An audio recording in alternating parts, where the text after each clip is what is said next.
Oh, hi there. It's Wednesday, and the usual Shogi Wars is going to take a bit of a backseat. So I am going to play the Daily Rapid Arena on Lee Shogi and sort of chat, maybe chat about the recent podcast, maybe chat about some other things. But the reason is that I'm expecting a package, and I believe it will need a signature, and also that receipt of that package is going to dictate some of the rest of my day. So I'm gonna play some Daily Rapid Arena, something that can be interrupted or paused sort of a little more easily. Hey, it's Ian Cannon, great to see you. And so, that's what that'll be. Interesting that the chat shows over there. Let me switch to the Lee Shogi scene. And here we are. So that'll be it. That'll be it. Let me join while chatting here. Let me just join this. Hopefully we get someone to come in. I mean, hopefully we get multiple people to come into this tournament.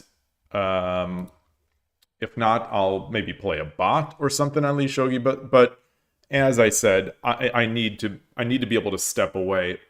If I'm playing at Shogi Wars, I don't want to interrupt one of those games. An interruption to one of those games is basically a loss. And yeah, you have time for a game? Okay. Well, do you want to join this rapid arena or?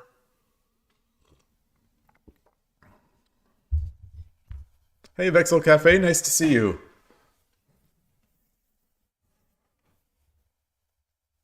All right, all right. So once this event starts, we'll get matched, assuming there are no other players. But that might not be a great assumption, but I think so. These daily arenas, I think they start slow. Some of them build up as long as there are other players.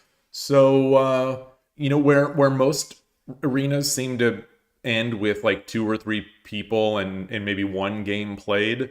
Maybe the fact that we're on here and starting it off, maybe that'll help get more. But we'll see. We've got 2.5 minutes. Like I mentioned, the fourth episode of the podcast is out. It's about the books that we have available, the shogi books that we have available in. Oh wow, Shogi Harbor joining in. Goodness gracious. Goodness gracious. Yeah. Hey, Yloigh. Yeah, I'd say we might have some trouble in this one. I'd say Hey, Shogi Harbor, good to see you. Greetings.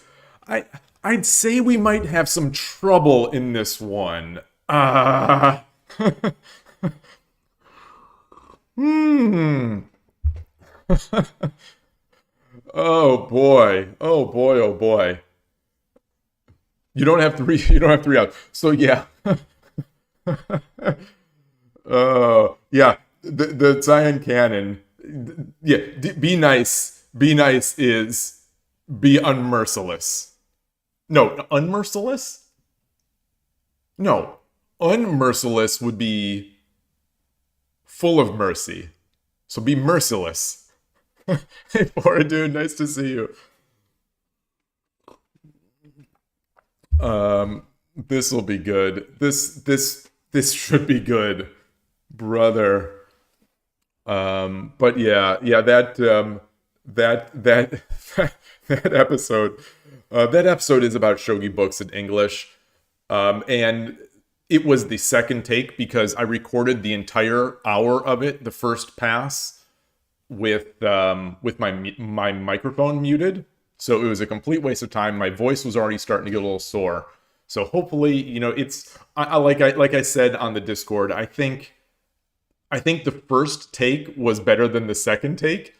But this one, where can you find the podcast? It's on YouTube right now. It's exclusively YouTube. It's called Shogi in the West. It's on 10, let me 9, 8, 7, get the playlist 6, up here. 5, 4, 3, 2, 1, 0. Here's that playlist.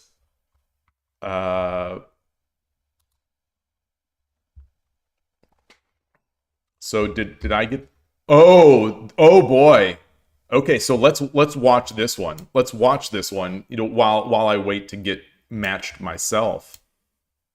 I assume I'll get matched while I'm watching. I assume I will get matched while I'm watching.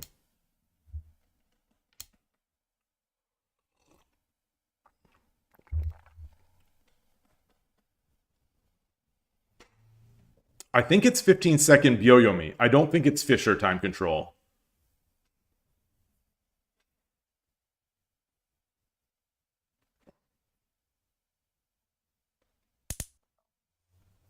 I think.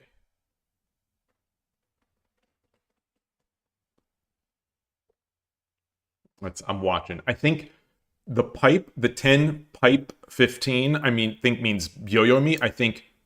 I think the plus 10 plus 15 would be Fisher random control. I don't know. Lee Shogi does not offer a delay option. So those are the only two.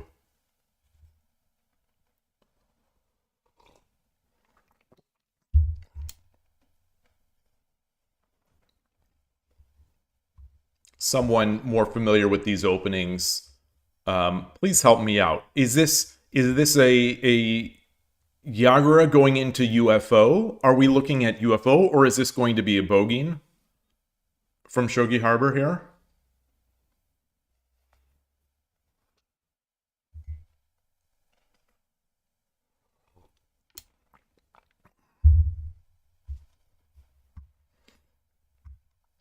I think that creates almost an immediate weakness, right? The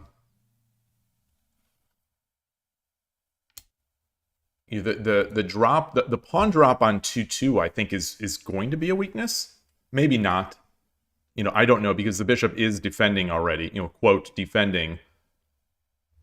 There are going to be ways to knock that bishop off.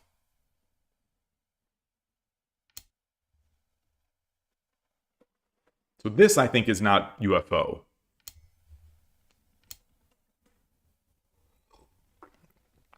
So Cyan Cannon going into left Mino. I don't know if that's called something else when it's on the left. But already we're getting the attack on the head of the bishop. This is always, when I make castles on the left, this is always the thing that scares me, is the attack on the bishop's head.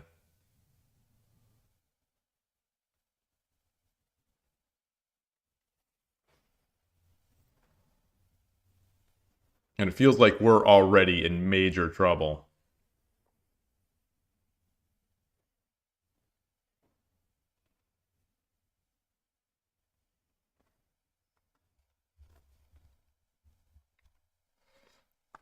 I don't know if there's much value in this, but it seems to me like the only move right now is moving the bishop back.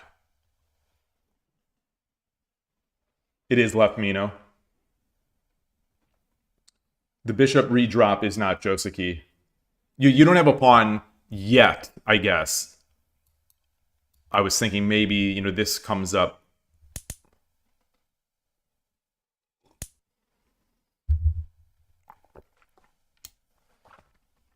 So I'm always interested in these. These types of situations where an attack is made to, I think there's enough compensation regardless, but an attack is made that opens up a square on the third rank that the opponent can drop a general on.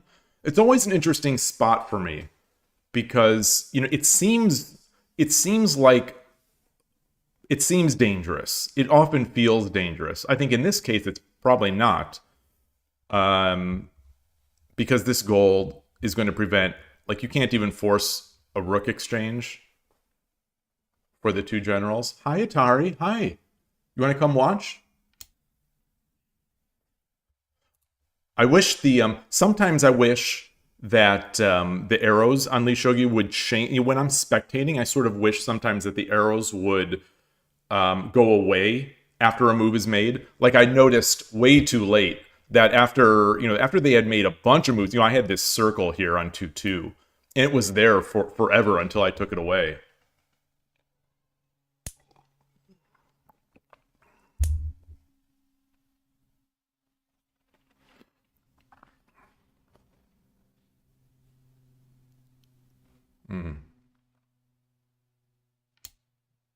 Oh boy.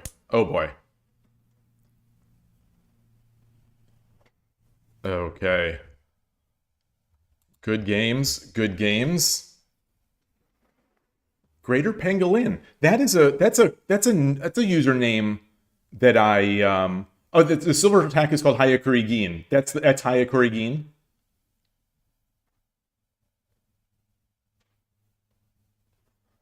Bishop versus 2 exchange. Ah.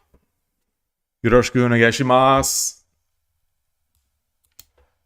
Let me make sure I'm on my scene here. I am.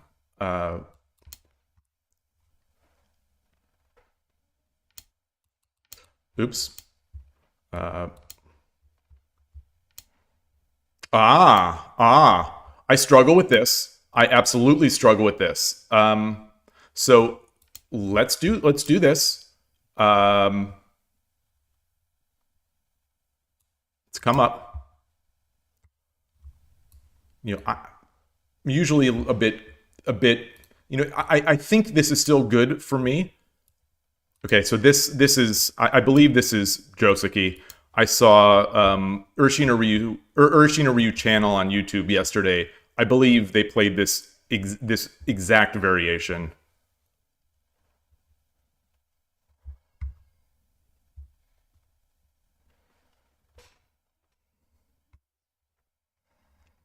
I want to say that the opponent in that game pulled the silver back, but I could be wrong. Anuti, welcome to the channel. Hello, hello.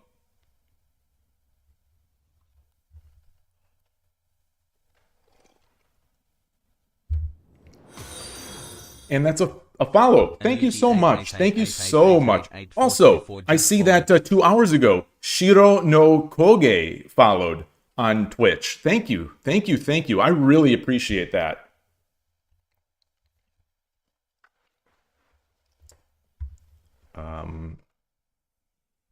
For anyone new, I also have a YouTube channel that has VODs of every stream and some other videos and a podcast. It's in the Twitch information, so please check that out if you're interested. And what am I going to say? What am I trying to say? We're 3 away from 500 subs on YouTube. Not a big number, but for me, I would love to hit that.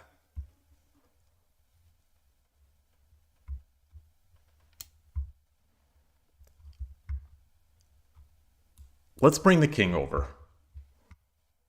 Get a little safer.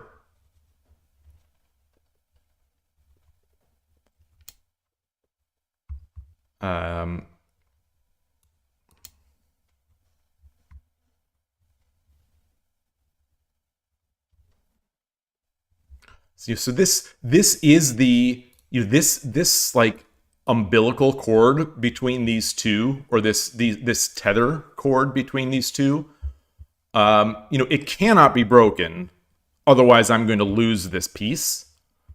And as the game goes on, I find it very difficult to maintain this relationship. I know that Urshino Ryu channel does this, but like, it feels like when I do it, it gets precarious. Hey, Killer Ducky, did I make a mistake here?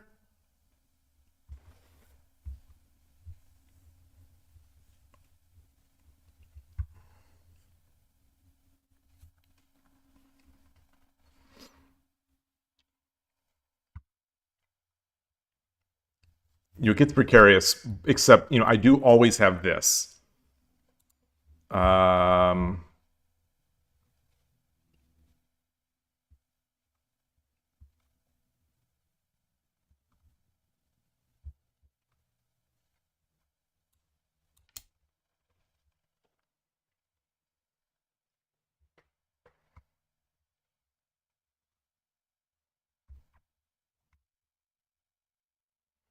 The thing that I think I need to look out for that's keeping me from doing this on the next move after I get the is that the bishop, a bishop exchange is going to give some drop points.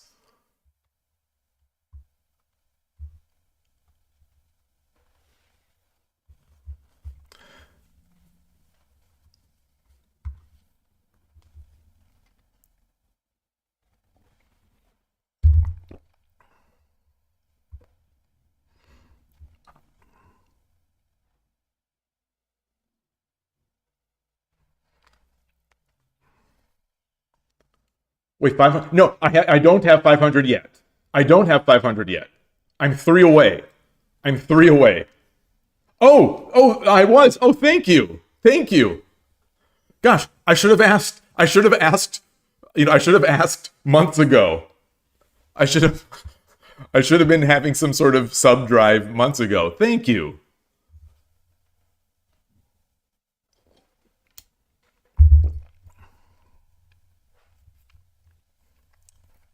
Okay. Yeah, so this nicely defends this square. Um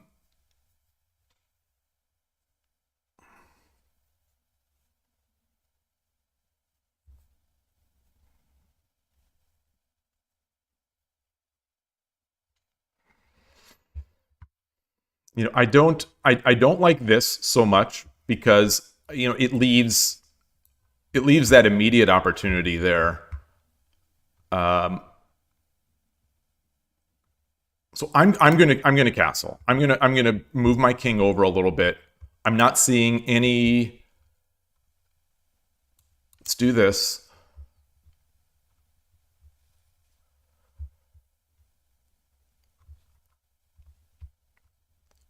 The saving grace. So the silver here, if it comes up, it could do this, which would protect against this, and then I'd lose the silver. But the saving grace, of course, is that I have this. I have the fork threat.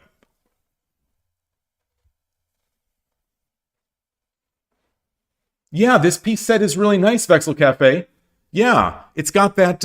It's got the bottom inscription. The I believe, would you call that the signature of the peacemaker? When you get a nice set of pieces, it has the carver or the peacemaker's name, I believe. Have I ever played Choose Shogi? I have not. I have not. I am very much not into the variants. I stick mostly to shogi. I love shogi, and I stick to shogi because the variants just don't do it for me as much. And the community is even smaller for the variants. Okay, so this is where I start to really struggle now because the threat here, let's say I move, the threat here for the pawn is minimized, or is enhanced, because I'm no longer truly threatening this. This is no longer a free piece. It's now silver takes, I take, gold takes, and that's two for it. That's a silver and a rook for a bishop. The only thing with that is that I do get this drop, except the bishop would be able to drop here. No, he wouldn't. No, because the check. So I just don't know what to do. And I need to consider now, if I do exchange that bishop, where would it drop? Should I get this gold? Should I get the king up? Should I get this gold up?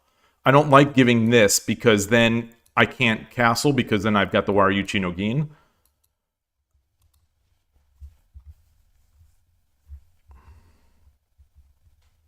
I have no pawns, so I can't do anything here.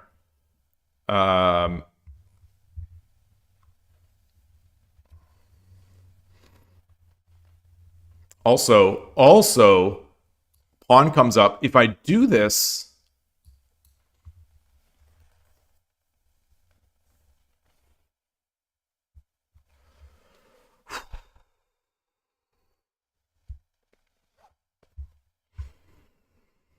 Yeah, we don't have a pawn exchange, so there's no way to directly apply pressure to my bishop's head yet. So I definitely don't want to exchange anything. Hmm.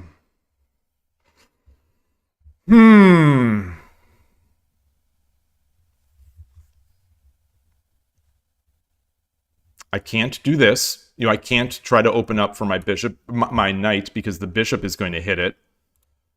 Let's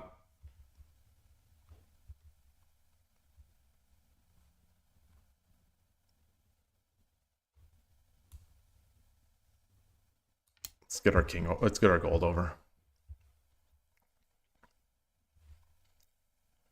In this is always this kind of attack I really struggle with.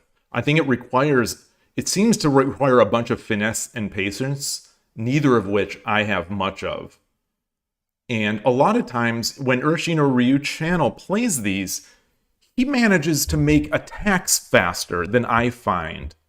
And so I'm especially now, now that we're playing this, I'm going to rewatch last night's stream and see or I'm going to rewatch last night's video and handle. So if I do that, takes, drop, king comes up to defend. Do I take the knight? I don't know. Because then wait, so let's look at that. Let's look at this. Bishop takes. Rook drop. You attacking this silver. King up, defending the silver, attacking the rook. If I take here, gold comes back and it's trapped. I can't take the knight. I can't take the I can't take the bishop is I can't take the lance because the bishop is defending. So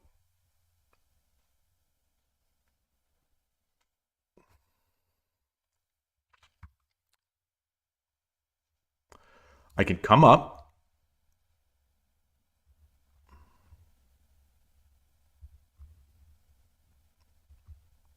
And then what do I do here? I come up.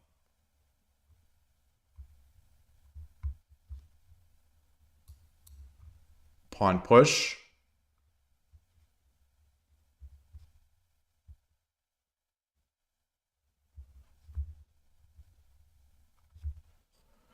If I come up, pawn push. If I come up, pawn 5/5. I can't easily take, pawn drop on the head. So do I need to move this silver back to give myself some... Boy, I hate to move this silver back. If I go here now, I think pawn push blocks as well.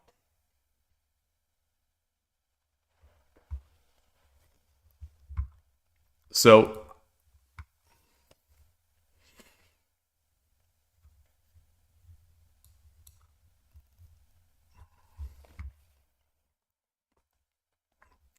what if I come up, pawn, go back? No, that's not good. That would have been nice to have the gold up here.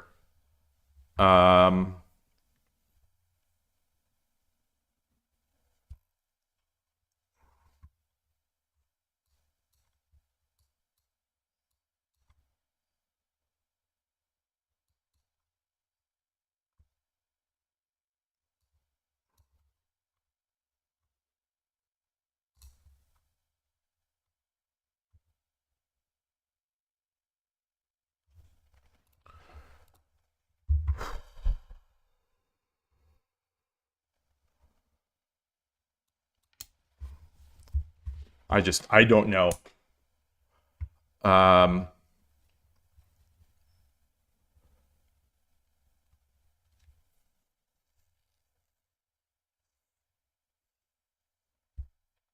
So I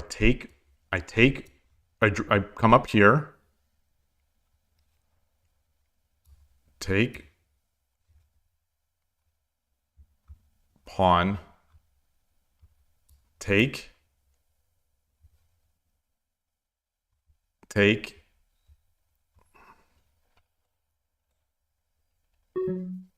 boy, okay, I've got a minute left.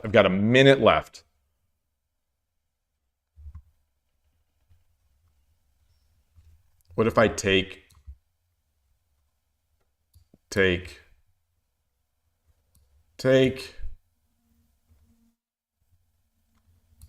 mean, just redrop the bishop. No, because then I would get that. So it would be pawn.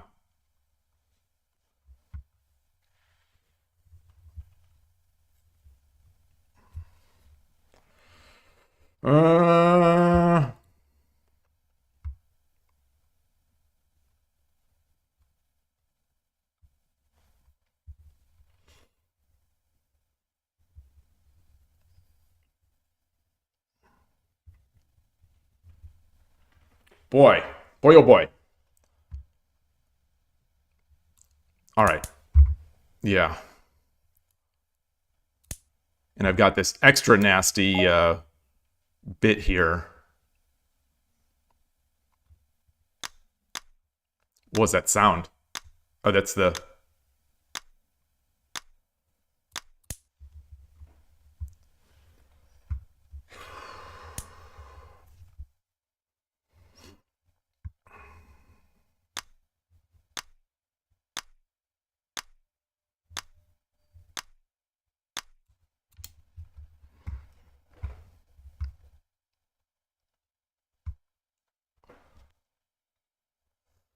Oh, goodness.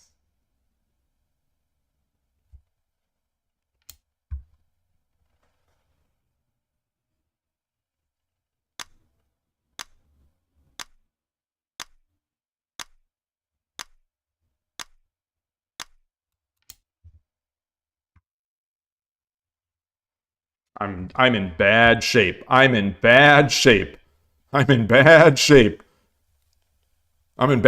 Pio.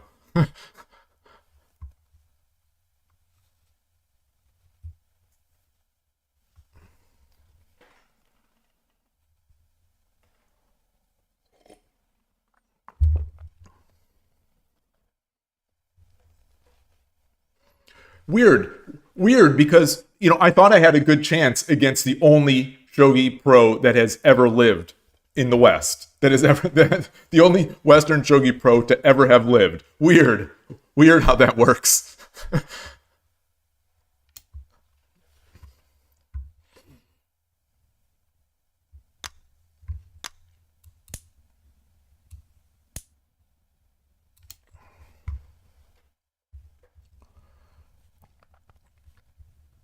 Yeah, this is looking very rough. This is looking very rough indeed.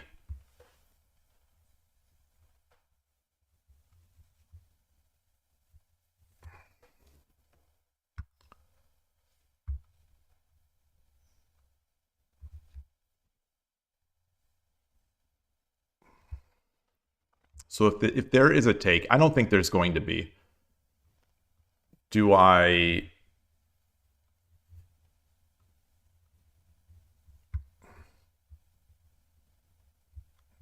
Where can I drop the bishop?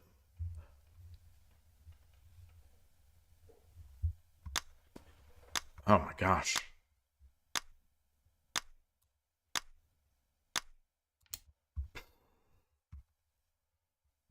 I...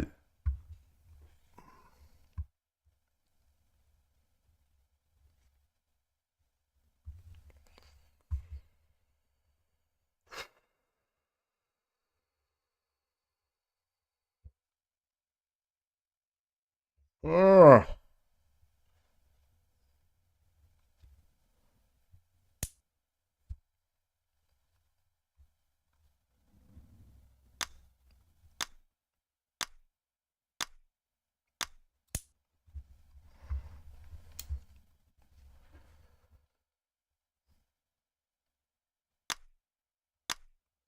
Do I...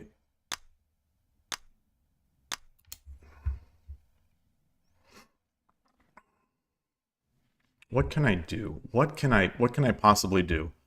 Is there, you know, there's no great drop. There's no great drop. For me. For me, there's no great drop. There's a great drop for Shogi Harbor.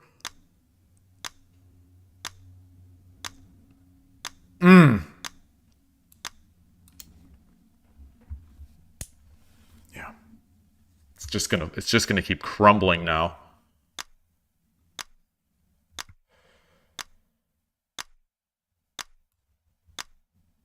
Ah, boy. Boy, oh boy, oh boy. Boy, oh boy, oh boy. Take. Ah! I don't see. Wait, what? Oh, it's check. Where's my resign? Ah. Arigatou gozaimashita. Beautiful game. Thank you. Beautiful game.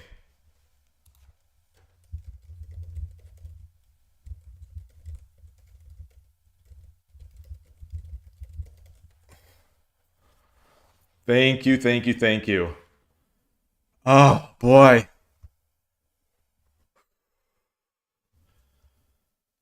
I don't, you know. Wait, I spelled it wrong? Harbour. Wait, I spelled it right? Oh, Cyan Cannon is saying. Yeah. It was funny. I was going to take a shot from Google. I searched for Shogi Harbor, something like that. I was searching for people who work in a harbor, for one of those threads we were talking about a couple weeks ago, where it's like, you know, what are the names of some of the people? What would a good name be for the people who are in Shogi Harbor? And Google said, you know, giving you the results for harbor workers, Harbor. Did you really mean Harbor?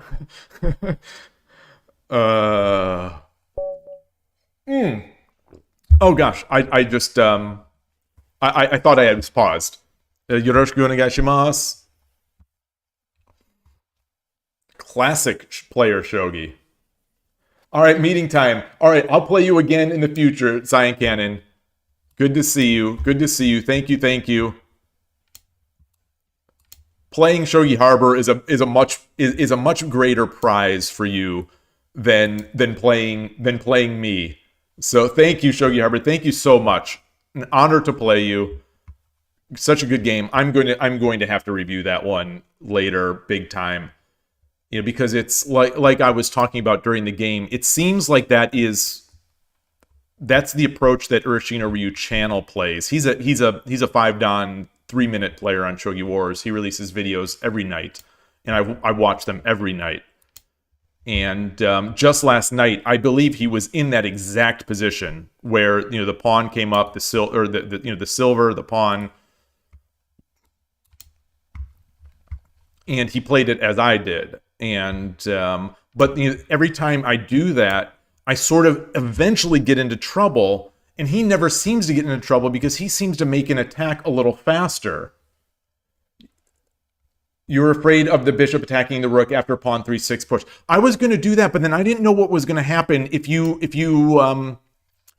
simply pushed 5-5 pawn.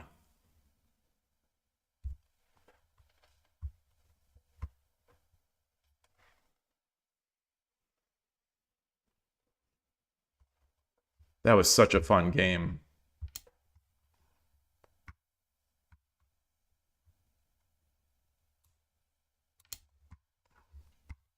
Gosh, that was such a fun game. Thank you again. Boy, I'm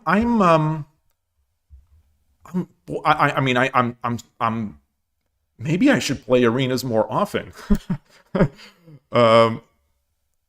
This is let's get this guy over first. I'm so glad that I played this this arena.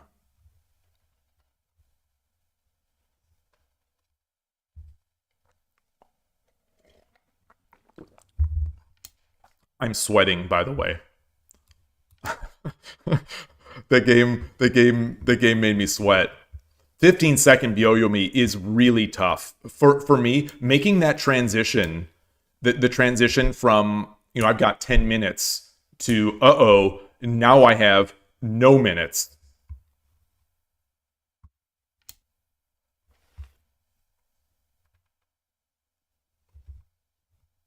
So I think that is a trapped bishop.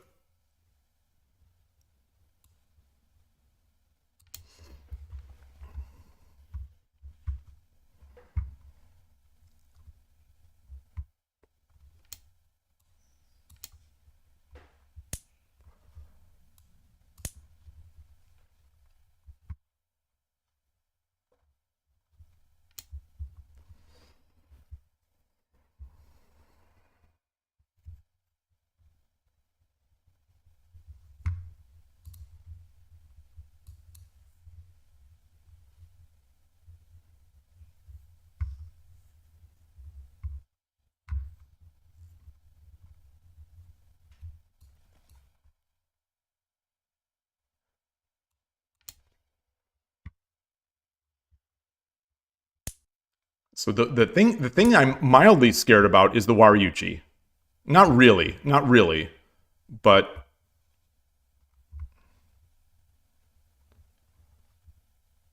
if we get in here and there's a Waryuchi, the thing is this comes with Tsumero.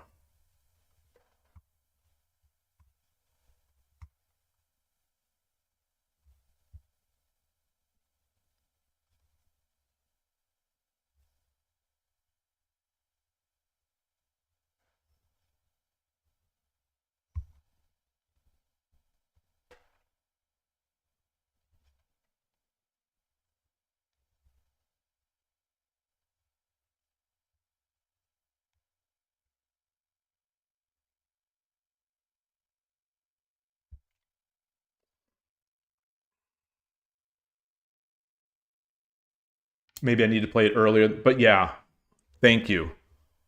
I'll definitely check it out. Okay, so we can take a free gold. We can take a free gold, but is that good enough? We can take a free gold. Do I have mate otherwise? So the ideas are pawn drop, takes, pawn drop. I think I'm going to go with this.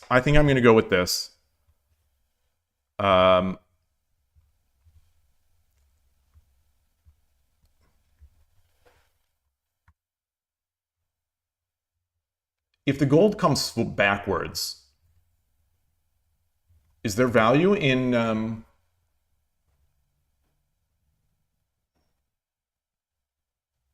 If the gold comes backwards, do I drop the pawn? If the gold comes backwards, I drop the pawn.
Now, is there any way to stop this? I don't think so.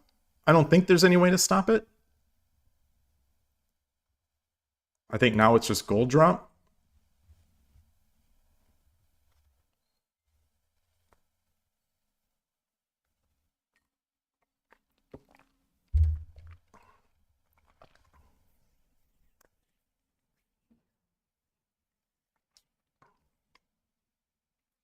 So again, for anyone who missed the opening 5-10 minutes, the reason I'm playing this Lee Shogi Arena today is that I have arigatou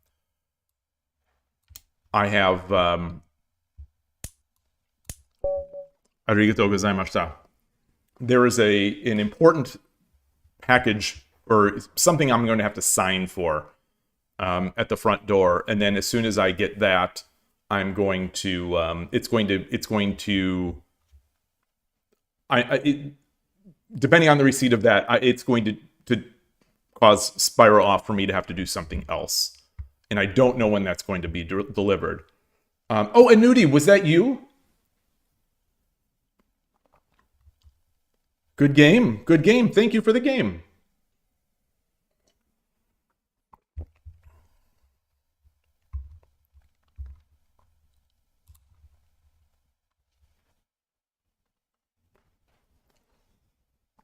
So I'm on the board here.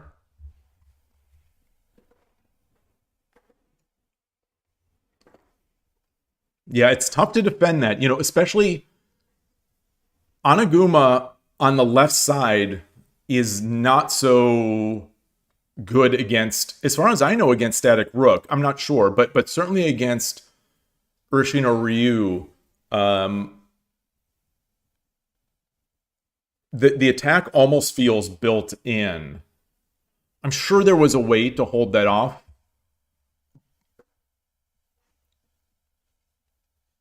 I'm not sure. I'm not sure. Is there a move there that you thought? What is this? Okay, Galogo.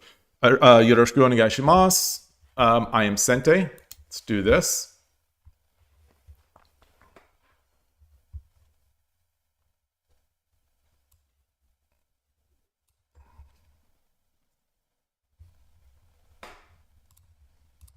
I won't pre-move. I won't pre-move my opening. I would on Shogi Wars. I definitely would on Shogi Wars.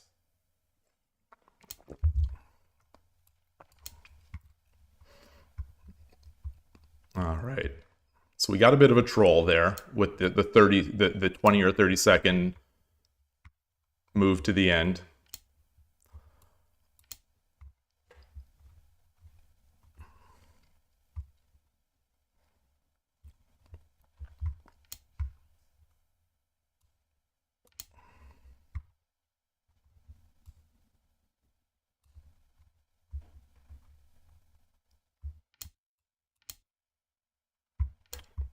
Okay, we're not getting duck.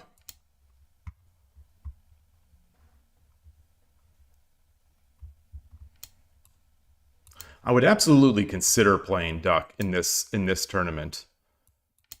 Because I would like to play more slower games with duck to be able to think about it a bit more.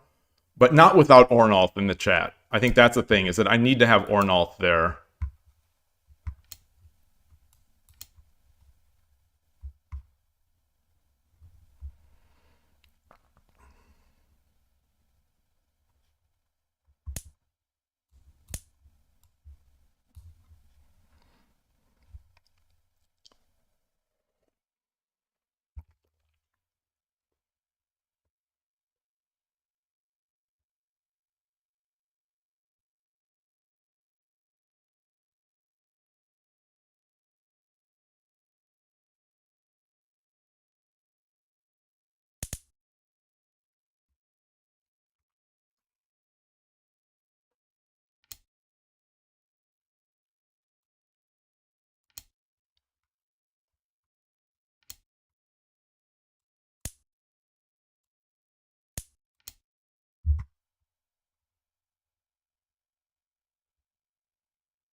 All right.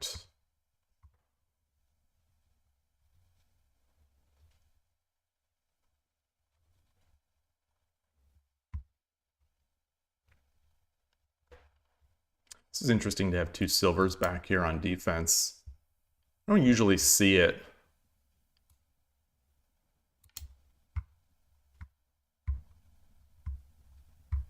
American bogeying, never good. It'll be interesting to see if it is good here. I'm feeling rushed on the time. You know, that the game against Shogi Harbor really, it really scared me about that 15-second Byoyomi. It's such an odd transition. You know, normally, like, you know, I play regularly, I play 15 or 10-second Byoyomi games, just raw 10-second. And those feel almost more time than this. I think because you're going from a period of having plenty of time in 10 minutes to all of a sudden being in a rush. And that difference feels kind of difficult to deal with.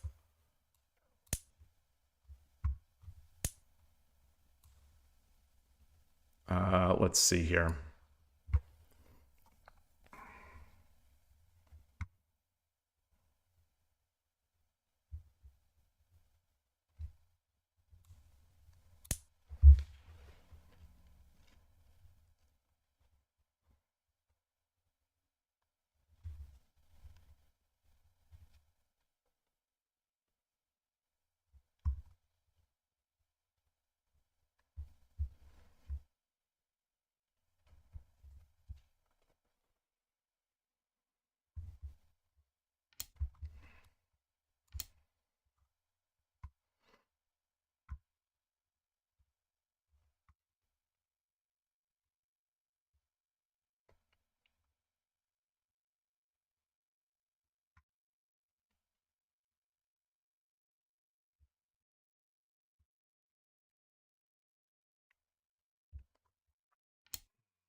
Thinking about coming up here.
You have returned. Wow, that was fast.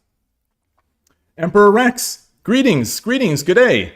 You're welcome. You're welcome. I hope that was at least interesting. I hope that was at least mildly interesting to listen to.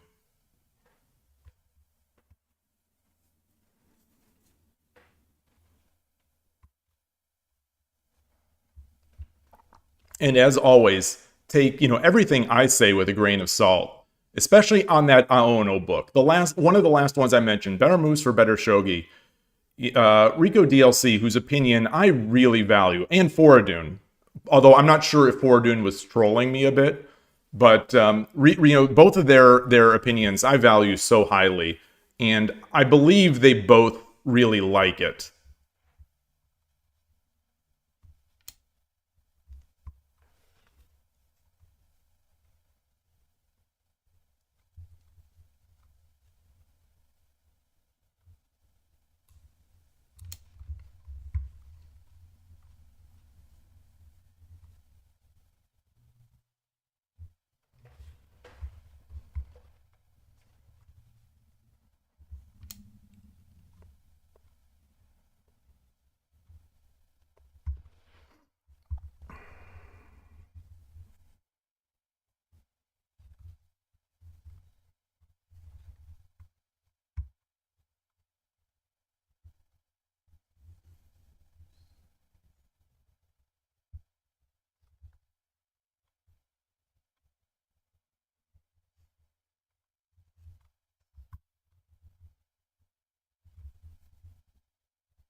We got some fun times going on here. We got some fun times.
I want to know what that late pizza reference is.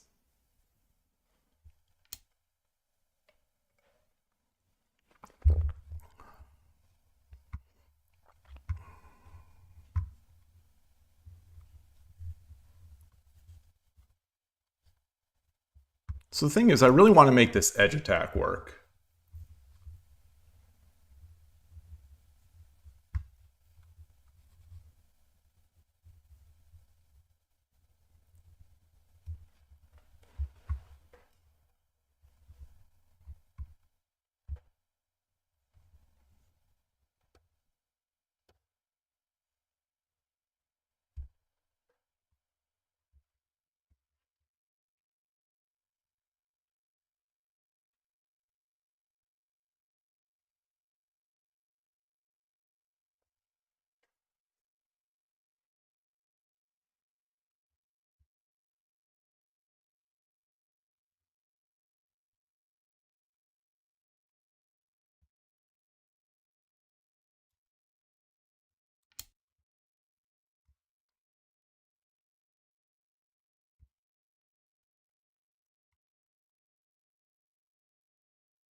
I'm kind of giving up on the edge attack a little bit for now.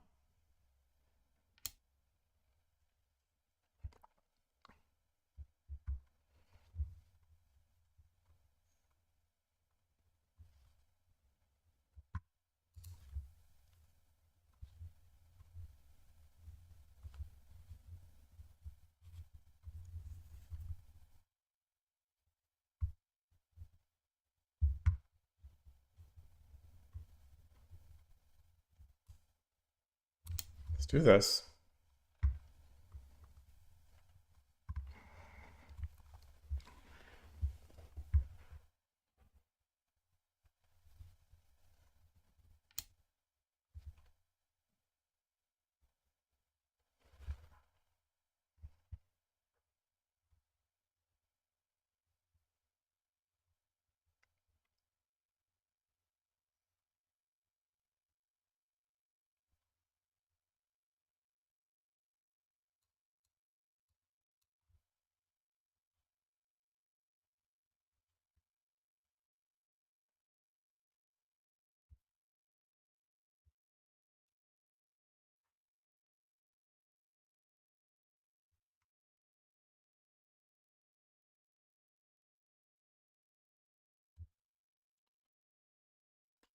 All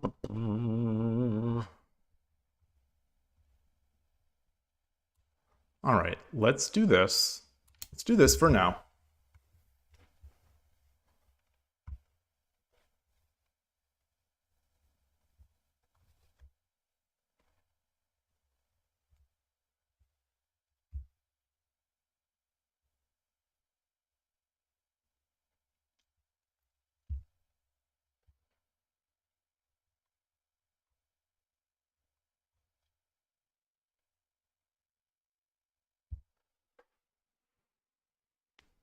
You know, I like this position. You know, I think it's a fun one to play, and I'm not sure, you know, who's better or not, but I do know that I have to get better at it. That's the main idea, is that I sort of have to get better at this kind of thing, because I find myself in this a little more often, you know, because I'm jumping my knight earlier. So, you know, the sort of battle for the knight's head with the rook and the bishop, you know, is kind of an important thing.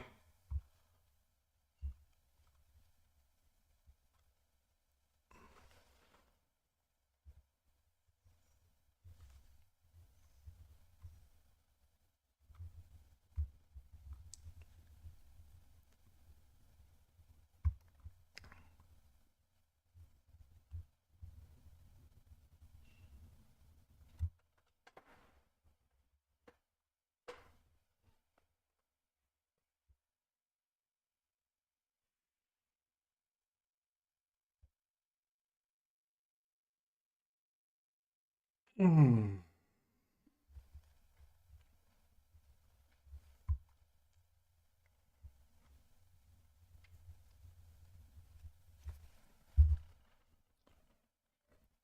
And unfortunately, I think this is going to come down to a bit of a time scramble. But you know, hopefully, I can maintain some sort of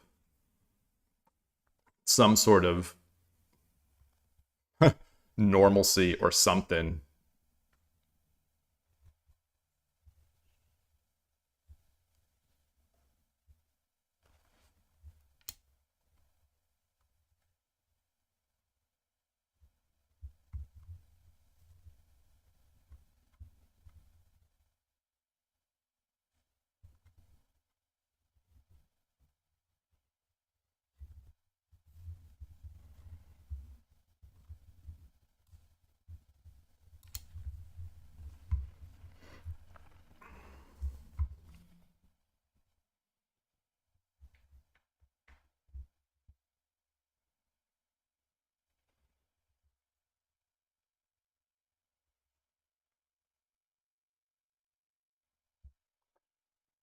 Hey, Teru, nice to see you.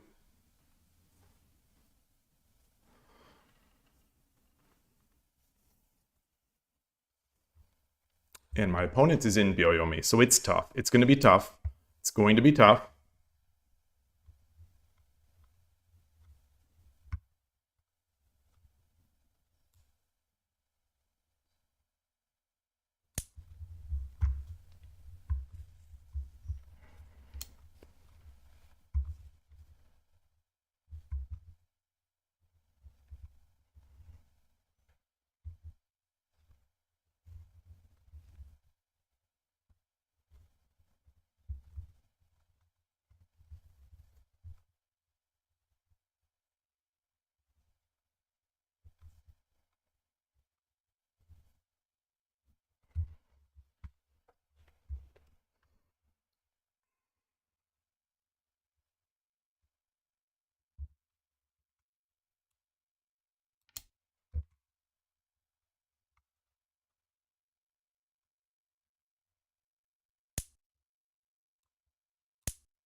It's fair.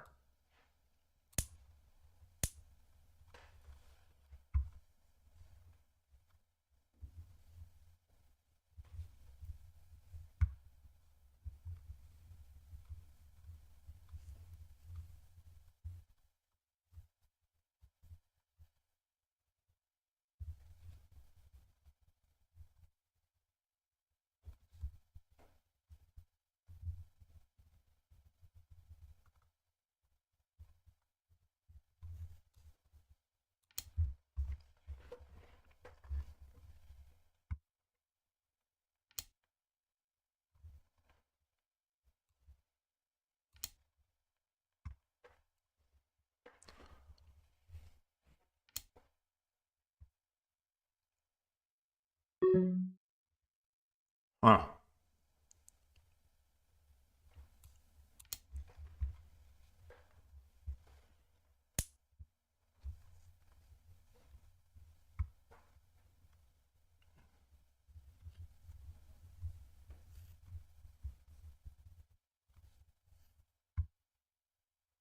Let's see. Let's do this.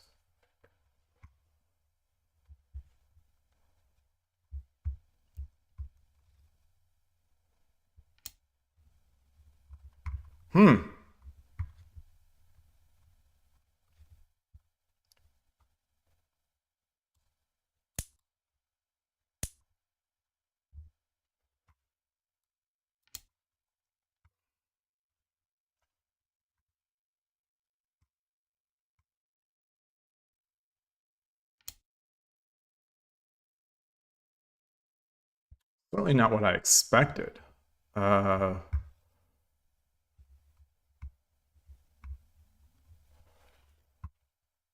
Certainly not what I expected, but it's good.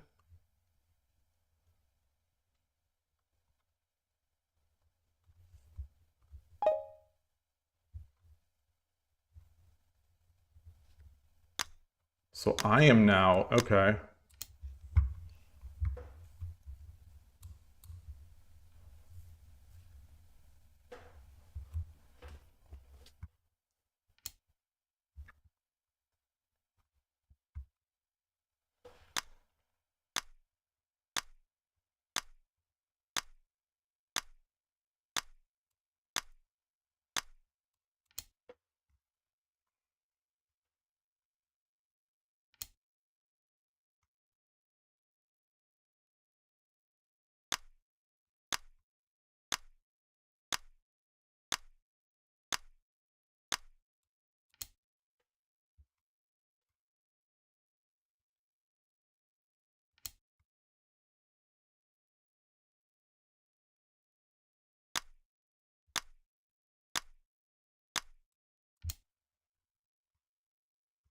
Hey, not looking good.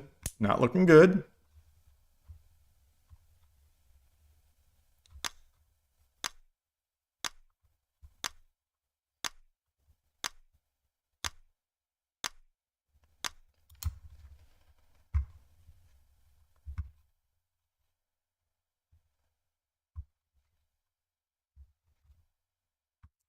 Definitely not looking good.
Definitely not looking good.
Hmm.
Definitely not looking good.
Oh, look at that. Look at that.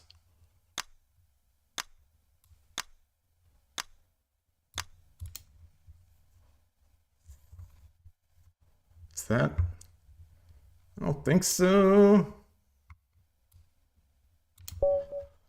Arigatou gozaimashita. All right, I stole one. I stole one in time pressure. I definitely stole one. I'll take it, but I stole it. Oh, you won your first game. Awesome. Awesome.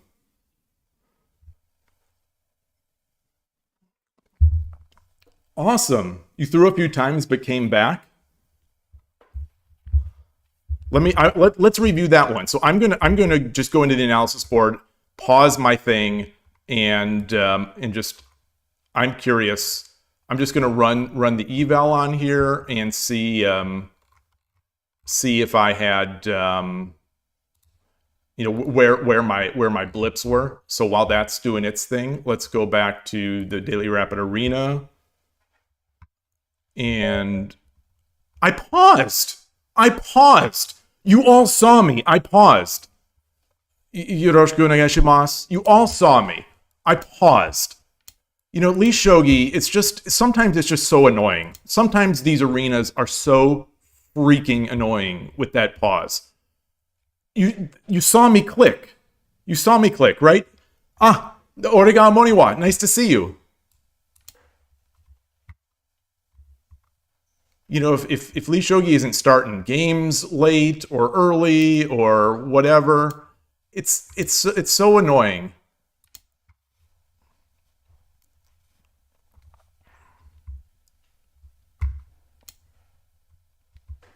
Okay then.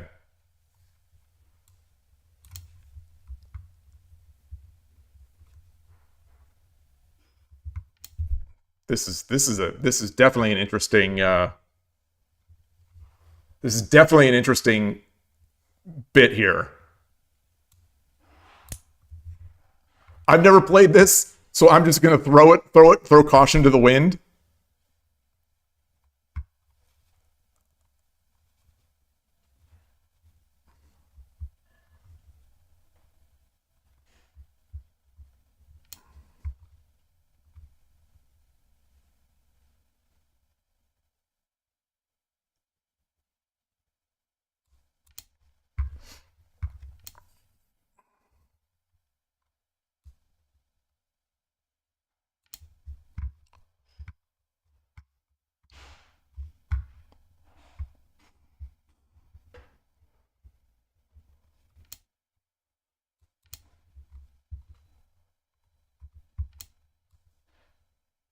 Okay.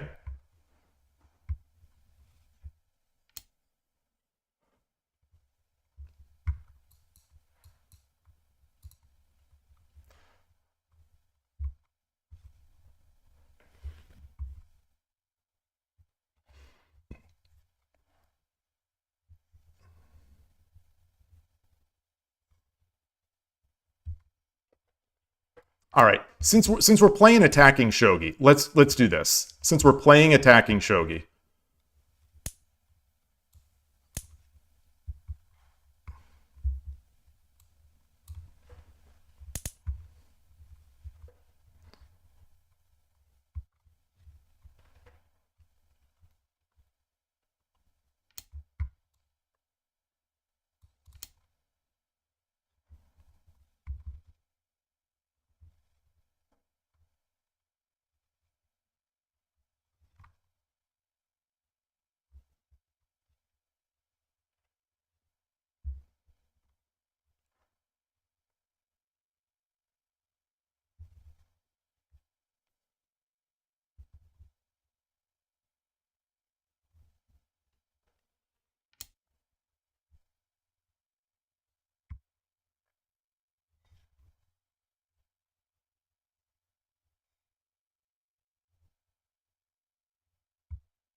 If I come back, he drops a pawn, I can drop a gold.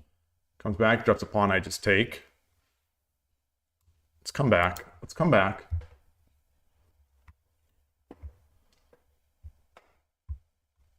I'll leave it to my opponent to figure out how to defend this.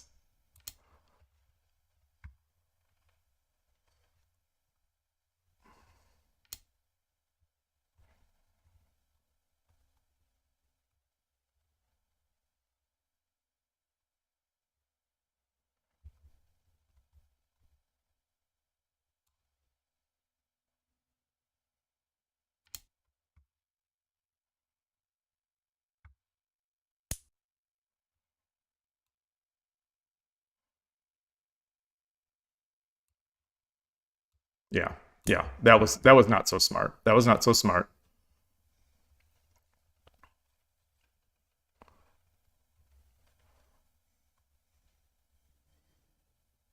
I guess I should have just taken. Whoa.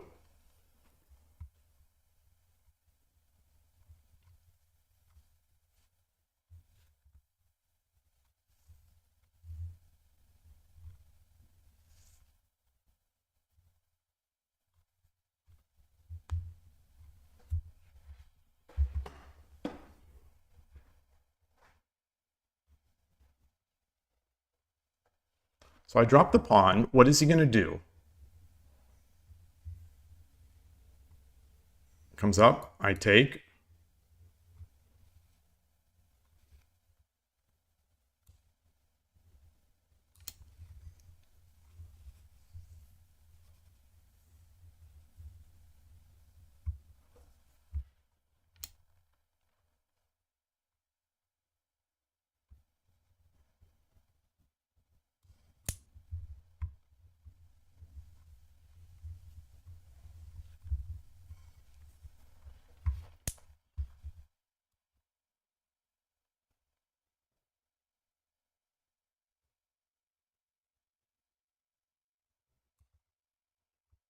Silver. Silver here. Let's do the silver here.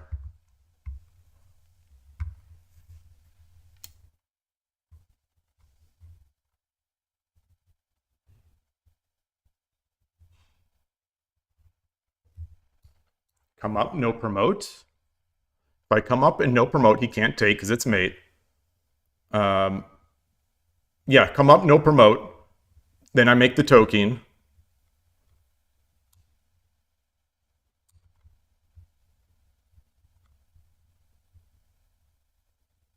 Or do I take the lance? He drops a pawn. No, this way is faster.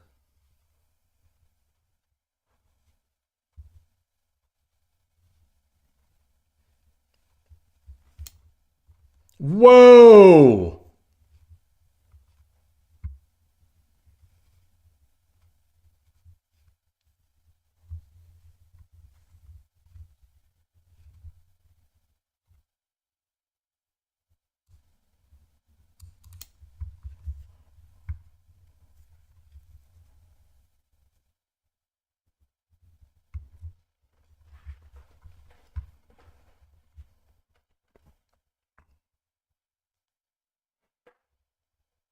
So I have nothing in hand.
Wow.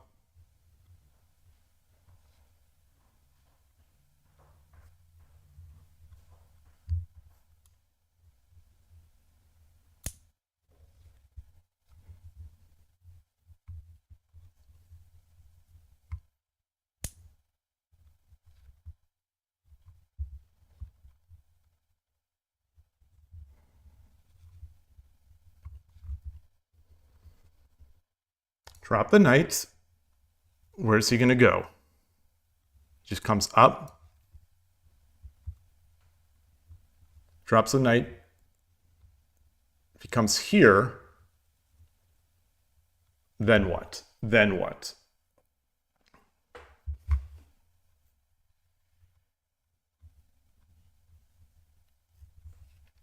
I could just drop the knight here.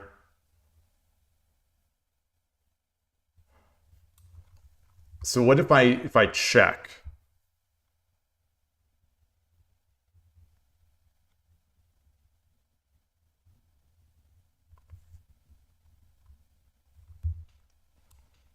All right, let's do this.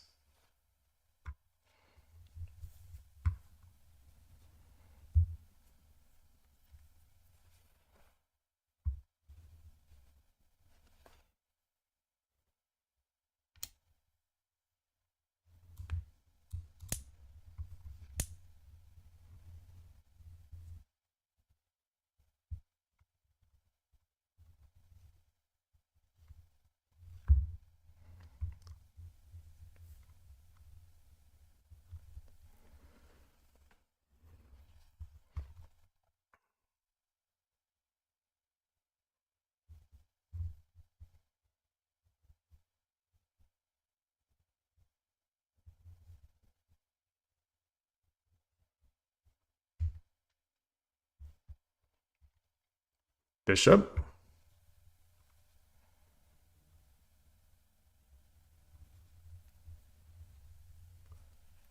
He comes back. Take, take.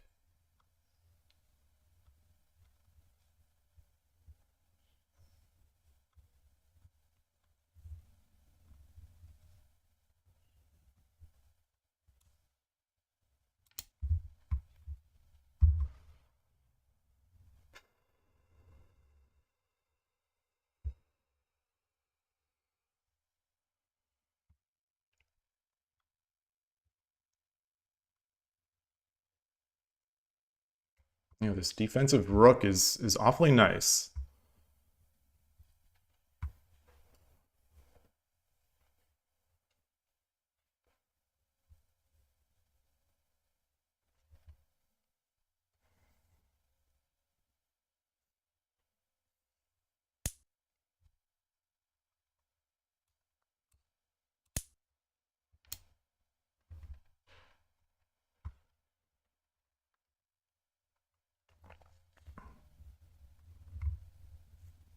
So rook here.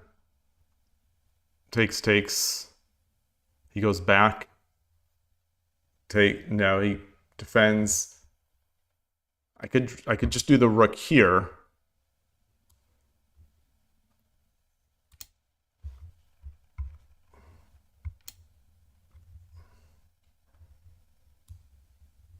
Sumero.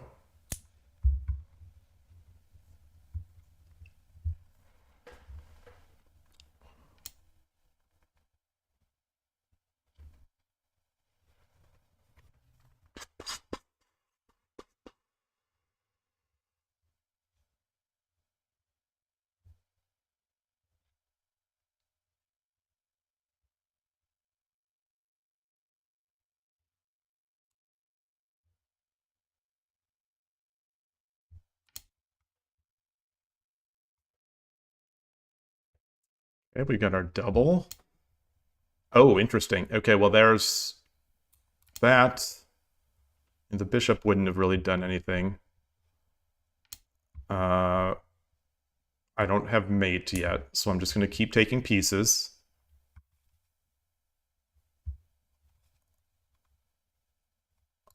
I think next I'm coming up with this.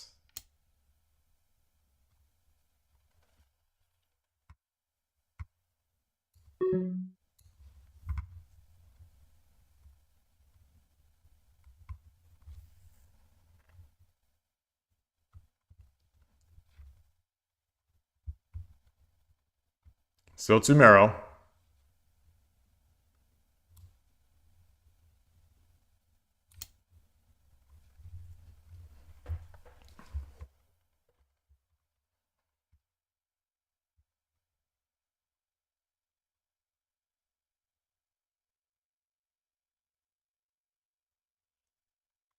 Was it actually made if I drop the gold? No.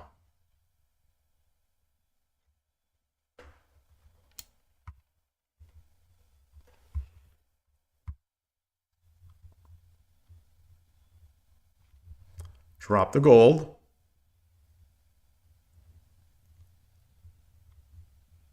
He goes back. I take. That means I have a gold and a silver. Okay. So drop the gold. He comes back. I take. He takes. Gold drop.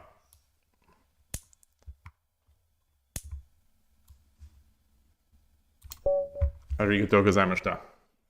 Okay. So watch again. Pause. Pause.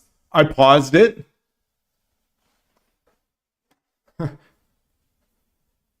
You went back. You said, let's pause. I clicked. I clicked in the analysis board. It brought that blue bar. It went to that blue bar. I thought I clicked pause. And then I clicked back. And then I clicked the tournament name. But maybe that does unpause. It's possible. Hey, Harlu, nice to see you. No, I don't want to test right now because I need to go to the restroom. I need to go to the restroom. I'll be right back. What am I trying to do? Oh, I'm trying to put this. I'm leading the tournament, by the way. Ahead of the world's only Western shogi professional. Who absolutely crushed me. All right, so mute.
Sorry for the delay. It took a little longer, so I had to wait for the tea to get hot, or the why.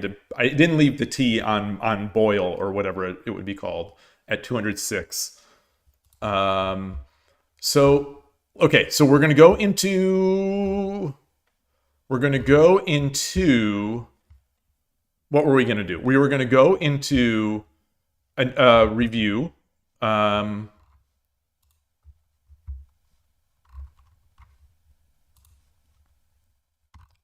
Analysis. Is this this is the analysis. So this is the analysis. Oh, but I'm not paused. I'm paused, so it's not showing that blue bar. Right? Wait, what? Shouldn't it be showing? Why doesn't it show me this bar?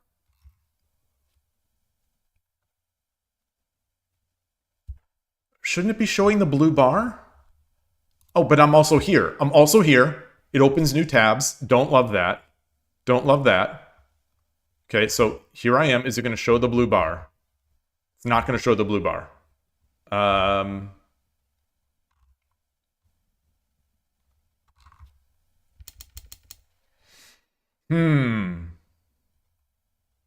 So I go to the tournament again.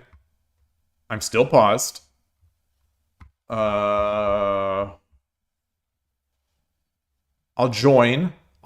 So maybe I'll get a game. You know, maybe someone is going to join while I'm doing this. But so get there. It opened a new window. There's the blue. So I click pause. I click pause. It just flashed. It just flashed. And now I'm going back to the tournament. And I'm still paused.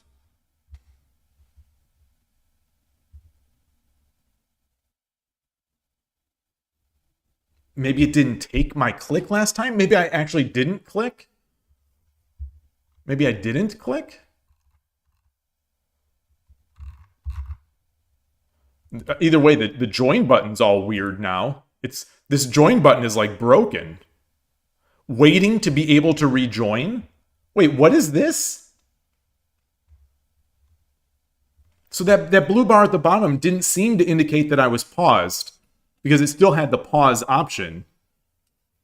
I guess in the end, my whole point is that I am constantly hit in the head with that pause, unpaused state. And the fact that it opens multiple tabs makes it even worse. And now I have no idea, like, why did it... Was I joining and unjoining too often? Is that why it made me wait?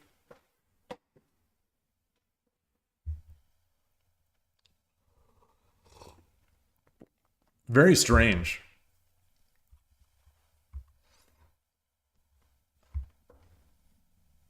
Yeah, maybe delayed to... yeah, that's a good point. That's a good point. Yeah. Well, it's actually not a good point. It's a great point. Because now I realize I should be thinking about dodging and sniping. You know, if I want to win these arenas, I need to think like a winner.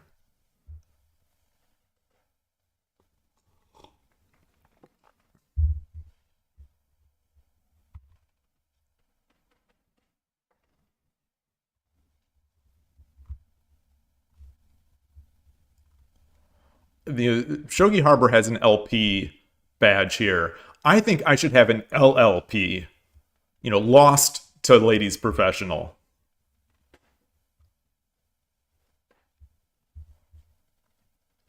The thing is, does LP at Lee Shogi, does that mean ladies professional, or does that mean Lee Shogi professional? Because Lee Chess had that sort of legendary title, I believe, which is no longer going to be given away, the LM, the Lee Chess Master. So let's look at her LP. Ladies Pro. Okay, hovering shows it. Ladies Pro. Awesome. That's so cool. So here I am. Click back to the arena. I'm still in.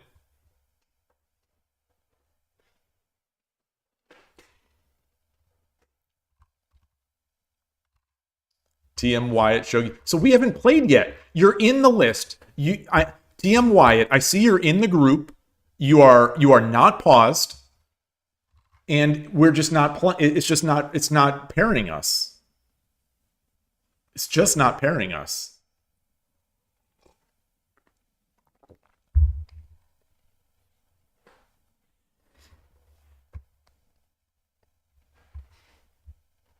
This is at 10:15. So the question is, do I berserk? Do I berserk? You say you're fighting for your life right now. I don't see you in a game.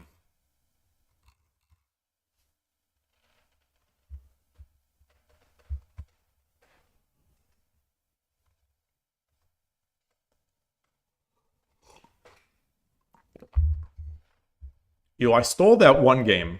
Okay, and here we go again.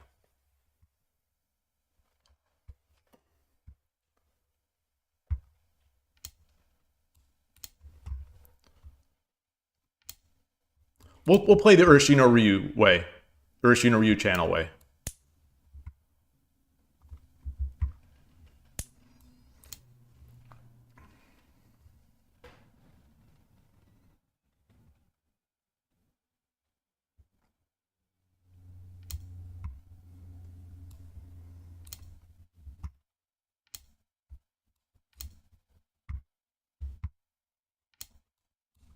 Oops.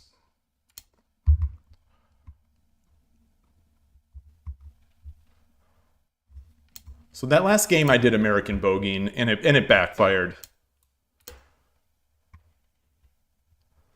So we won't do American Bogey in this game. No matter how many... I still want to look at that review and see if it did like American Bogeying.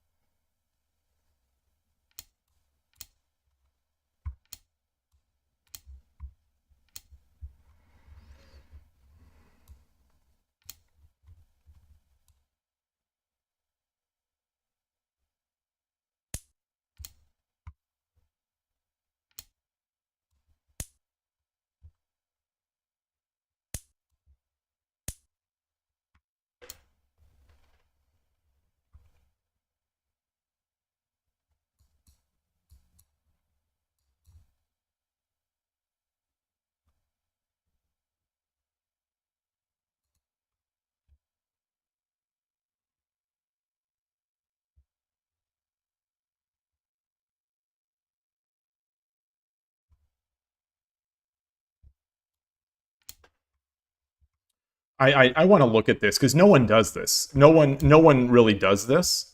So I'd like to revisit that and see what I should be doing. So I'm going to guess that this is a mistake, or not a huge one, but I'm going to guess it is a mistake because nobody does this. I don't ever see anybody do this, which is kind of amazing. In the thousands of games that I've played with Urashino Ryu, nobody does that. It seems somewhat reasonable, if not like a little overly defensive.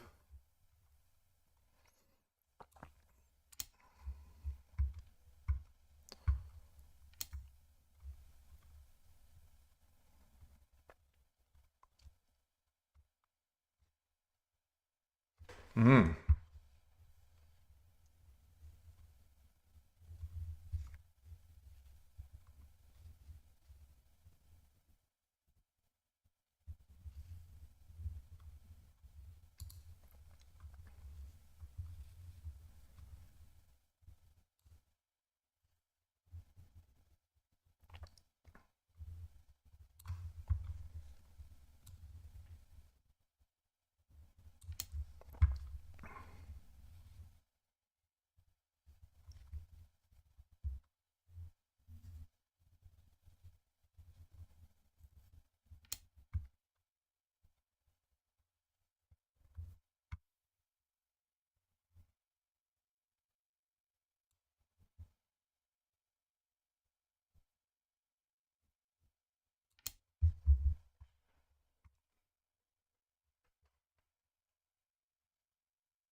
Hmm.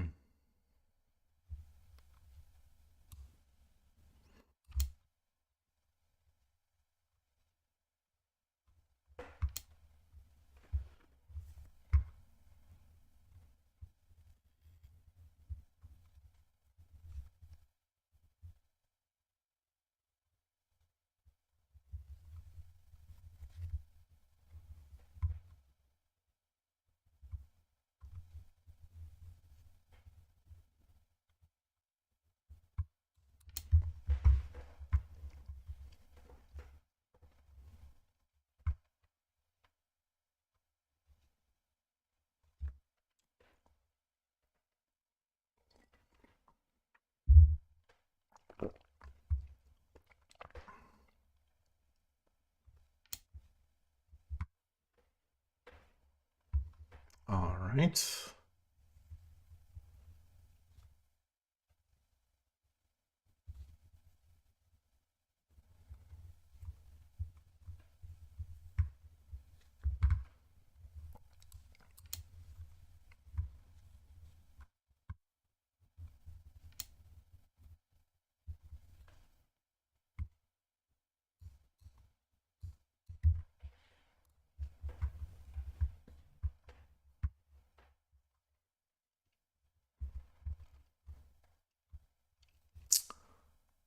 Let's see. Let's see.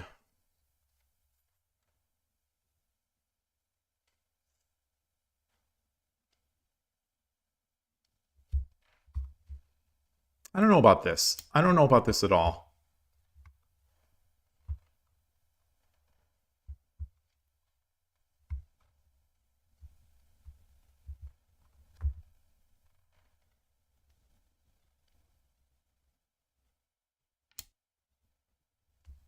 Hmm.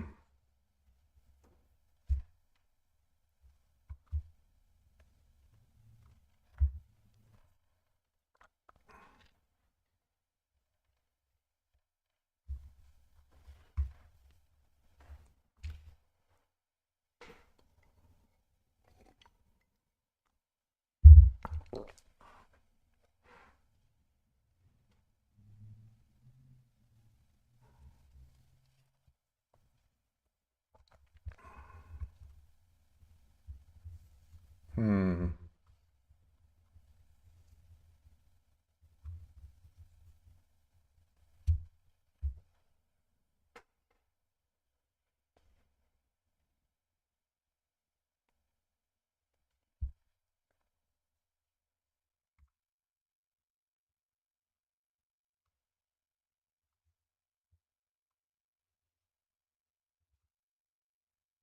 Could bring this over.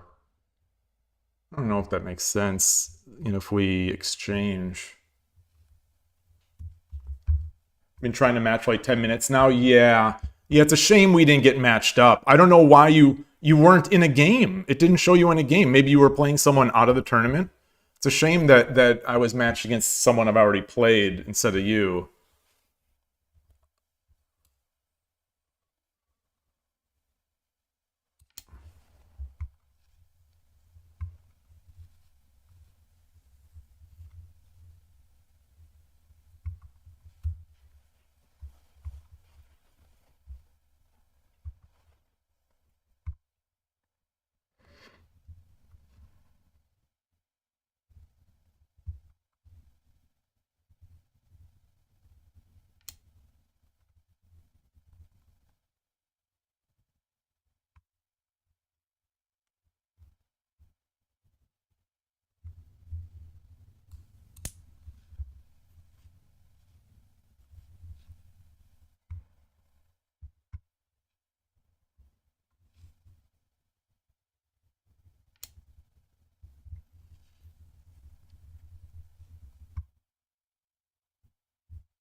Let's see.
Come up.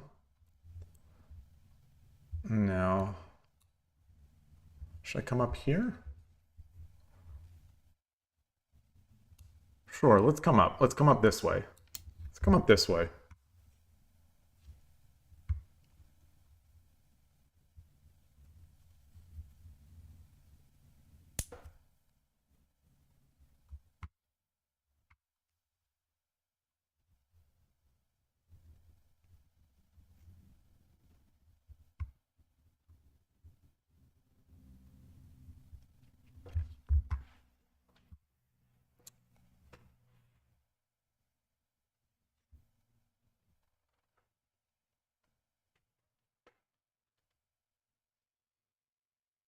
Hmm.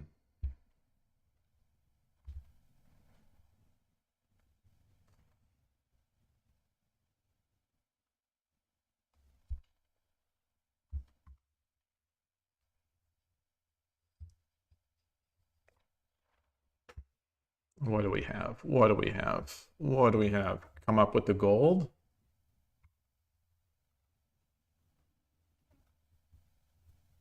No, no, because then we get the Wariuchi, which I don't want. Which I definitely don't want.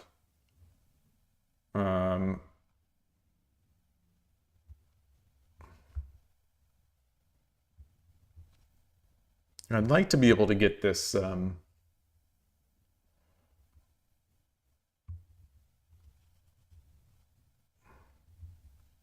I come up, he takes. I come up. I can't really go over here because the bishop.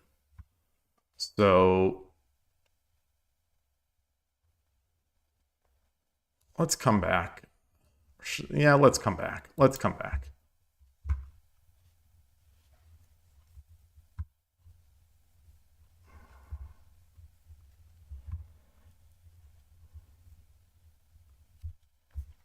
I don't think I like my position all that much.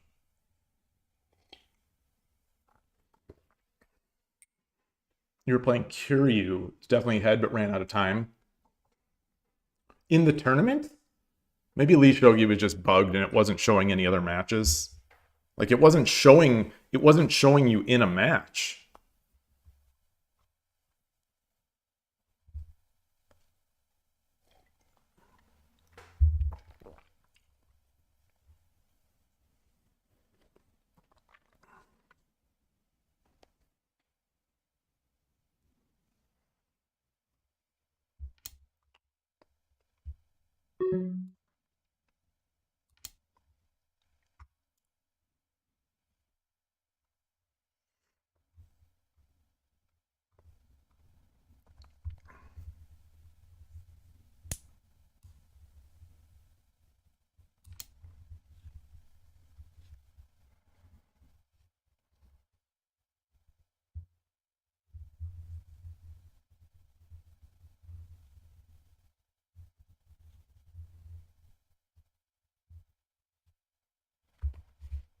I am in 1 minute to go.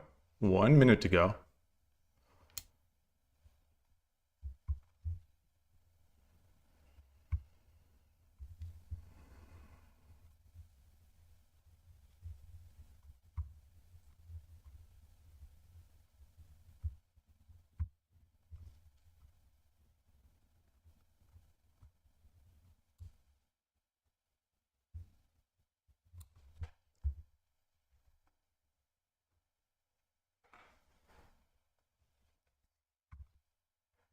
So I come up, he comes over.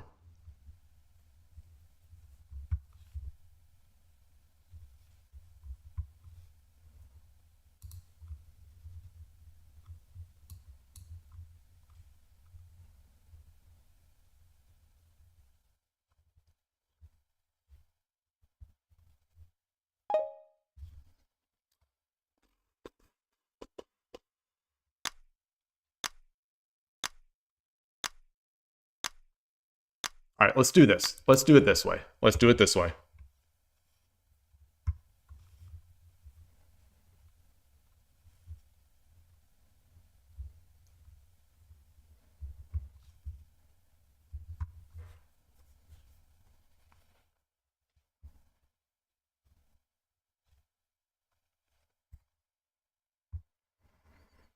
Hmm.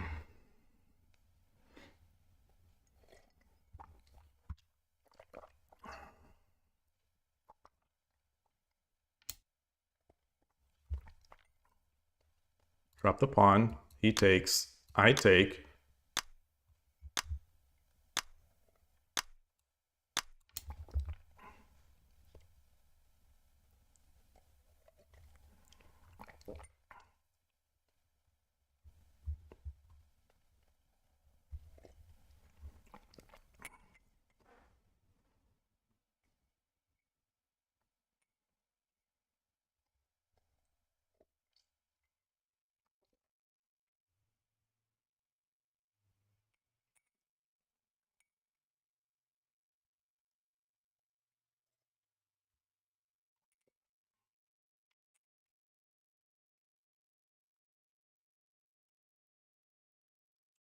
Interesting spot again.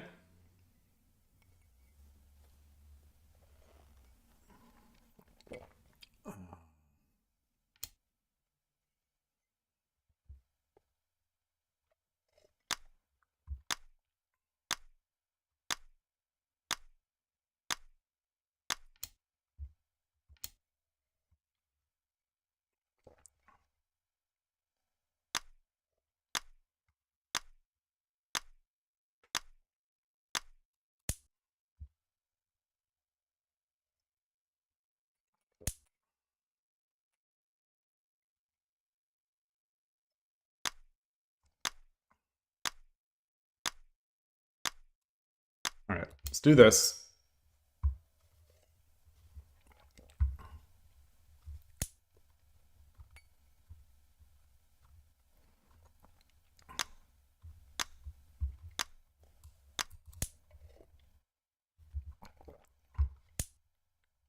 Wow.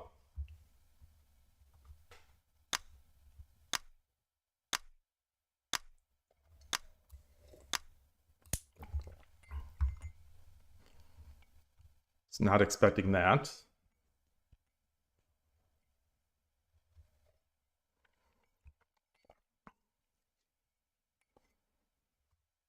So it's a 2 for 1 if I take the goal.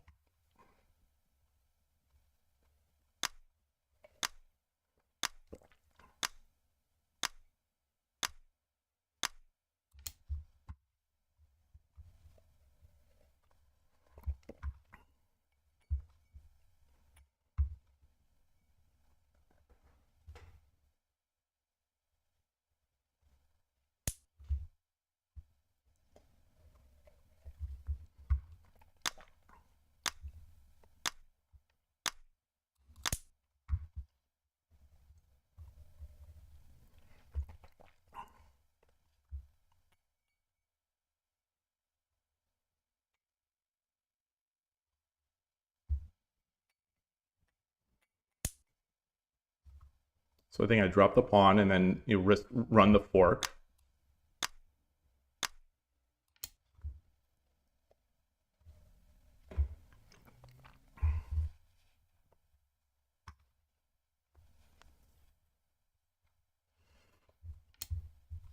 Whoa.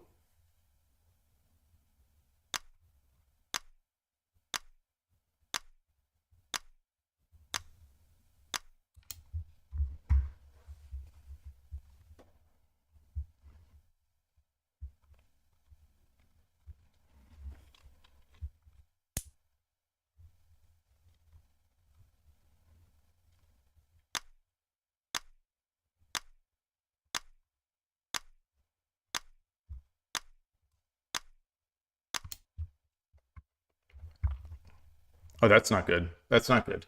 It's not good. It's not good. Yeah, I messed up. I messed up. Definitely messed up.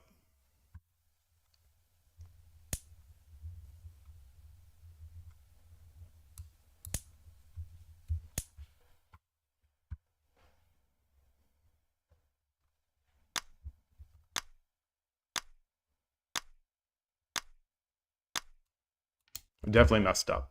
I definitely messed up. That's a bit of a misread. A bit of a misread.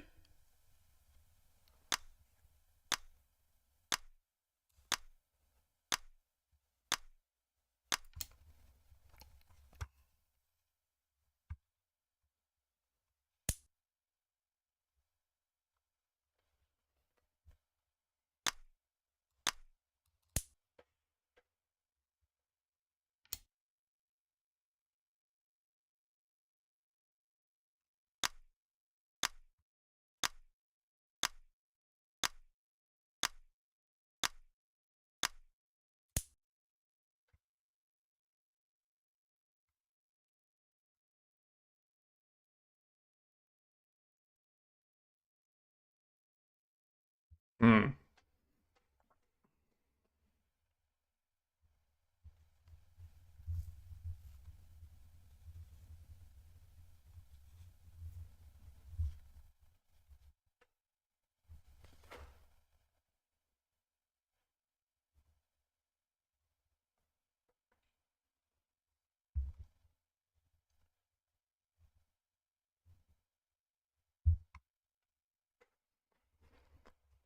Ooh.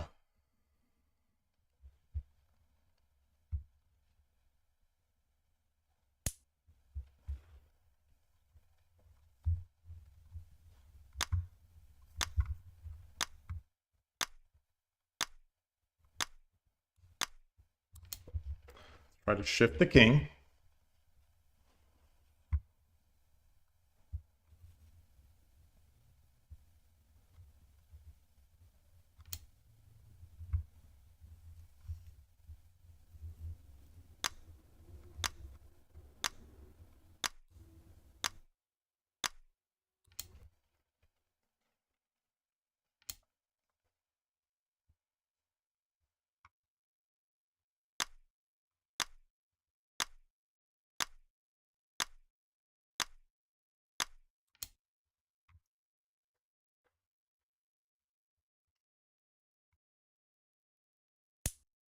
Hmm.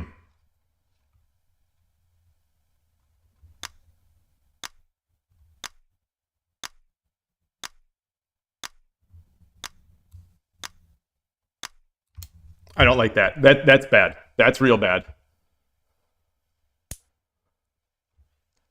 Oh, okay. I'll take that. I think that's good. Um,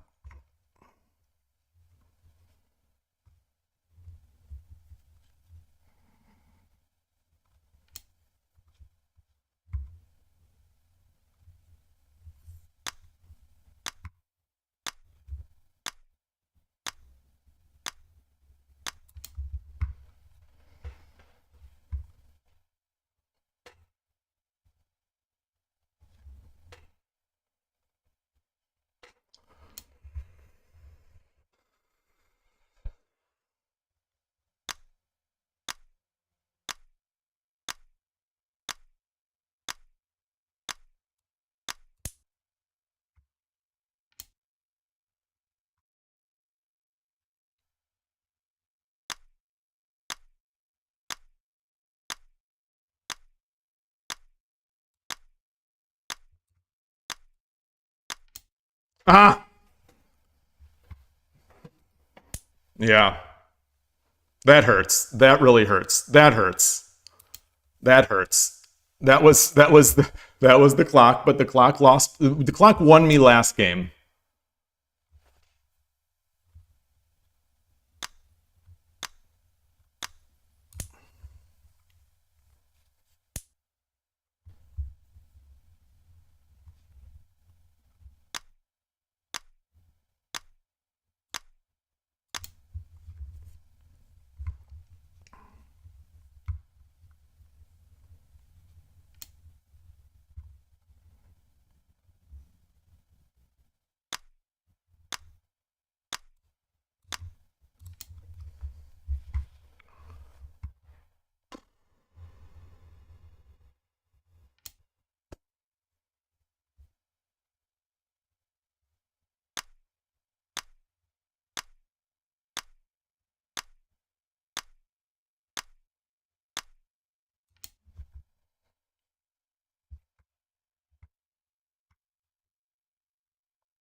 Okay.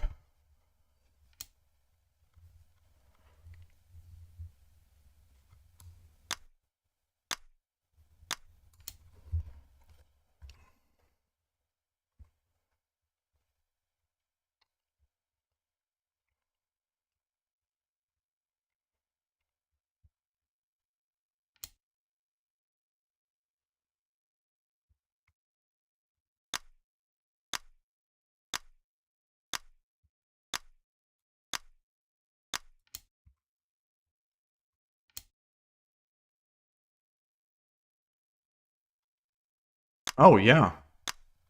Shoot.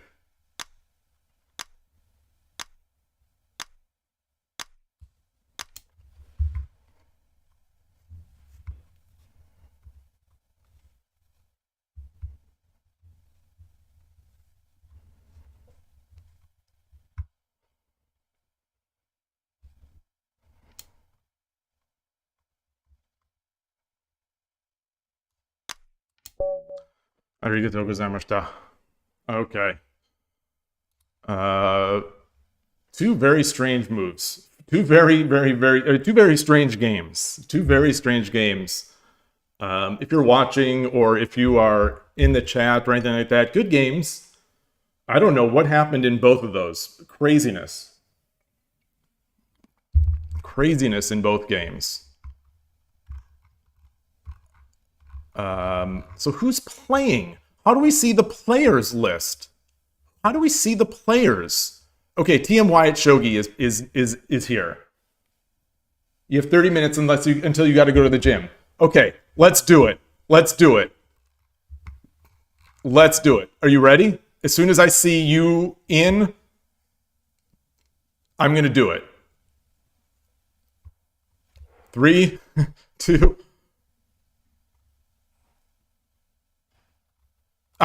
Join.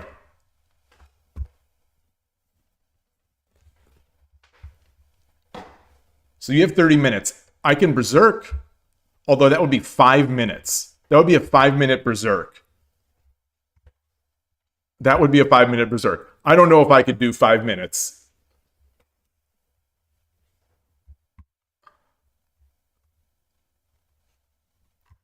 Five minutes against a good chess player?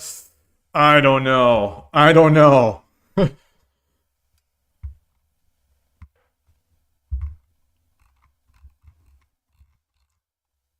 Come on, Lee Shogi, put us together. Come on.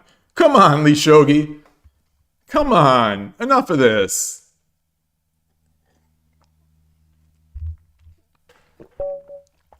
All right. Yoshiko Nagashimasu. Here we go.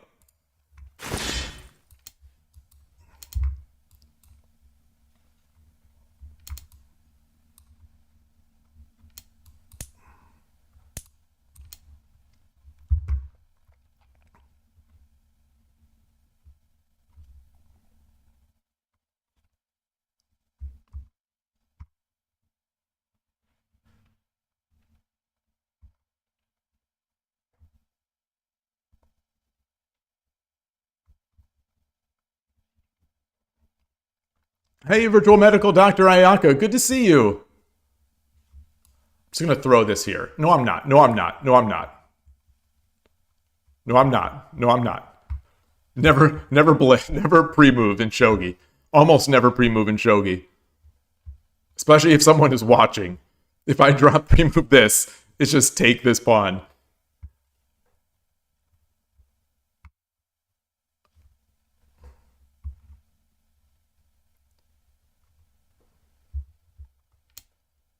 Okay.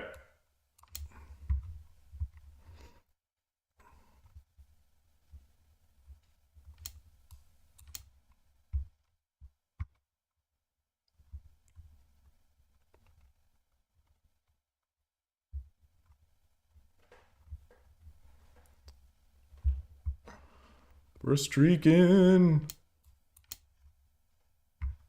I shouldn't have berserked. The pressure is immense. The pressure is just immense.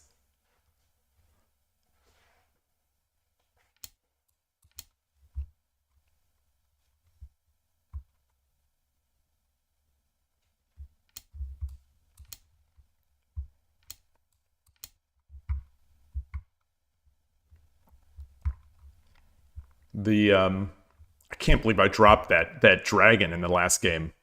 I can't believe I dropped that dragon.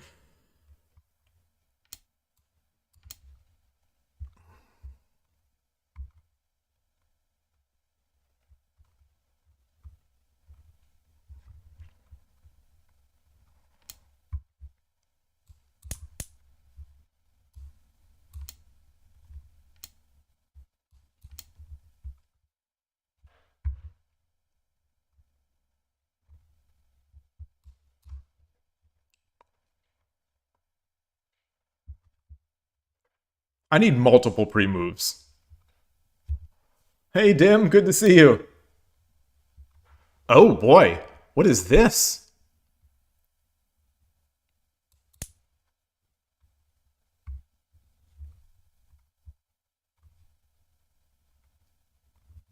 What is this? I think I...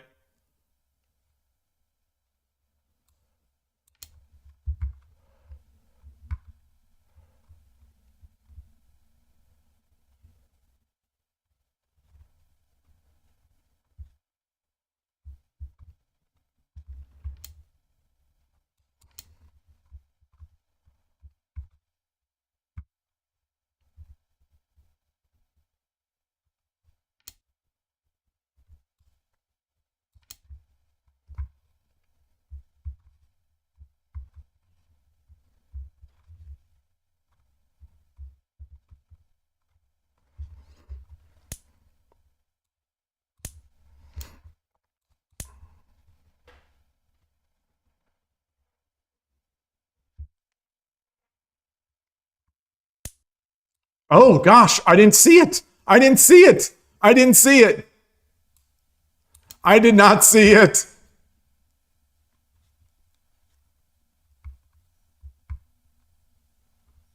Crazy. That's why I should have pushed the pawn first. That's why I should have pushed the pawn first. Um,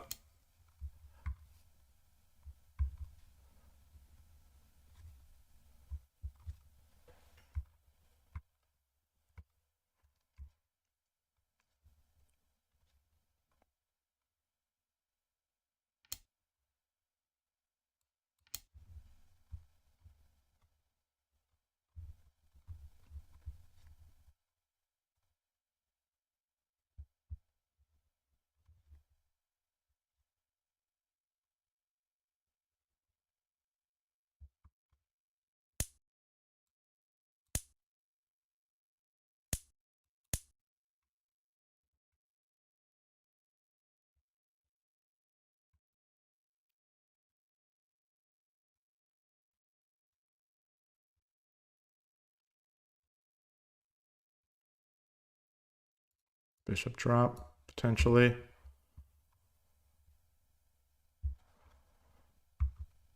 Any others? Any others? Pawn drop. Oops, my thing is...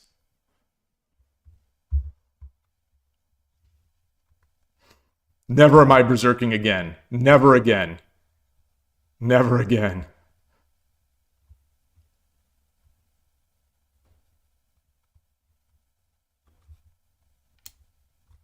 Ah. Okay.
take, take.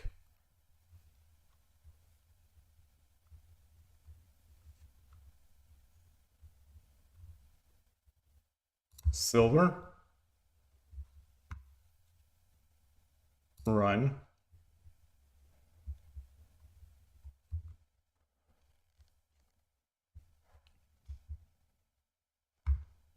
Gold, take. Gold, takes, takes, takes. Silver.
Thirty-four seconds.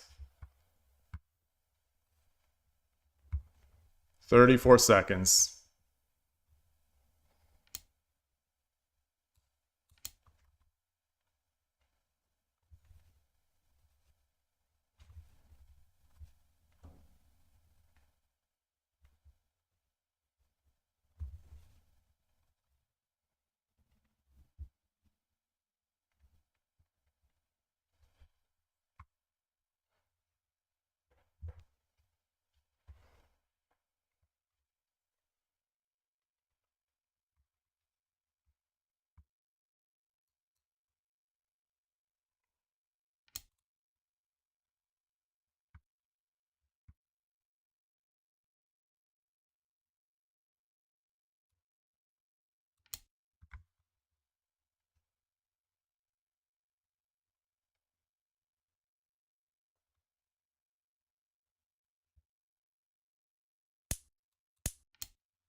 All right. Arigatou gozaimashita. I think you had that. I think you had that. I'm going to guess that you had that. Very nice game. Very, very, very nice game. I took that. So I thought you were a beginner. I thought you were a beginner.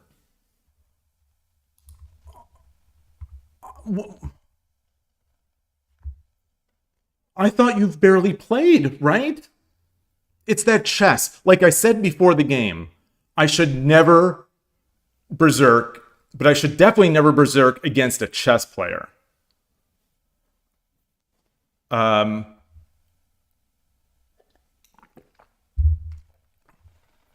Kishin is when in Shogi Wars, there are two types of tickets that you can get in Shogi Wars. You can buy them or you can get them from events. You can get them for being a premium member. But essentially, there are Kishin analysis tickets and Kishin descends tickets, or more just traditionally called Kishin tickets. The Kishin analysis ticket will let you do an analysis, in the game review. Kishin descends or Kishin tickets, in the game, while you're playing, there's that flashing button. If you click that, the engine will make your next move, will make your next 5 moves. So it's cheating. It's sort of, quote, pay to win. It doesn't win. Five moves by the engine is not enough to win a game of shogi usually. And, and especially as you get lower and lower in the levels, it's harder and harder to win. But anyway, the engine will make 5-year moves. It will take about 1 second to 2 seconds per move. So like if you're down to 4 seconds and you need to make a mate in 5 or whatever, that's not going to be enough time. And sometimes if you're in too bad a state, it will not let you use Kishin. Or if you're in too good a state, I think sometimes it doesn't let you make a mate.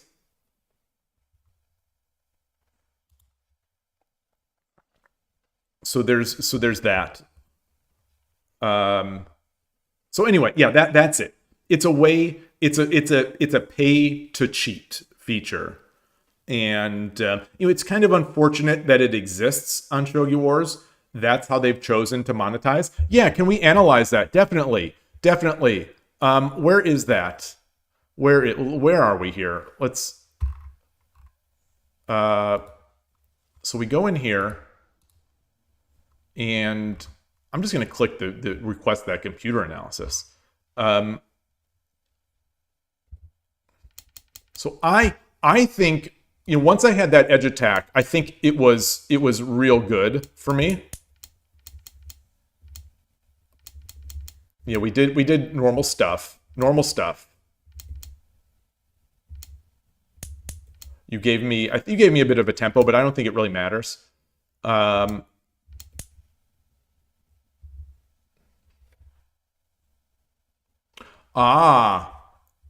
It's all fine. This is fine. This is fine. The engine prefers this, but that's interesting to see. It's interesting to see. Yeah, do this before pushing the edge. But I took. So we went here, takes, or drops. It's all normal stuff.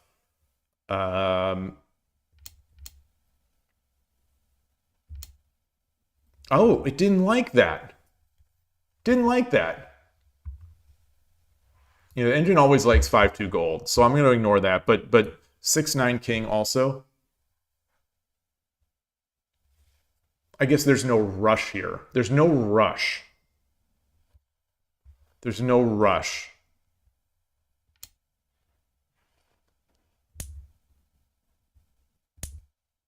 Yeah, bad. So 2-6. Yeah, engine's calling this -4 now. Engine is, it does not like me giving up this lance. Is there no way? There's no way to do something with this?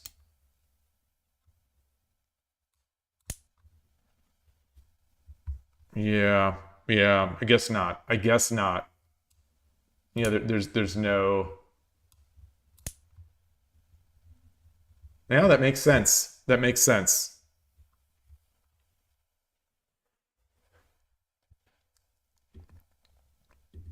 So I should have just played calmly.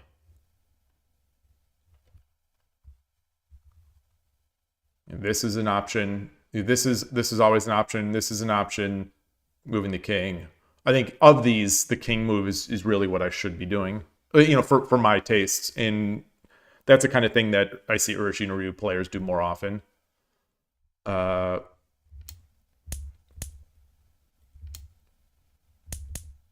Okay.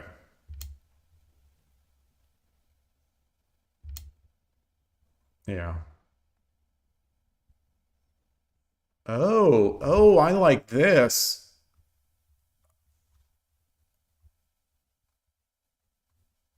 Oh no. So I guess I did make the number one move. Okay. Yeah. I mean, it's rough. It's -8.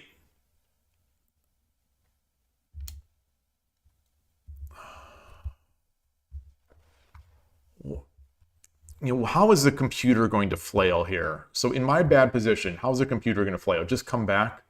It's not going to flail. The computer usually doesn't flail. What's the idea here? Just to get it back?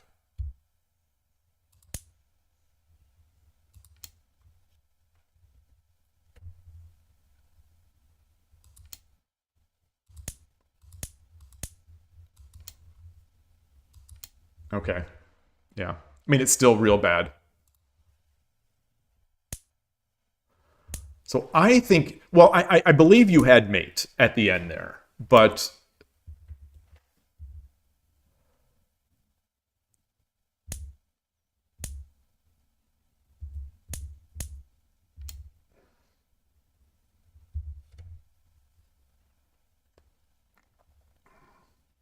yeah, you've got this lance. I feel like you should be doing something else with this lance. You now have a lance. Like coming in here, coming in here, coming in here. So this is the number one move of the engine. Yeah, because my pawn is overextended now. This pawn is overextended, so now you get the lance.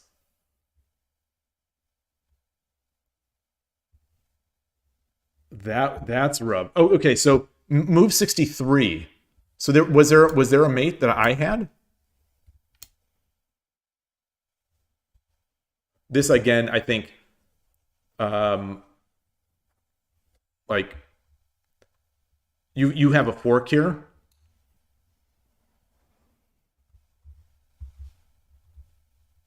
You just this fork.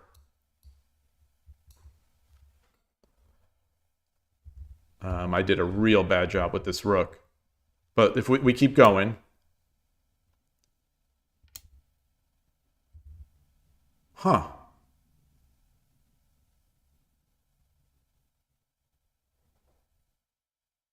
This is bad no matter what.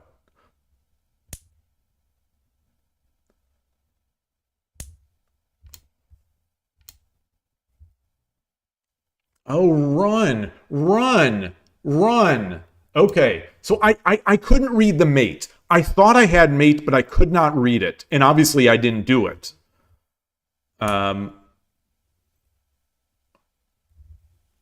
This is the key mistake. Wow. So you did not have mate after this. I actually thought you might have mate here. Or at least, remember your tempos. Remember your tempos.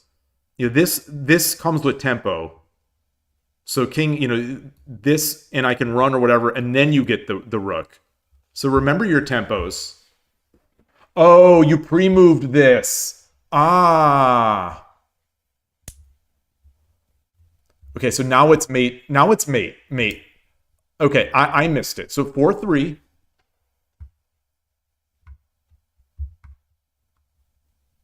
4-3. Oh. Oh. If he takes, now it's the rook. Now it's the rook, and it's just the easy mate. Oh. Yeah, so there's no risk of that. So the risk is the run. The risk is now the run.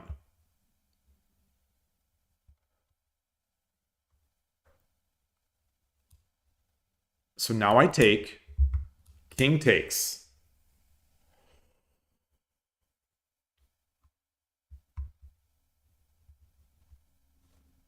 got to be a rook drop. Wherever it is, it's got to be a rook drop.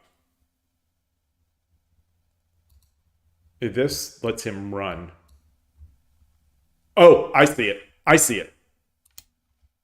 Basically has to be taken, and now we get the 2. This is what I was trying to build, this ladder. I was trying to build this ladder in the game, and I just could not quite see it. I could not quite see it. That would have been a cool mate. That would have been a cool mate. How much time did I have here? I think I was in under a minute. Look at this. Look at this graph. Look at this graph.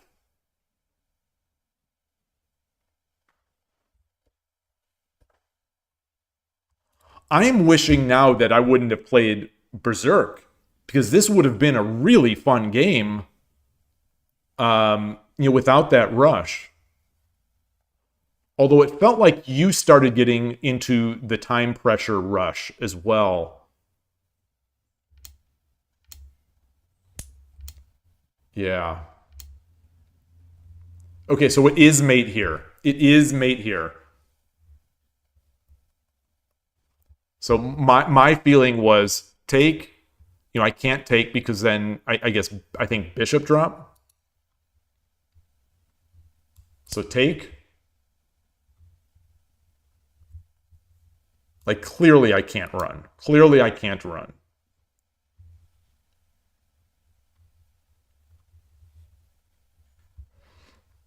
Yeah, this seems easy. This seems easy.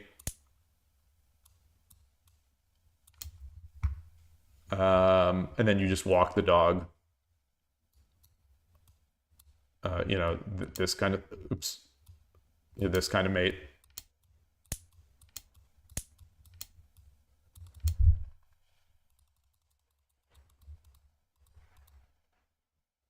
And if I run, then I think you've got the knight drops. The knight drops are coming in hot. Can't go back because the rook. Come forward, then it's the bishop.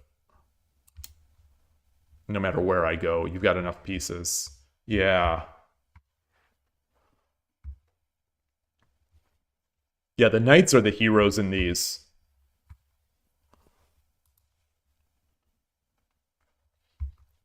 Could I do a review later?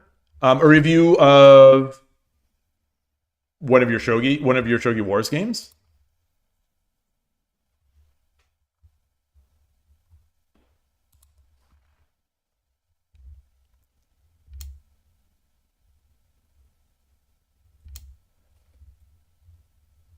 Okay.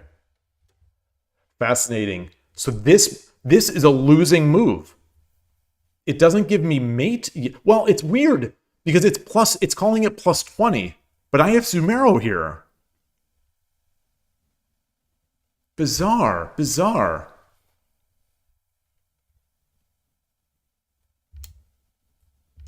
So there was not mate from here. I thought there was. I absolutely thought there was. So there is no mate from here.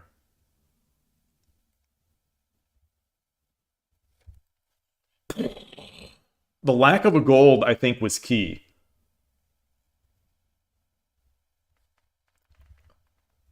Yeah, there's like the engine saying the best for you is something like this.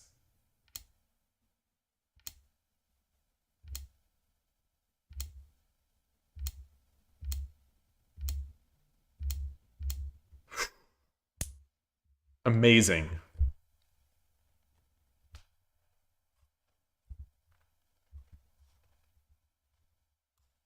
Oh, that's why it's not mate. That's why it's not mate, because now I come and you take my foothold. So now we're gonna get into this weirdo this weirdo territory. Now I'm taking material and we're playing for impasse. Yikes. Yikes. Yikes.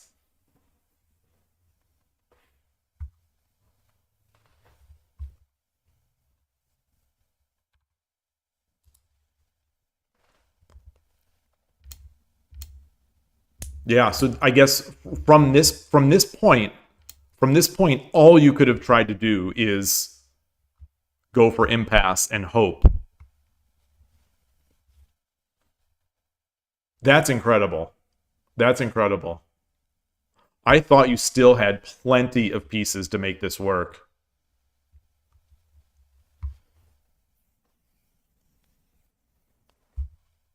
So instead of that rook drop, the only move you have is 3-5. The only move, the literal only move you have to win the game is this.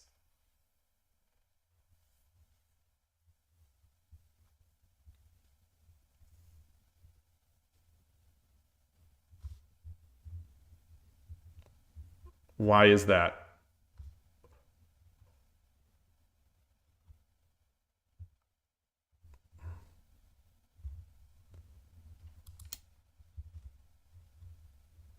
Now you've got the knight.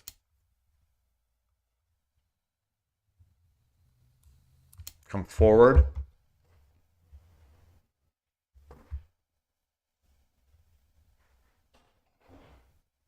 Huh. Boy, this is very difficult to defend. This is extremely difficult to defend.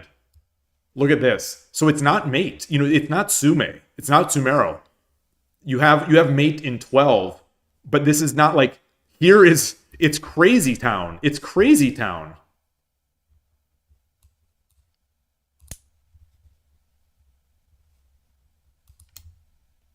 What? Oh no, it's mate. Oh, it's my mate. It's my mate. It's my mate. Okay. So you have to do this. Okay. This is tricky. This is tricky.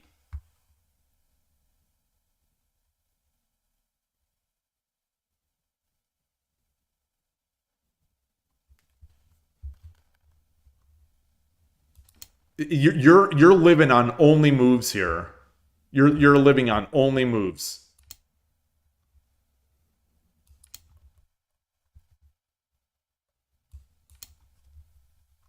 And now you've got some options. Lance.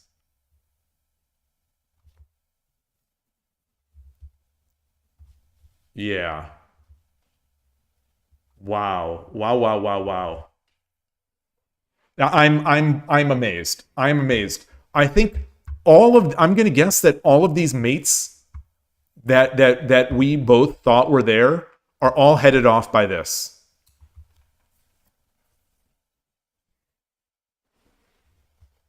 And maybe the fact that I could run in here, you know, assuming this was the only mate. Shogi is an unflinchingly rigid game.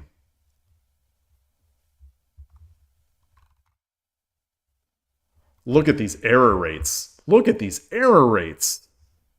Well, it wasn't that bad. I mean, you know, in a blitzy kind of game, I mean, we each, 4 and 5 blunders. So, it was one blunder that made the difference. I thought you played incredibly well. What piece set are you using? What piece set are you using? Are you using... In honor of you, I'm going to switch to this piece set right now.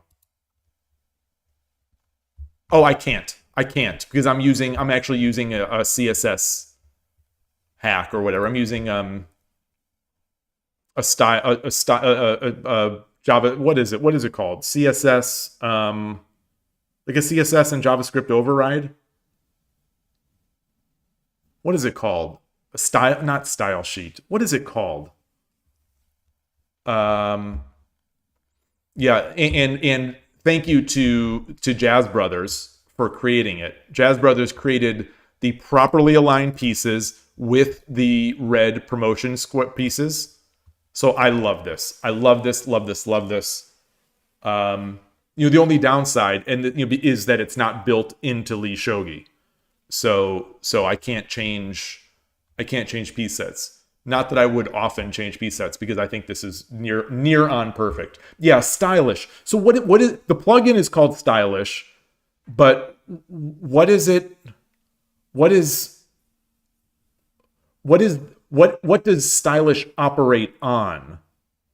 Their CSS user styles. User styles. I think they're usually called user styles. User styles. Dim, you say, is it dim or is it DIM? Is it dim or DIM?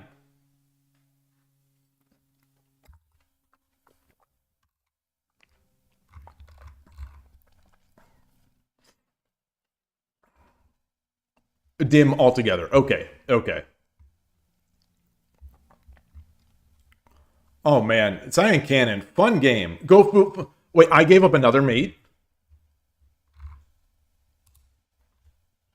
I don't think so from here. Not from here. Did I?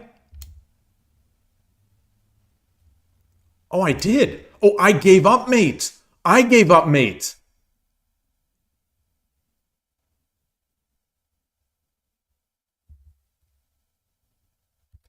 Oh, I bet I've got to walk back here. I bet I've got to walk back here. I'm seeing it now. I've got to come back here. Because now you can't really do anything. Because I can come up here and take this piece. Ah, boy. Wait, so I did this. And now we played. This was right. This was right. Pawn.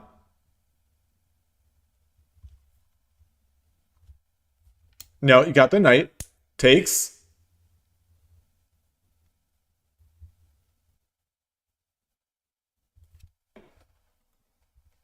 Oh my goodness. Yeah, this is all blocked away. You know, and then it's just... And I'm stuck. Wow. Wow. Wow, wow, wow, wow. Wow, wow, wow, wow, wow, wow. You did so in the end, with that move, you had one bit of ammo. You had that last bullet. You had that last bullet in your chamber that would have done it. Wow. Wow. It's tough. Yeah, I was on 7 seconds. 7.7. Brother. Boy, that's tough. Okay. Thank you again. Thank you again. Oh, Dim is a shortcut of your name. Okay. All right. Well, I'm gonna take a bio break and refill my tea and water, and then come back. And then we'll review that game, the Dim game. Be right back.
All right. You're headed to the gym. Thank you. Thank you. Enjoy your workout. Good luck. Get huge. Get huge. Get healthy. And I will see you next time. Thank you for the game. So let us copy this. Let's go copy Dim's game from ShogiExplained. In case you're ever... Oh, wait. Oh, your name is not Dim. Your name is not Dim on Shogi Wars. What is it? What is it again? It's like Jimco 12. So I'm going to share this. I'm going to share this link just in case you're curious how to get your Kifus.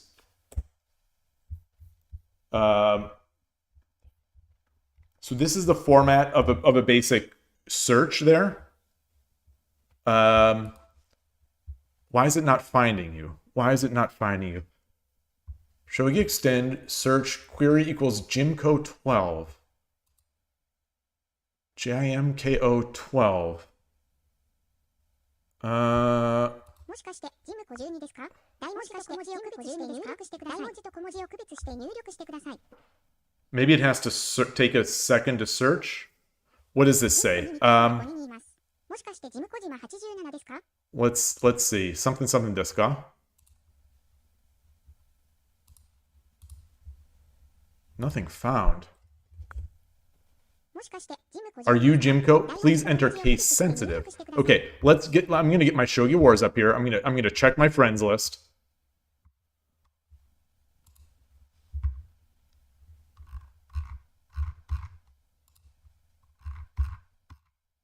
Oh, it's capital.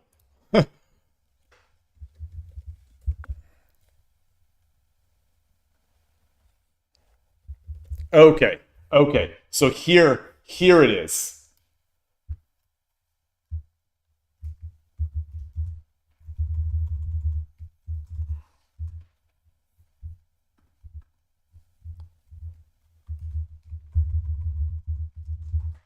So for anyone curious, this is how you look at your own games. So you pull this, and then let me just, so you'll get your default view. Let me turn off the translation. So we're here. We're in the game list. You've won a bunch of games in a row. Goodness gracious, you've won a bunch of games in a row. And then there are 3 buttons on the side here. Oops, let me change my scene. So we've got, what am I trying to do? It looks like my chat is over these. Is the chat over? I don't know why I have chat on the over my camera. All right. Anyway, is it showing up? Well, there are 3 buttons on the side here. So there's Kento, which will open the game in the Kento sort of Kifu editor viewer. It's a web page, and then there's this second button. It says copy. So if you click that, kopimashita, and it will copy it to your clipboard. So I copy from the clipboard, go to Tools, Import Game, in Shogi. I'm there. And I'll just put this in. I'll just put this in a study, my miscellaneous games, and I'll switch my scene. And here we are. So you're still ranking up. You're in the 20Q range. So you still have to win, 12, 15 games or whatever, to get to your actual rating. So let's take a look. Common. This is a funny move because, it's like not many humans, sort of play it, because there aren't a lot of openings based on it, so it's like some of my opponents play this, and if I'm not mistaken, this is the #1 choice at high depth for the engine, which is kind of interesting, I think.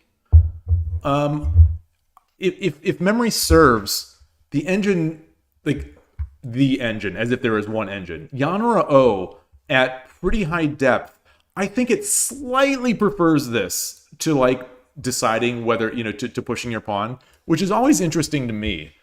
That like it chooses to be a little bit defensive, and it, you know, it works. I think chess players, you know, we talk about what openings chess players should play.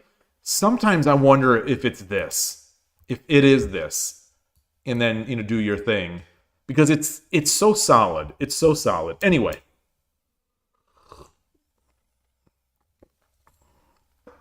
Yeah, and this helps against the weird stuff. So this is like, if you're getting beaten around by weird stuff, this is a great weird stuff, what is it called? Prophylactic. So it's like it's a weird prophylactic anti-weird stuff move.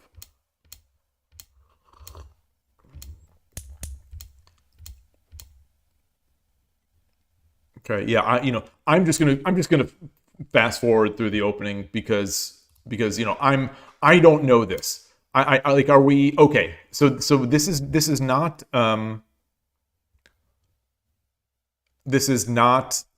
side pawn picker. This is not Yoko Fudori. So this friend of yours, are you playing over the board, or are you just playing online?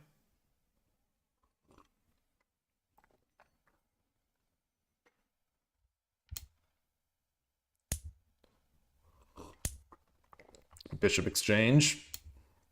Hardcore stuff.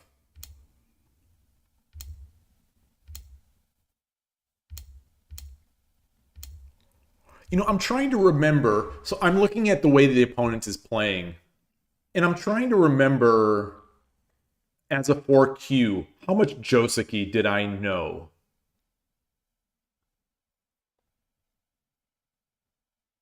I think I knew a lot. I think I knew a lot for my opening, which was Nakabisha, because I studied so much of the opening.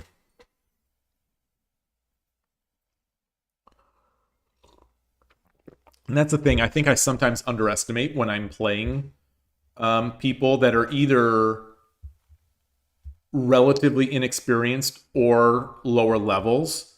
I sometimes forget how many people actually are really solid out of the opening, and you kind of have to take them out of the opening, or you have to get a little further on before you can make any sort of plans. Like, it's a constant reminder that you need to play solidly no matter what level your opponent is. Like, sure, you can flail around and then hope to do stuff, but it's real easy to get into trouble in shogi, even as someone sort of well above. Like Koshiro has told this story about, you know, when he lost a game against, I think when Gost, I think Gost 1 might not have even been a Shodan at the time. They played a Yoku Fudori game, and you know, it got crazy, and Gost 1 was able to convert. So it's like, people who like, it's, shogi is a really difficult game, and it's very easy to put yourself in a bad spot, as we saw in that last game that I played. Like, that was, you know, I put myself in a real bad spot.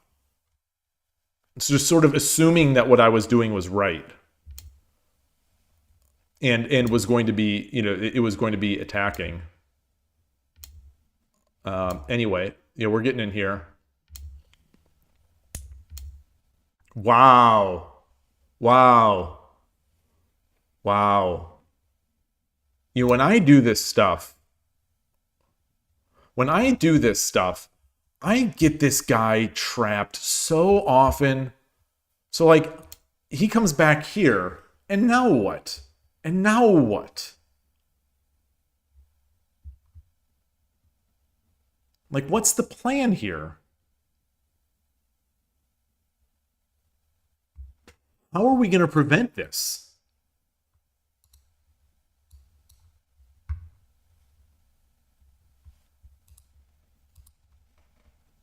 How? You know, I turned on the engine before I leaned back here, and I see it's minus 1.3 for Gote. which means, it's a slight advantage for Gote. I'm looking at the Gote position. Dim is Gote in this game. So it's an advantage, and that was a good move. But why is this a good move? What are we going to do? Hey, Tulip, nice to see you. So what are we going to do here? So Dim, what is your plan for this move? The move that the opponent did gives you more time because obviously the knight is no longer in trouble. The knight is no longer at all in trouble. Other if they take sort of that exchange. But if the opponent does this and says, all right, do your worst. I'm going to defend this. What are you going to do? What is your plan here?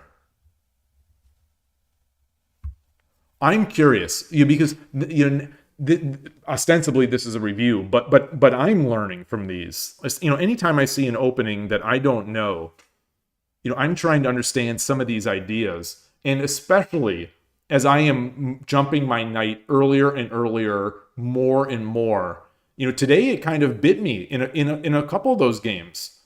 Against the same player that same in different ways, my knight jump bit me. I don't know if the knight jump bit me. My inability to handle the knight jump many moves after sort of bit me.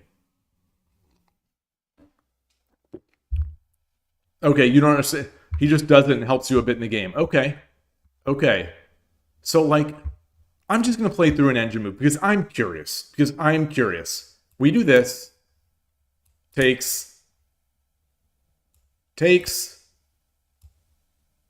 Drop.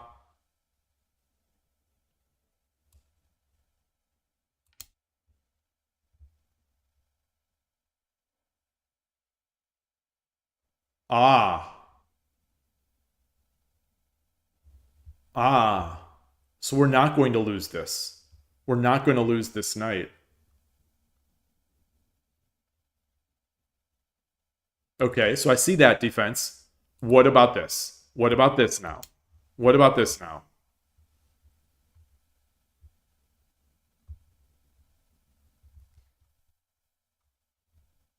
What? Zoinks.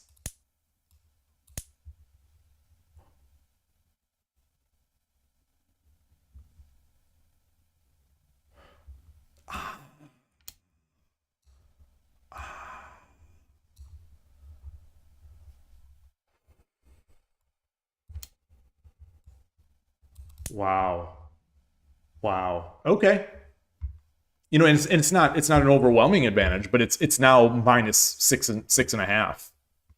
So Gote gladly gives up that knight, and we're gonna play horse supremacy, horse and lance supremacy. Exactly. Tulip is on it. Shogi is a game about sacrificing rooks. Shogi is definitely a game about sacrificing rooks.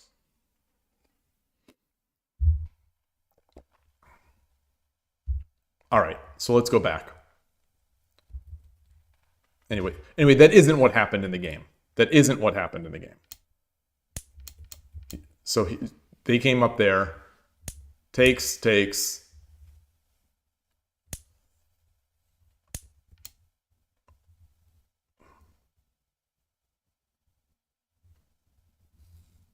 I'm fascinated by these positions. I'm sorry if I'm taking so long on these. Because these the engine wants this again. Either your move was just as good, but yeah, it's like now I'm really not seeing this necessarily.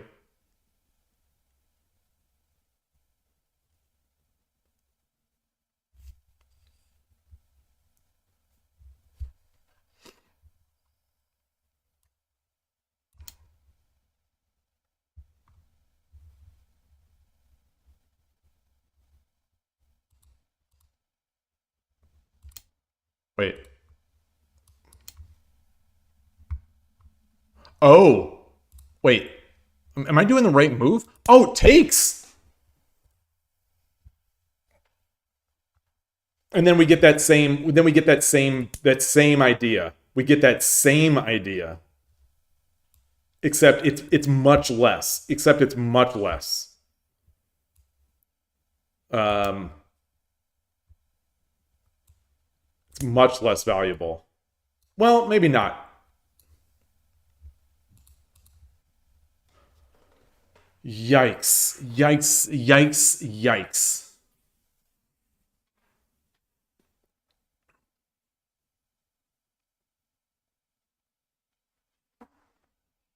Like, this is not Yoku Fudori, right? This is not Yoku Fudori, but it's very... It's Bishop Exchange. It's Bishop Exchange. Bishop Exchange, bishops in hand. Kind of craziness. I don't know what you would call this kind of game. Well, a tulip, I am going to guess that if you play this open, so this, like, that's probably not something that someone just sort of invents at the board. Maybe it is. Maybe it is. Probably not in a 10-minute game. You know, a Shogi Wars game. I'm going to guess you're not really, you know, inventing that stuff at the board. But someone who plays this opening probably has those tricks in their bag. Like, I have a trick to drop a pawn, get my rook up, they drop the pawn on my head, and then I take a silver that's here, which gives me a nice advantage once I get my bishop out. Like, I have a trick of that genre for the positions that I get. I almost never am able to do it. Urshin Ryu Channel gets it quite often. But anyway. Sorry for going into the weeds on these, Dim. I'm like I said, I'm learning as much as anyone here.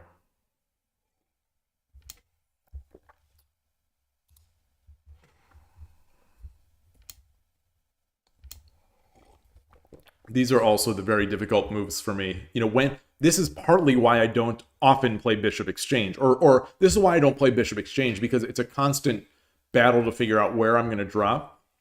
I do exchange bishops quite often, but in the situations I do, I guess usually I'm at least in a good way.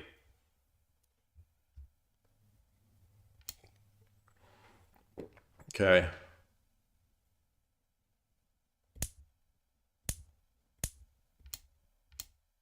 Interesting. Wow.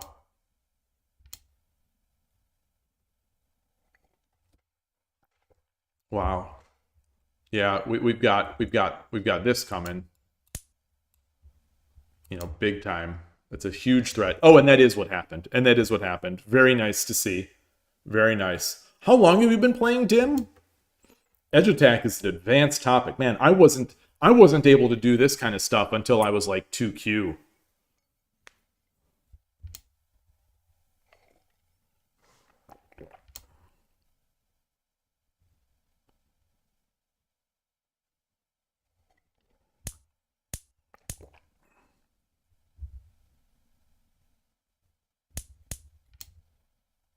Wow.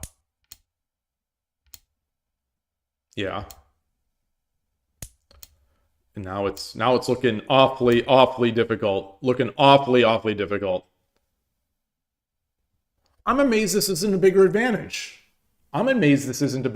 This is only -8. Oh, wait, let's I noticed it's past 2 o'clock. Hold on. How do I get into my arena? How do I get to my arena? The games I played.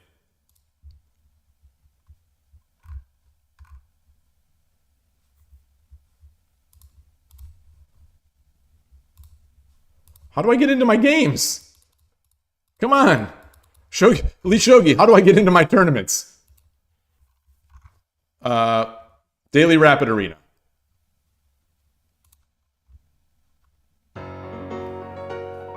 All right. There we go. Things you will never see again. Things you will never see again. I mean, you might say, You might say I defeated a ladies professional in shogi. You might. You might. You might say this. You'd be wrong. You'd be wrong if you said it.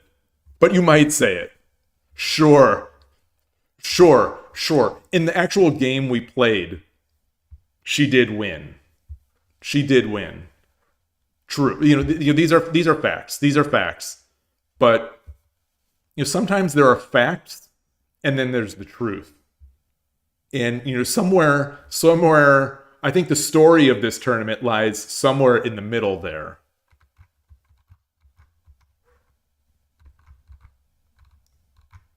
That feels good. 3 of those games I think dead lost. 3 of those games I want to say I was dead lost. I've never streaked before on Lee Shogi. I have never. This is the first time I have ever streaked.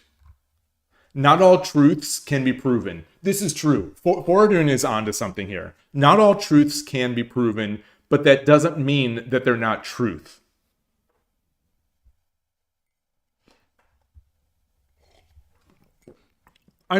Don't mind me. I'm just going to take a screenshot here. I'm just going to take a screenshot. Okay, there we go. I'm just going to take a screenshot. Actually, I'm going to take a screenshot now. Just for posterity's sake. This one's a little... Oh, you can't tell on stream. You can't tell on stream. What made it in my view was number 5. So on my screen, I saw this. So, oh, brother. Oh my goodness. Funny times. Funny times. That game. Oh, hold on. Automod has held a message. Capybara has said something. Shogi Dilf, I welcome you. Oh God. Oh God. Oh God.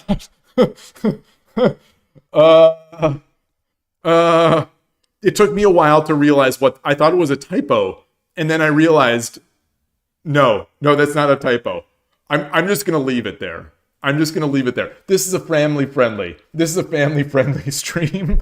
This is a family friendly video. I don't want YouTube to demonetize me. Just kidding. I'm not monetizing at all. Wait, but I can. So we hit 500 subscribers today. We did hit 500 subscribers. So let me. I'm just gonna put this. I'm gonna put this on hold for 1 second. For 1 second, the game review. I'm gonna do. I'm logged in. Let's. I'm not logged in. I'm just a random account here, incognito mode. Let's find Shogi Dad. 501 subscribers. All right, 501 subscribers. 505 videos. 1-to-1. Almost 1-to-1. So here we are. I can officially create on YouTube those. I think what they let you do at 500 is that join membership. It's like like for Urshino Sensei, I pay like $1.99 a month to join his channel. And you get like an avatar or something like that. It's similar to the Twitch subscription.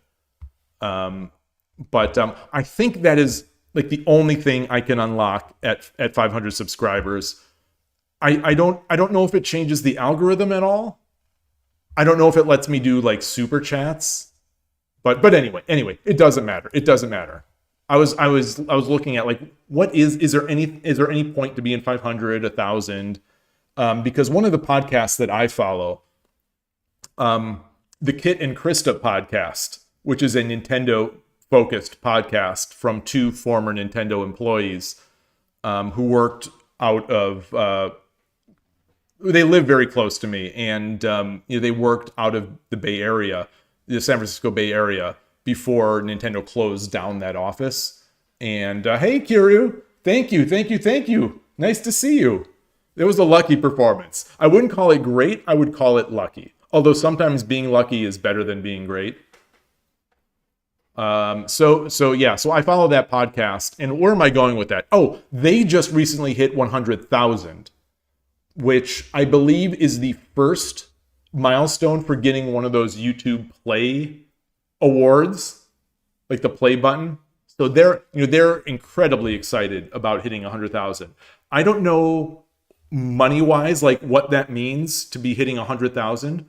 I assume that if you hit 100,000 subscribers on YouTube and you have like a Patreon, as they do, they're potentially in like salary, like almost like a living amount of wage. If so I assume, because they're two people. They gave up their Nintendo jobs. They both quit Nintendo, and now they're doing their podcast. They're making their videos. They have a Patreon, and I think they're doing some consulting as well for external companies, like marketing type consulting. But I don't know how much of that they do. Anyway, doesn't matter. This channel is never going to have 100,000 subscribers. There are only, how many Shogi channels have 100,000 subscribers on YouTube? Between 2 and 5? The only that I know of are Manao and Nakamura Taichi and Suzuki. Kanto Dragon, yeah, not with that attitude. True. I need to have a better attitude. I do need to have a better. I mean, after all, I did just win the Lee Shogi, the prestigious Lee Shogi Daily Rapid Arena. Magic based. Unfortunately, I think you're right. Unfortunately, I think you are right. And that is in the plans. Nightwalker, nice to see you.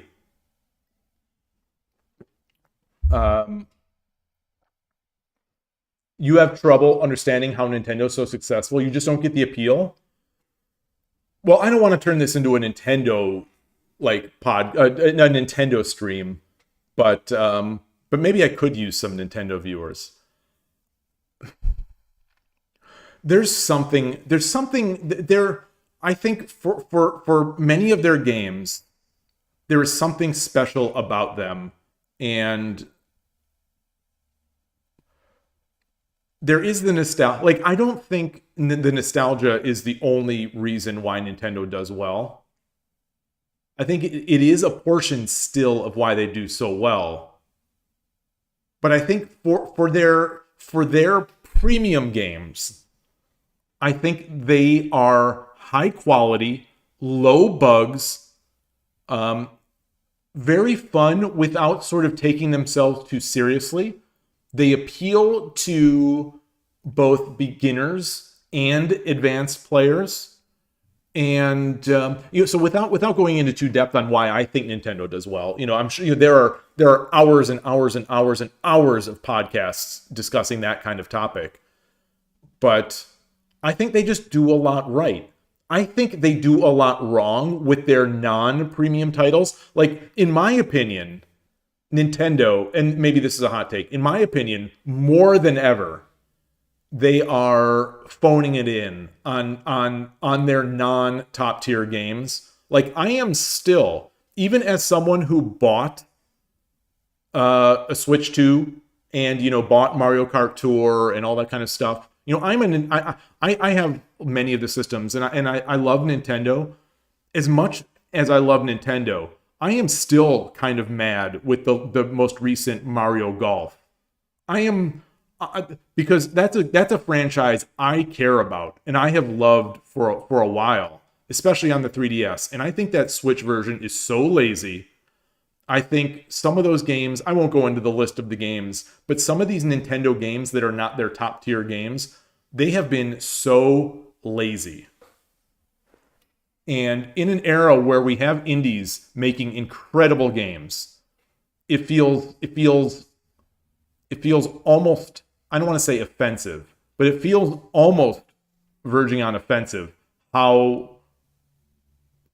lazy some of Nintendo's efforts are and how much they phone it in and just are kind of cashing in on their name. And you cannot do that.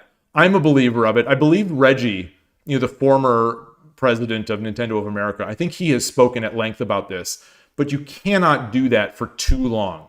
You can do that for a while, but you can't do it for too long before suffering majorly. I think their characters, their characters are wholesome. In 2025, when the world is in many ways just kind of on fire, Nintendo has wholesome characters that are just fun to play, in a lighthearted way. I don't know if that's the main reason, but that's just one of the reasons. But anyway, I missed a bunch of chat. I like the Nintendo retro stuff. I have an analog pocket. I don't know if I mentioned that recently. I have an analog pocket. And so no joke, and I'm not saying this to be like, oh, look at me. But we actually do have some Game Boy and Game Boy Advance cartridges that I'm playing on the analog pocket. And it's revitalized some of that fun of playing Game Boy. Honestly, like it's so weird. I was playing Q*bert this morning. The Game Boy Color version of Q*bert. So I've got the cartridge in my analog pocket, and it's a game I don't remember playing a long time ago but I've always loved Q*bert. We played Q*bert on the ColecoVision. Yes, I'm old, but I play it in the arcade, and I love Q*bert. This Game Boy version is all right. It's all right. It's all right. It's more difficult than it needs to be because the screen kind of pans, and so you can't see the full field of play in one view. But anyway, stuff like that, like the Tetris for Game Boy, I think is still a great version. And I love Tetris. I love Tetris 99. I love Tetris Effect. I'm not great at any of these. I have won once or twice in Tetris 99. I remember, gosh, it was probably like 3 or 4 years ago, when I won in Tetris 99. And after that, I had to drop my daughter back off at university. So it was probably like a Sunday night. She was staying home for the weekend. I was going to drive her back to the university. And I won that game right before we had to go. And it was kind of not quite at the level of when I hit Shodan on Shogi Wars, but like I was on cloud 9. I was I drove her, and I'm listening to the Tetris Effect soundtrack in the car, and I'm like, oh my god, oh my gosh, I can't believe I won a Tetris 99 game. It felt so good. I'm a loser. Yes. Feel free to sling the arrows at me. I am a loser. Tulip, you say Nintendo did really big things early on in the market in the mid 80s and have very successfully kept that momentum. Yeah, they did. They lost some of it, with the Wii U and the GameCube. I love the GameCube, so I'm nothing bad about the GameCube. They lost some of that, but they got it back. I think they're at risk again, as well as the Switch 2 has done so far. I think they are at risk, and they've got to keep it. They've got to keep it going. Capybara, 100K. It depends on the type and the quality. Sometimes it's not enough. Yeah, like some of these, I see some of these car YouTubers, and they have they've got like 100,000 subscribers or sometimes fewer, and they are doing stunningly beautiful like car production, high production value reviews and stuff like that. And maybe all this stuff like high production, like drone footage of following the car on the road, like this beautiful, stunning footage in Switzerland or wherever. Like maybe this stuff is actually not as expensive and as difficult as I think it is to create. But when I see that stuff, I'm like, oh my God, how is this person paying for this with only 100,000 subs? And I'm wondering, like, are they taking money out of the bank, or like, did they quit a high paying job and they're just trying to subsidize it until they can get like 500,000 subs or whatnot. I'm amazed, I'm mesmerized by that stuff. Hey, Melkor, great to see you over on YouTube. Yeah, I've got to make the 3 YouTube videos with the shocked-based thumbnails. I've tried to make some shocked-based thumbnails, and they haven't gotten me much. Capybara, you're from the country where Nintendo never really broke through. People didn't have money. Wait, what country is that? You're from Poland, right? You're from Poland, I thought. Poland is not a poor country. Poland is not a, right? Especially now. But maybe in the day after the fall of the curtain or whatever. Thank you, Kiryu, about your comment about the podcast. You enjoy it? You think it benefits? I hope so. I really hope it does benefit the community. I want it. I'm feeling some pressure, especially since they haven't quite met my bar of where I'd like these podcasts to be. So I'm working on it. I'm trying my best. I've got some ideas on what I want to do next. I've got a few people that I haven't lined up for interviews, but I was actually about to message someone today about one, and I think it'll be an interesting someone who has recently offered to do an interview. I think it'll be so interesting if we can get him on. So I'm going to try that. I've got some topics also that I think will be good in the next couple weeks.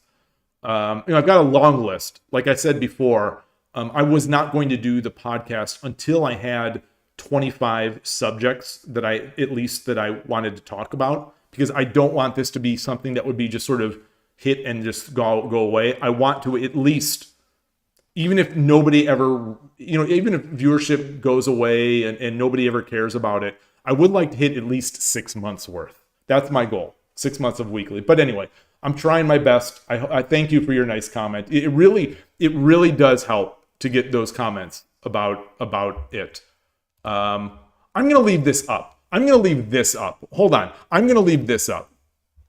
While we chat. This is more braggadocio. This is more braggadocious than just having a game review. And I will get back to the game review. I'm so sorry, Dim. Yeah, I do Shogi podcast. It's on my YouTube channel. In the YouTube channel, if you go straight to my YouTube channel, they have a podcasts tab. Or you could search Shogi in the West. I do not have it anywhere else at the moment. I did create an RSS feed which had no viewers, but I quickly ran into limitations that I didn't know existed of the free site. And so all those podcast sites, they cost, like they're basically, it seems like anything that would be able to support the volume that I'm doing, which is weekly, about an hour a week, I'd have to pay like $20 a month. I'm just not willing to invest that money into the podcast on the side when I think the YouTube will be all right for now. So we'll see. You're mind blown that I play Tetris? I'm old. Why? I'm old. Of course I play Tetris. I'm not good, but I love it. Oh, NES Tetris. I just mentioned that I have that analog pocket, and I was playing the NES version of Tetris on it as well, and it plays beautifully. I still arrows, sling the arrows at me. I like the Tetrises where you can do T-spins. And I don't think you can do a T-spin on the NES version. Correct me if I'm wrong. But you can do one on the Game Boy Advance or on the Game Boy version, right? Or am I confusing it with the GBA? Because I just did a T-spin in the Game Boy version, and I was like, oh my god, I didn't think T-spins were even invented in those days. Melkor has not listened to even one of them. Oh, dagger or knife, taking it out of my back, and then Melkor shooting hot fire at Tulip across the internet.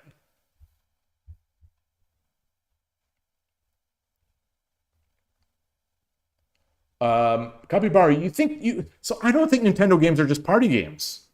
Not anymore. Zelda has always been great. Metroid, Zelda, Mario games, Donkey Kong games. I think those are in many ways, the peaks of the individual genres. Especially 10 years or so ago. Indies have really, in my opinion, pushed the state of the art for a lot of those types of games, like Metroidvanias, like platformers, like I guess they're not indies, but like open world games. But Nintendo is now showing what they have, their take on all those genres that Nintendo kind of pioneered.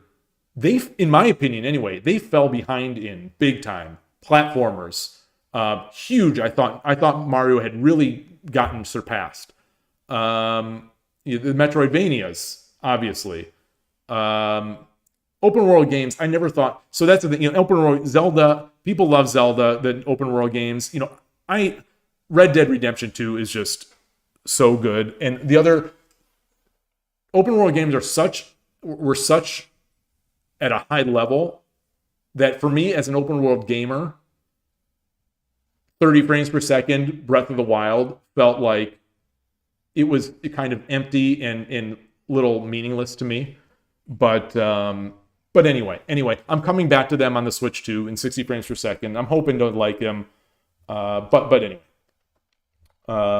Contra Dragon, you also don't understand their success. With the exception of Punch-Outs and Game Boy Tennis Golf, you never understood why people prefer ninny games. I've never heard anyone call them ninny games over other ones. Like, why would I play Super Mario Bros. 3 when you have DuckTales, Contra... I think Super Mario Bros. 3 is a great game.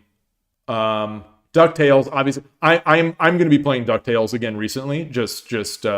I wish I could find... I've got to find a way to stream this stuff. I don't know if people want to watch me play old games badly, but DuckTales, I don't remember playing much DuckTales when I was younger. So I need to come back to DuckTales and give it a shot. NES Metal Storm is one of my favorites. Oh, hey, Transport, nice to see you. Need more Skibidi Dad thumbnails. We definitely do. We definitely need some Skibidi Dad. We definitely need some. I'm just not a good enough... I'm not a good enough artist to make bad art. I'm not a good enough artist to make good art. But I'm not a good enough artist to make sort of ironically bad art. One other game that I'm going to be playing soon, replaying for the first time in I imagine 20 or 30 years, Rygar. If anyone liked Rygar on the NES, that was sort of like a Metroidvania-ish. And I remember thinking it was so hard. And as I don't remember how old I was probably not quite a kid, but a little older. But anyway, the day that we beat Rygar at home, I was playing, two of my brothers were watching. And, back in the day, one person would play and others would watch. But I guess kind of like streaming. But the day we beat that, the three of us were jumping up in the air. We were so excited to see Rygar beaten. We had thought it was going to be impossible to beat that game. And I'm going to go back and play that. I just recently, a week and a half ago, I just played it in the arcade, and apparently the arcade version is not as good as the NES version. The arcade version is more of a straightforward platformer. Wait, Tulip listens. Yeah, if Tulip listens to it, Melkor refuses to listen to the podcast. Yeah, Red Dead Redemption. I would say Red Dead Redemption is not really, really good. I'm going to go out on my limb here, and I'm going to say Red Dead Redemption is the best game that I have ever played. It's the best game almost that I could ever even imagine. I could get moved moved to tears at how beautiful a game that is, both from the technical side and from the artistic and story side. I love that game. I have well over 1,000 hours of Red Dead Online. I've played through the story 3 times. I'm excited to rebuy it when they do a next-gen version. I do not know Hyper Rogue. Shadowgate is the hardest game for NES? Shadowgate. Wait, what is Shadowgate?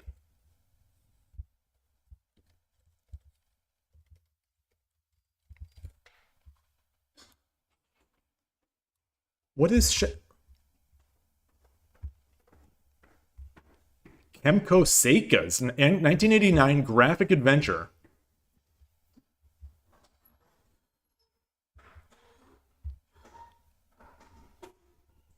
Is this like an RPG?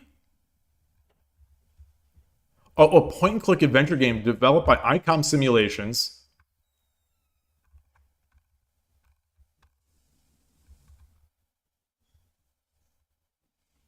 All right. I'm going to minimize that window and just so I remember. Melkor is just jealous that you listen to Shogi Dad podcast. This is true. Melkor is just jealous. He's just jealous. Any circus fans in the chat? Yes.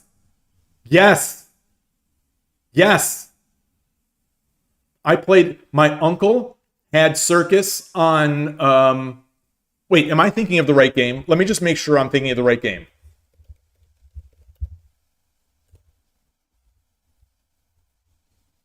You say 1977? Yes.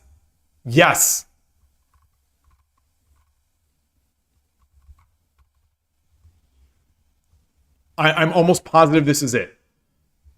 My uncle had this on Intellivision.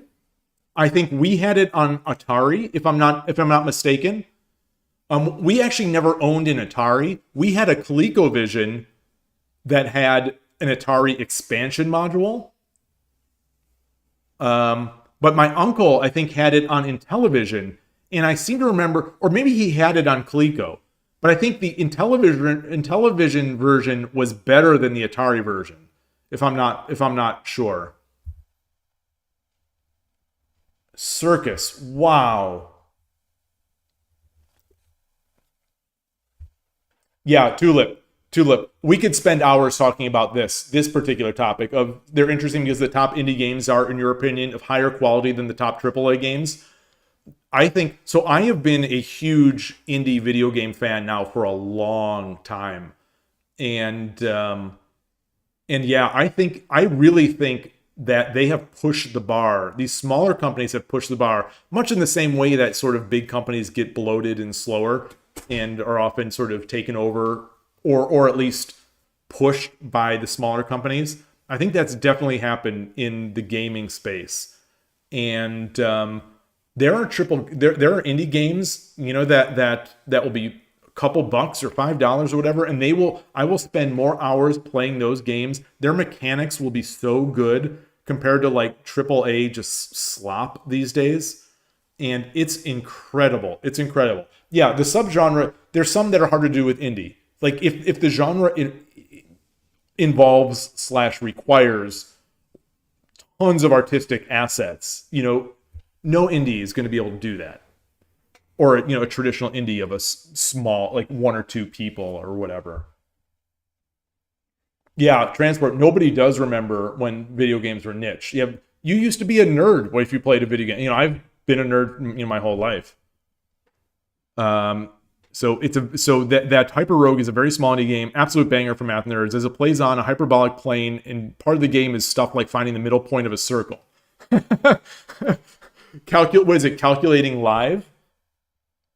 Now Mario is up there with Ronald McDonald. You would like to watch an old game stream? Well, maybe I should. I'm not good. I'm not good at these. And I don't know if so the real problem is I don't know if my streaming machine can handle it. Like, I said I was going to stream, what was that game I said I was going to stream?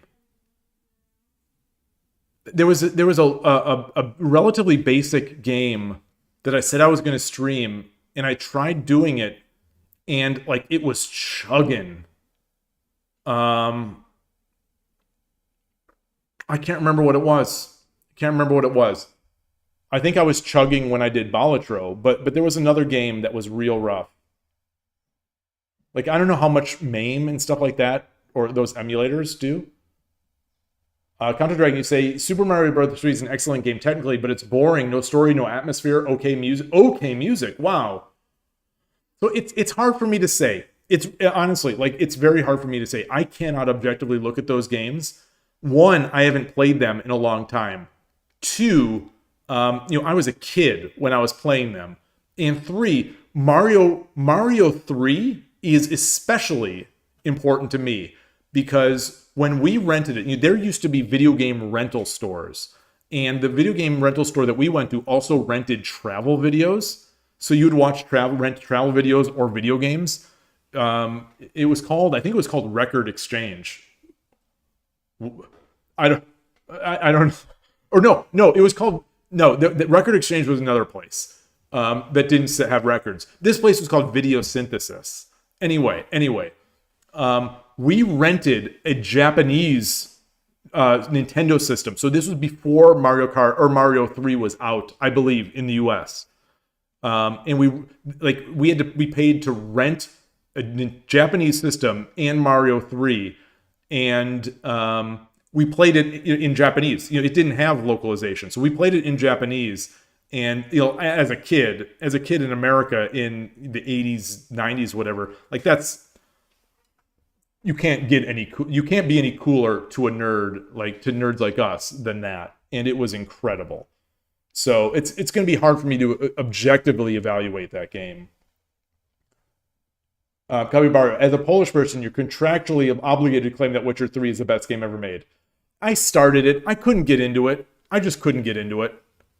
The mechanics didn't feel good enough to me, and it was a lot of story. It was a lot of story. Like, I love story, but it was a lot of story that was, in a way, intrusive. It almost wouldn't let me breathe. Like, the story, I felt like enough story let me do something a bit. Indie MMO exploding and killing studio is a tale as old as time. Yeah. Play Shadowgate and you'll watch until I give up. Well, will that be soon? NES emulators are super lightweight. Yeah.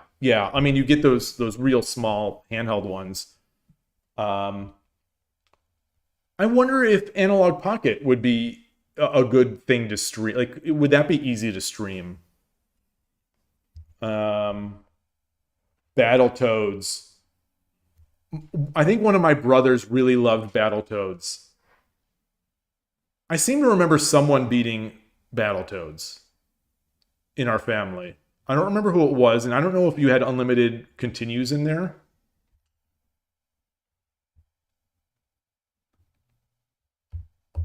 Witcher 1 emulates Polish atmosphere perfectly? Wow. Wait, really?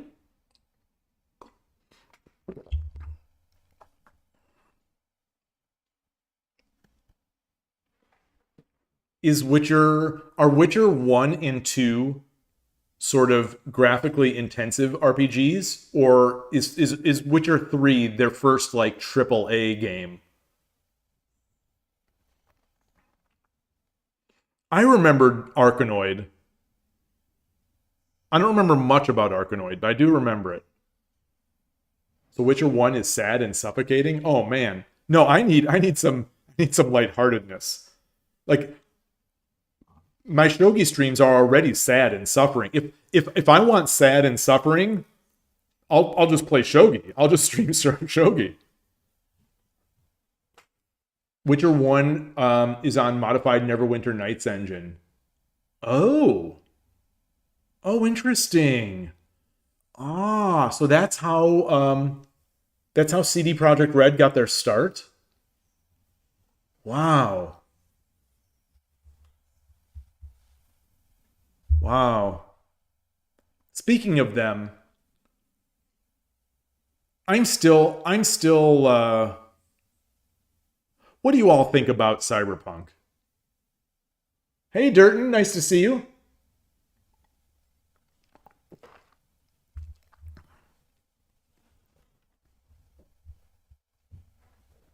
Oh, they were a publisher and they bought rights to The Witcher. Ah.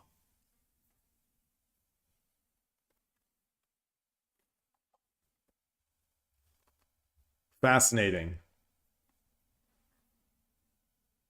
Cyberpunk 2070, is it 2077 or 2377? I mean the new Cyberpunk.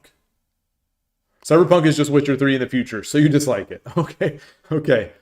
You know, I think I played for about an hour on one of those Xbox like there was a weekend where you could play Witcher or whatever pretty much unlimited for a weekend. So I downloaded it and then I ended up playing for like an hour. I couldn't get into it. Like the movement didn't feel quite right, and it was just so much story. Again, it's like so much story. It just wouldn't let me get in. It wouldn't let me get into the game. And I think for me these days, like you've got to be able to catch me in the first 15 minutes to half an hour, I think. And because there are so many good games, and especially if you're going to ask me for $70 or $60 after, it's like, maybe I'll just play Red Dead. You know, or maybe I'll just play some of these games I already have. And so, like, if you can't pick me up in the first half hour, you're probably not going to get me at all. And so, Cyberpunk didn't quite make it for me. But when I played, that was before all the updates, and that was before all the sort of improvements that people seem to be raving about now. Like, you know, when that game came out, people, you know, people are mad all the time now when any game comes out. But like, people were really mad, and it was apparently a terrible game. But now the way people talk about it, it's like it's one of the greatest games ever made. It's a meme since The Witcher's author listened to what they wanted to do and requested up payment for full rights. Oh, instead of royalties. Oh.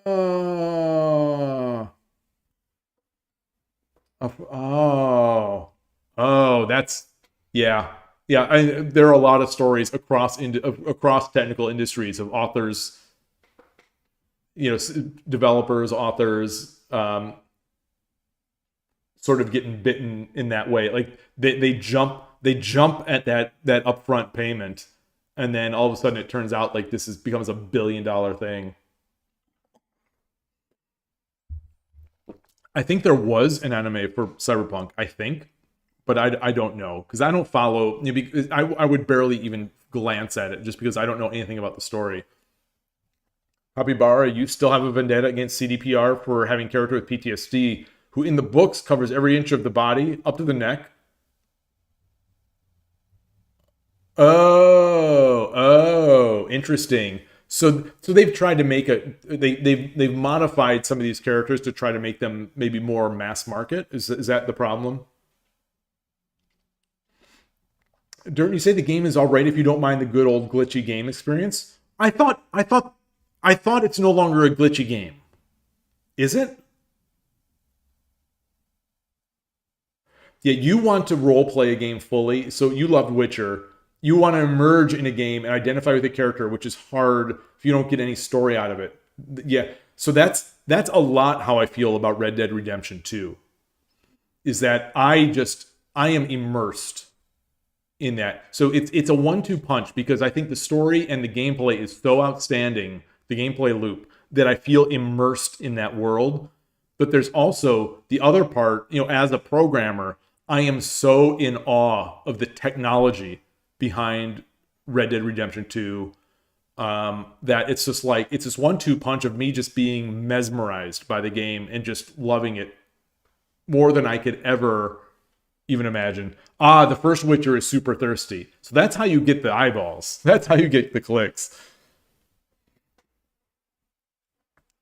So you say it's actually more complicated. Before CDPR, another studio was supposed to make a game in The Witcher. Sepkowski took royalties, and the game never came out. Also, at the time, the best-selling Polish game sold like 50,000 copies. So they didn't have experience. Interesting. At the time, it felt like a good move. Yeah, it seems like the safe move. But maybe, maybe it would have been better otherwise. It's rough. Oh man. How did my shogi games go? I won. So Melkor. I won the Daily Rapid Arena. And Shogi Harbor was in this Daily Rapid Arena. I'm not going to say that this makes me a pro or this puts me at the pro level. I'm not going to say that. But I'm not going to say that either. My games were quirky. My games actually were very quirky.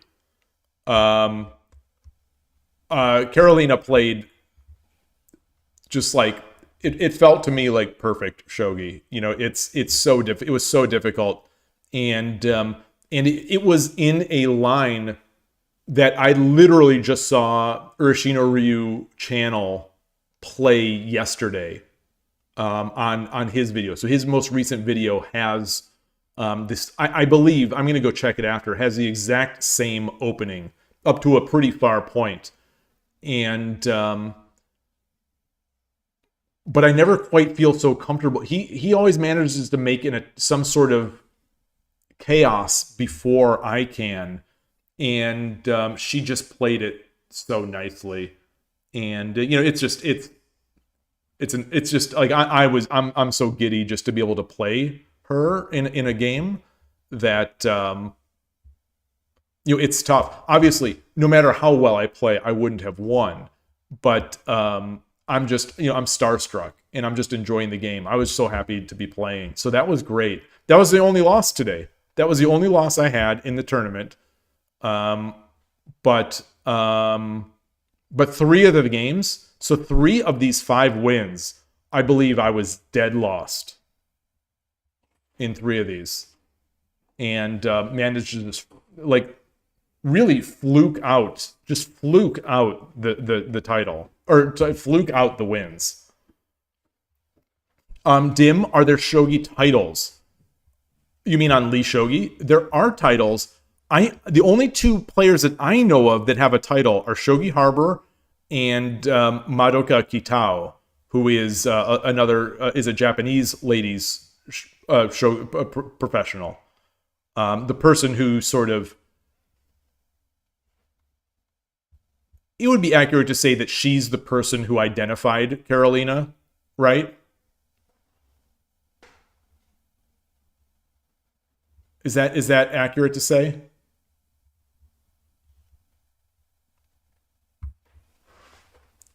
But those are the only 2 that I am aware of on 81 Dojo, on Lee Shogi. Is there any way to see that? So where's players? How do you see players? Community players.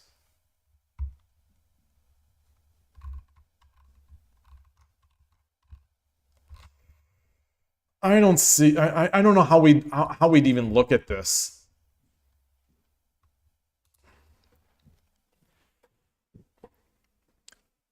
Yeah, it's similar to the Lee Chess titles.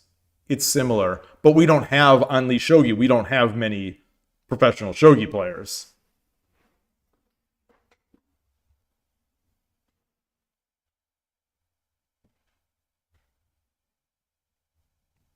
Capybara, you say people are painting it like a stupid thing, but no one without gambling addiction would have chose. Well, so that's the thing, and that's the those are the people who eventually become the billionaires, the people who take those risks a lot of times, in software, the people who took the risk, the people who weren't content, people who weren't content with $1 million, and now they're worth $1 billion.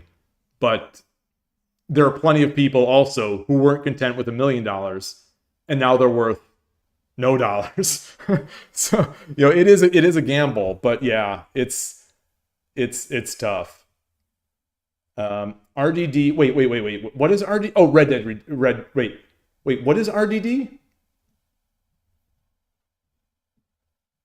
In Witcher 3, we're so good in your eyes because they show you the character and you do what you think the character would do. Oh, Red Dead Redemption. Yeah. Or is it Red Dead Devolve? Wait, you go. Yeah, you're Unbound Wild West Life doing it. Yeah, it was so good, so good. Yes, Kanto Dragon. I did try the Crossfield Shogi app, and actually, I spent some time this morning. I was thinking that today's stream was going to be a Crossfield Shogi stream, but those developers, they do not allow their iPad app to run on Mac OS, so I can't stream it. You have a choice when when you make an iPhone or an iPad app. You have the ability, and I think it's actually the default, I'm not sure, but you have the ability to allow it to run on a modern Mac.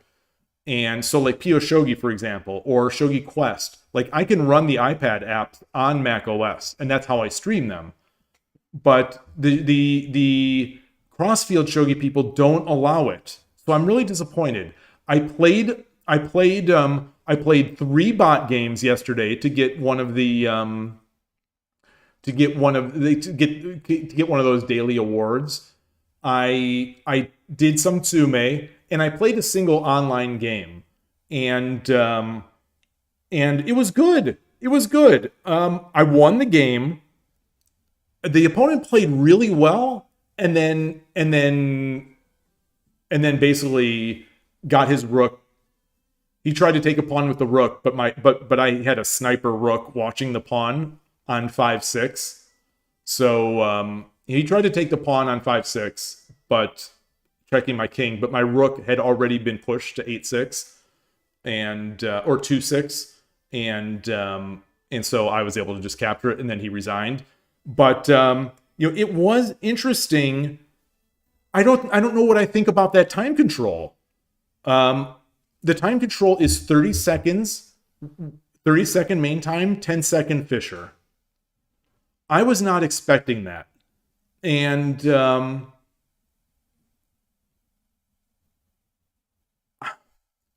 I don't know if I like that for online play.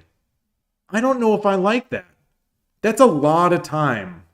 Like, I ended up at some point, I think I had like 2.5 to 3 minutes at some point, and my opponent at some point when he resigned had like 1:40, and he had taken a lot of time, I think. So it's a strange time control. I almost think a 10-second increment is too much. But I don't know. I have literally 1 game of experience in it. It felt weird to me versus like a 5-minute main time with like a 5-second delay or a 5-second increment. That to me feels somehow a little better, but I don't know. It's very interesting. And like I said, I really wanted to stream it today, but those developers don't allow me to run it on Mac OS, so I can't. I was disappointed because I'd like to play it. I like to play it. I'm curious how many players they have in that online community. Melcoris, have I watched the Kishin tournament game analysis? The only one that I have watched so far is Edwards. Not Ducky. Buggy D Clown. Buggy D Clown against, I believe, a Belarus player who was rated 30Q. If I'm not mistaken, it was the player who came in second in the ESC. Either way, I think it's a player who was in the top 4 in the ESC. I watched that review, because Buggy D Clown is an Urashino Ryu player. It was a very quirky Urashina Ryu, where he pushed as Gote, where he pushed 4-4, pawn 4-4 at some point. Very strange.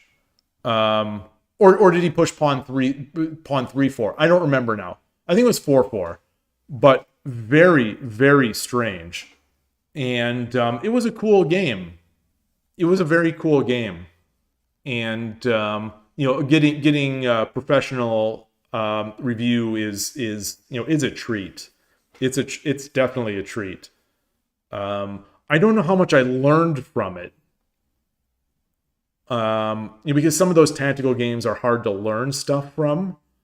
But Edward is one of my favorite players now to watch. So I was glad to see that game was one of the games that were reviewed, and I'm going to go back and watch the others.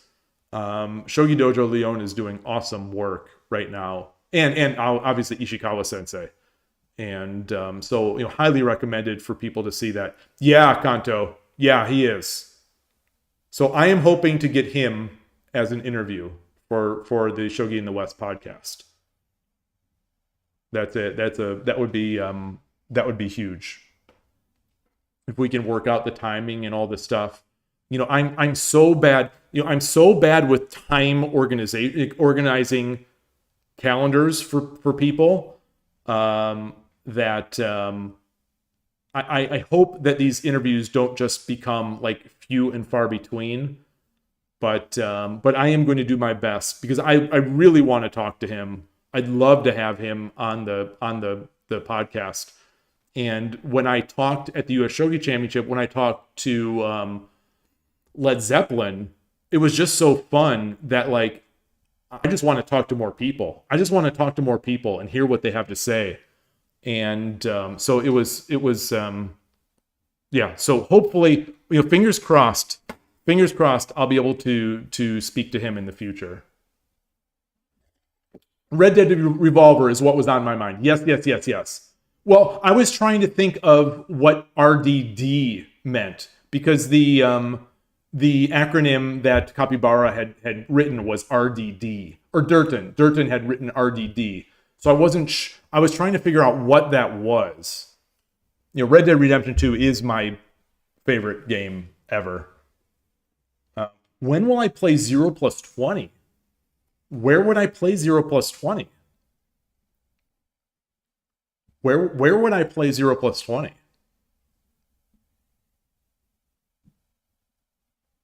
Yeah, I know that Edward is I believe he's above 2100 FIDE. And just the little tidbits I've gotten from Shogi Harbor and from the Kishin interview, the Shogi Dojo Leon Kishin interview, he's got some interesting stuff going on. I think he's the kind of person I can't wait to speak to.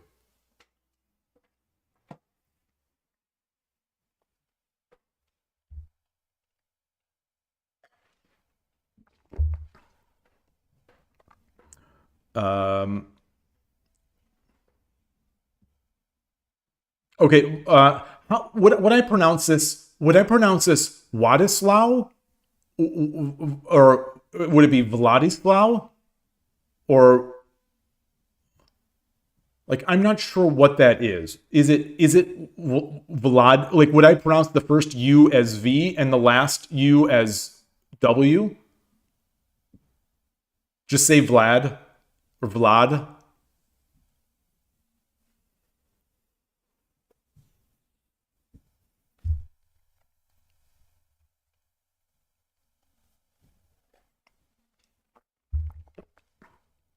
You can just say Vlad. Okay.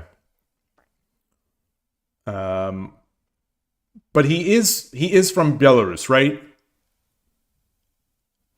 Like, if someone would have said to me a name is like spelled like that, especially Władysław, I would have guessed that that's a Polish name.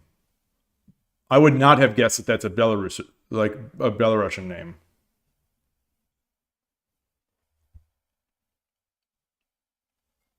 He's from Belarus. He's living in Poland. Oh, Oh, well, so that name, I still would have guessed. I would have guessed the reverse. I would have guessed that he's a Polish player living in Belarus.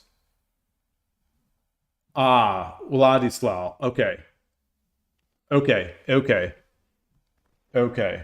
Interesting. Very interesting. Thank you.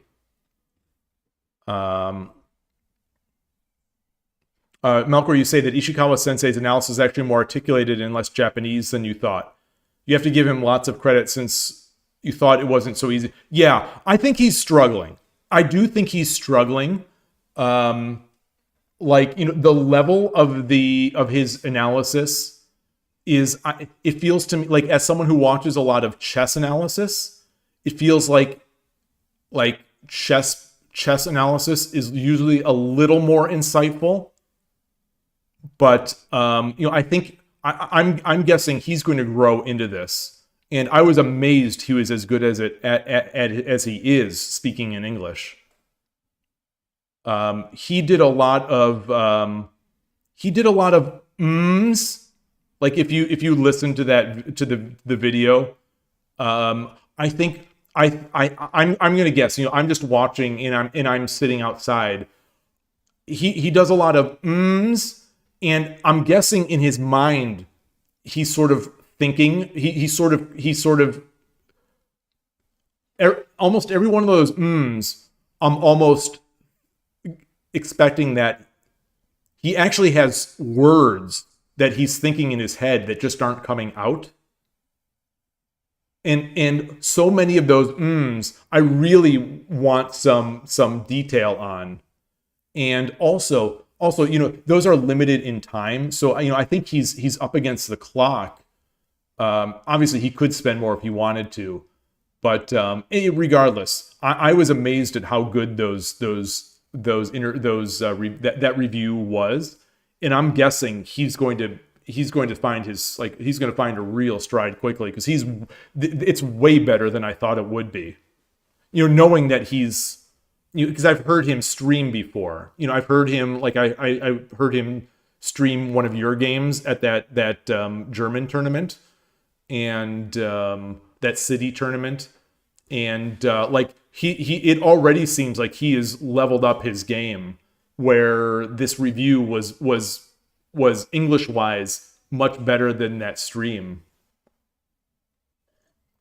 So I'm excited. I hope he still does it. Like, we're so lucky to have someone of that caliber doing game reviews that, like, I just hope he gets enough likes. I hope he gets enough views. Yeah, it's, you know, even though I'm still mad that you all released that anti-Urashima Ryu subject, that study, that chapter in your course, I'm still mad about that, but I hope he enjoys it. My biggest hope is that he enjoys it.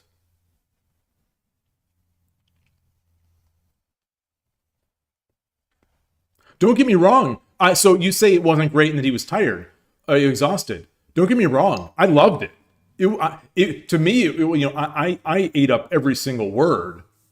But he's leveled up since then.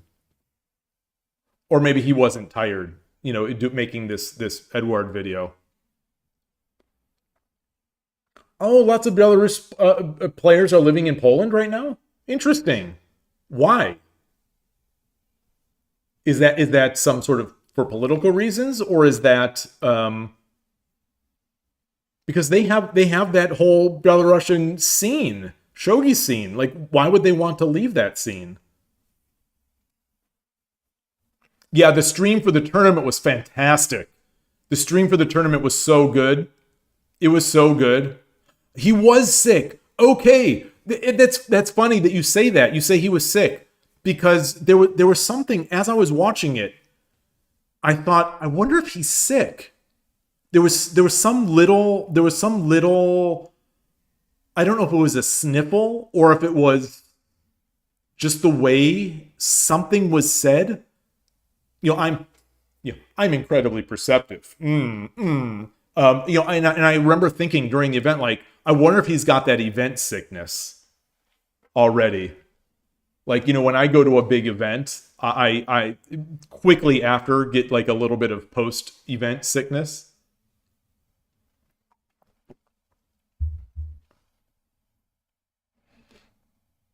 Anton is also living in Poland. Melkor? Oh, Starikevich. He is? Wait, what? The leaders of the Belarus, the like basically, you know, some of the highest level players in Ginkamari are living in Poland?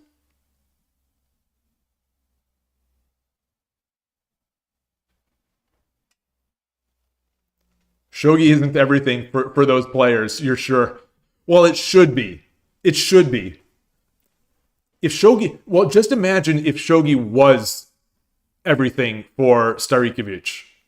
He probably would have done better at that event. He probably would have done better. maybe,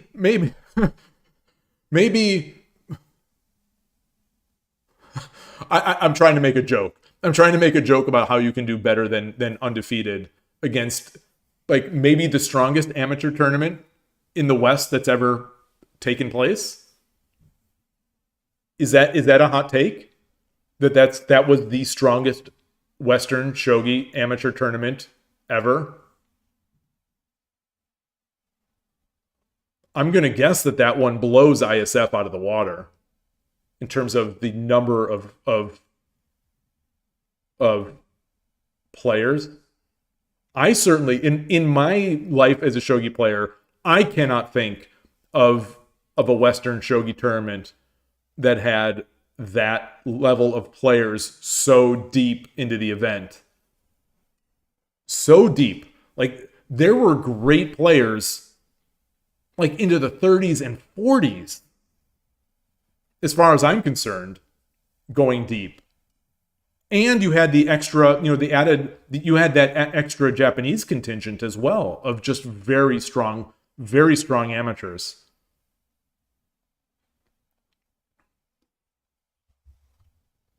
So, man, like, I can't even imagine winning that event, but that must be easily near the top, if not the top of his shogi life.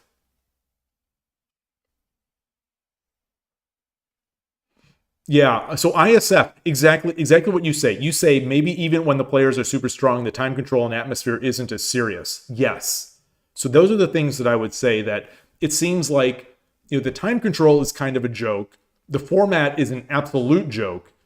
The atmosphere is sort of like a festival. And the players, there are some great players there, but I don't think there are as many great players, and I don't think there are as many very good players there.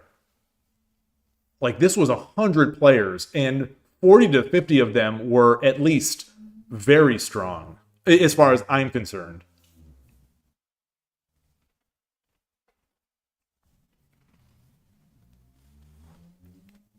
The only thing we could say, the only thing we could say is that about ISF is that it had Chinese representation. That's the only that, you know, I think that's the only argument that you can make about the relative strength of the tournament. Like, you know, the ISF had the two United States representatives who are incredibly strong, and I like to think would have both competed for WOSC. But even that said, there were so many players at, not, you know, around that level in this tournament, more than I think ISF had. But you know, what do I know? That's just my own perspective. Like I said, maybe that's a hot take. I'm just so blown away by that WOSC player list. It's like, I don't even know what to make of it. It's so strong. It's so strong. And as someone who's trying to get better at this game, it's rather intimidating to think that there are so many players that strong. And it seems, honestly, like a lot of those players don't even play that much. Like, does Telmarch even play that much, Shogi? You know, how much... It's like he's just so good. Like, how much Shogi are you even playing, Melkor? Like, are you even playing that much Shogi these days? Or are you fully focused on university? Dim, you ask, are draws common in this game or really rare? They are not common. They are not common. I wouldn't say they're really rare, but they're not common. I had a draw this week on Shogi Wars. So I think it was yesterday. Yesterday during my stream I had a Sinichi day, a draw by repetition. The title games with Fuji and Nagase, they seem like they're getting into Sinichi day. I don't want to say often, but it seems like Sinichi day is always a possibility with those two. Something interesting you noticed, Melkor, if someone loses once, they will lose much more easier. Kobayashi lost one game on WSC ever, and lost the second time even quite clearly in the same tournament. Interesting. Kobayashi is not the player who defeated Koshiro in the first round, is it? Or is that like Shibutani or something? Because Koshiro lost a winning game in the first round, and it kind of disrupted his entire bracket.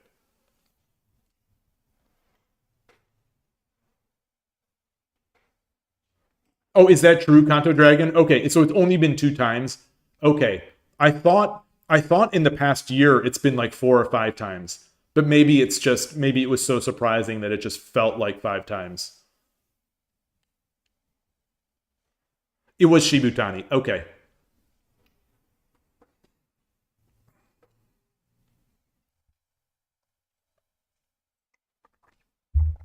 I mean, you know how hard it is to come back from a loss. I'm surprised that sort of surprises you. It's hard to come back from a loss, especially if it was a difficult loss. And especially in an event like that that's so stacked. Like, nine rounds of 45-minute with 40-second Byoyomi is like a dream tournament as far as I'm concerned. But realistically, even that is not enough. Like, Starikovic dominated so clearly. Even if someone could say he was down in the game against Umbreon, you could say that. But either way, like, Starikovic was a clear winner. So I'm not going to say that, like, with more rounds, anything would have been different. I think he was going to win no matter how many rounds. But in terms of 2nd to 15th place, that's where 9 rounds really seemed to cause problems. And I still, like, you know, I'm such a fanboy of Koshiro. You cannot convince me that Koshiro got the short end of the stick in a lot of that draw.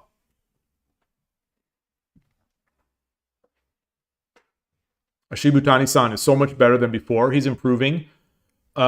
Is he young? Is he young, or is he the player that was in that city tournament that Ishikawa-sensei streamed? I believe in that city tournament, Shibutani is who you won against, either in the semifinal or the final, right?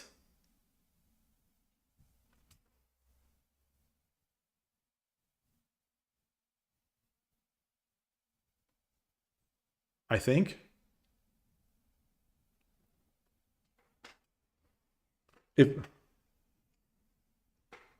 Okay, so he's relatively okay. Okay, so I think I now can visualize him in my head. So I've seen his game.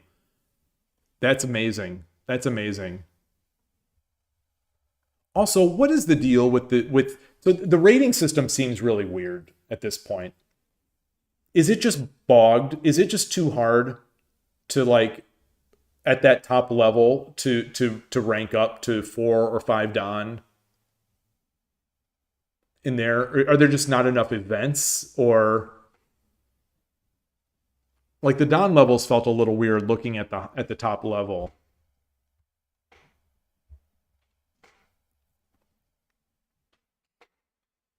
Dim, what do you mean?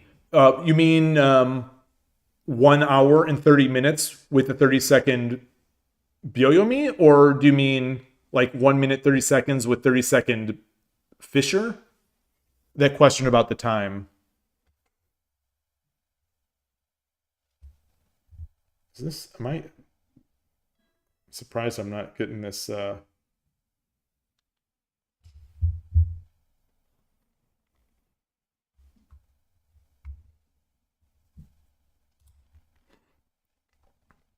He was worse in so many games. I mean, that's Shogi, but anyway, but all games are super long and super tough, so he pulled through just more than his opponents.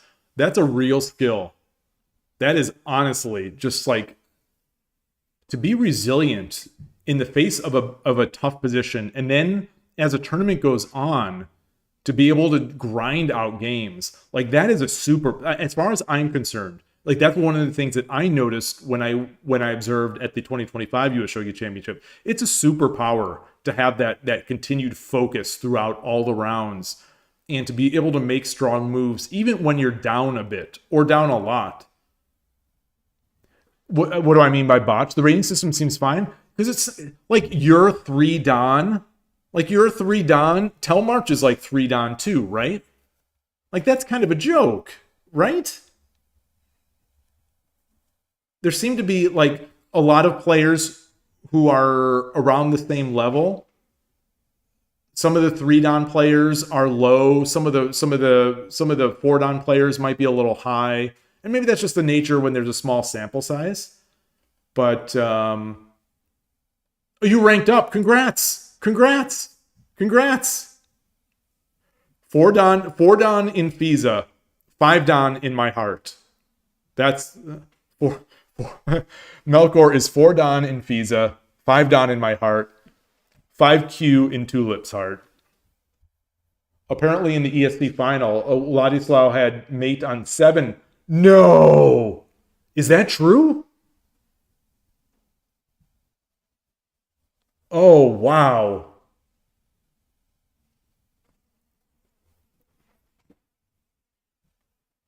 See, if Kanto Dragon was there, if Kanto Dragon was at the board, you would have seen it. You would have seen it. You are now in my sort of narrative, you are like the most clutch checkmate finder over the board that there is. So there's Kanto Dragon, there's Fuji, and then there's everyone else. And then there's me at the bottom.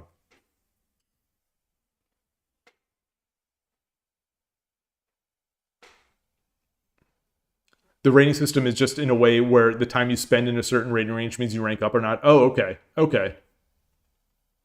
That's true. You had 15 minutes. You had 15 minutes, but it was like a mate in 19. So you would have seen a mate in 7 very quickly. I mean, that jokes aside,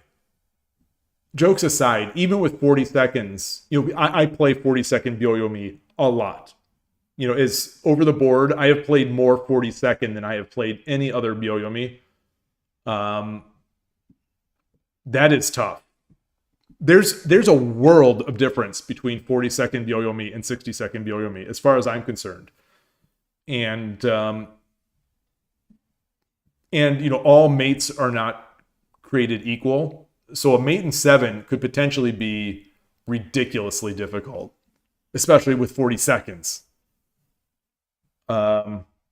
Yeah, I believe so. That yeah, Kanto Dragon, exactly. That's what that's what I say. Is that 40 seconds? That it goes really quickly, especially since you have to make a move. And again, I say that as someone extremely experienced in playing 40-second over the board shogi. It's a tough time. Melkor, you think missing the Tsume wasn't the worst mistake for Vlad? He basically had a forced Hishi threat. Ah, you don't know the appropriate name for Hishi. Interesting. Was he just? That's a lot of that's a lot of stress. Was he just stressed over the time? I know that for me, and I try not to apply my own feelings and my own experience to people who are far superior to me, but I know that sometimes when I'm playing, especially in time trouble or in time in Byoyomi, in a tight game, when something unexpected happens to me, or when there's an unexpected position on the board, or when I get taken for surprise, it takes quite a long time for me to recover, even if it's in my favor, and trying to recover to get to the point where now I'm not feeling so harried such that I could do a Hishi into Hishi. It's hard to, what do they say in chat? Like, it's hard to switch gears for me often, where I feel like I'm defending, and let's say I finally defended, or something happened. It's hard for me to switch gears to be like, okay, I actually have enough time now to slowly make the win. And it's really, that's one of the things that I find so difficult about shogi in the end game, is that those gear shifts, those gear changes happen often. And those are the games that are, they happen often, and it's in tight games. And it really is who can stay focused and sort of centered on what the absolute position of the board is, rather than what it was 2 or 3 minutes ago. It's amazing to me. So when people are able to do that, and like people like Muse, for example, when I'm watching people like Muse, I'm just, I'm kind of in awe a lot of times, where they have this ability. It seems to me, as a lower level player, often it's hard to evaluate upper level players. But it seems to me when I'm watching these games that he has this extra kind of gear, or this uncanny ability to not lose track of what has happened across the gear switches. And Noah as well, in my experience of watching a lot of his games, he seems to have that knack. And maybe that's just a knack that all or most high level players have, and I've just seen it more often in them, so I associate it to them. But either way, it's very impressive to me when I'm watching, and that's partly why I love watching their games, or why I love watching higher level amateur games. Hey, Todovsky, nice to see you. You're getting JP comments about a three-day you missed with 3 minutes on your clock. Uh-oh. Oh, man. It's tough out there. It's real tough out there. It's hard to find some of these.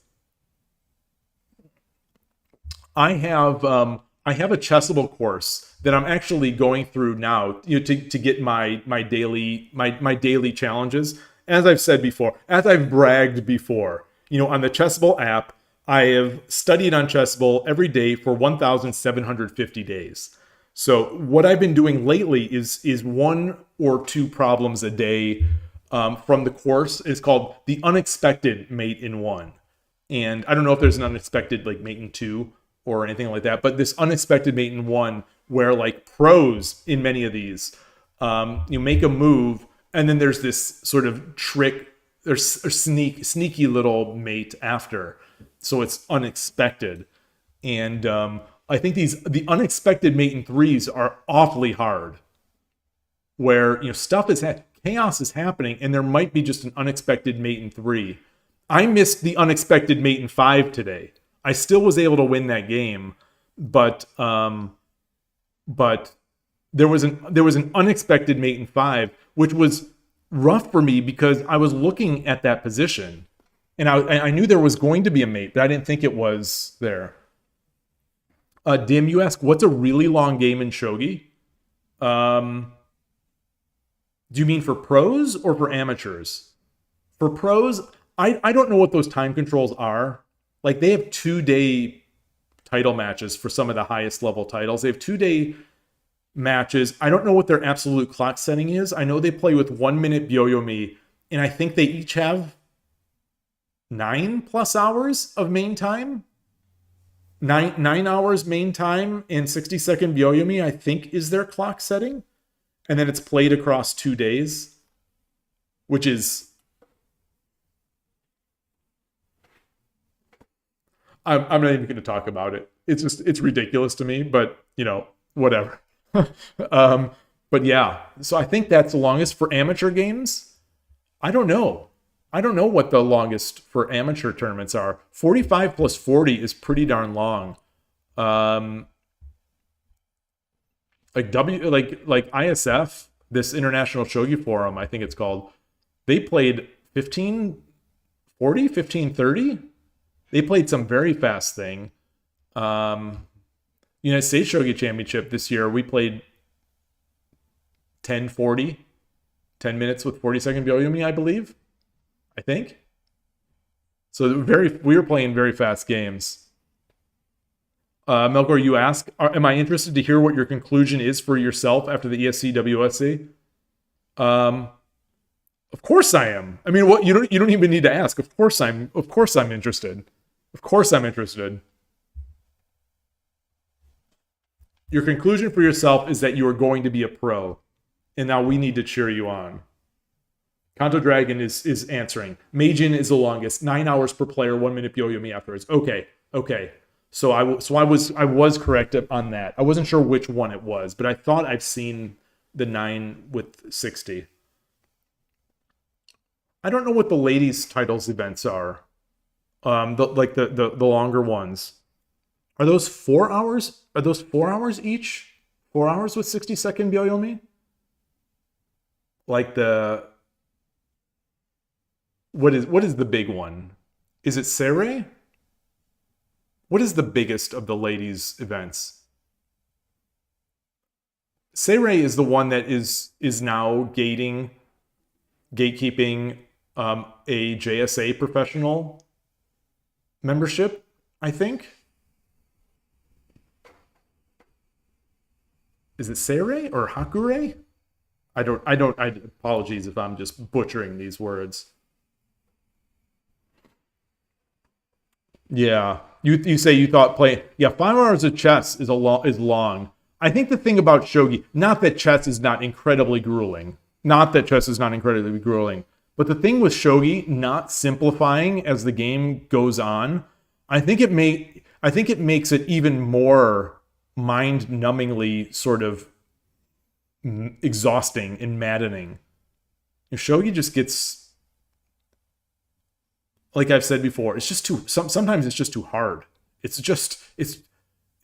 too difficult for me, especially. Where you get to a game, the game is it's wide open. Both players have tons of pieces in hand. There's all sorts of craziness on the board, and it's just too difficult.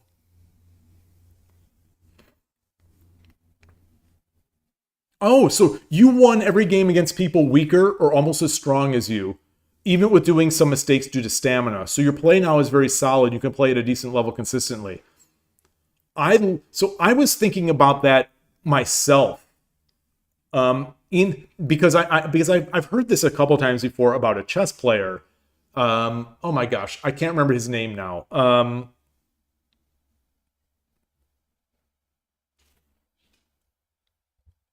2700chess.com. 2700chess.com. Aragaisi. I have heard... Okay, I've got to let Atari out. Okay.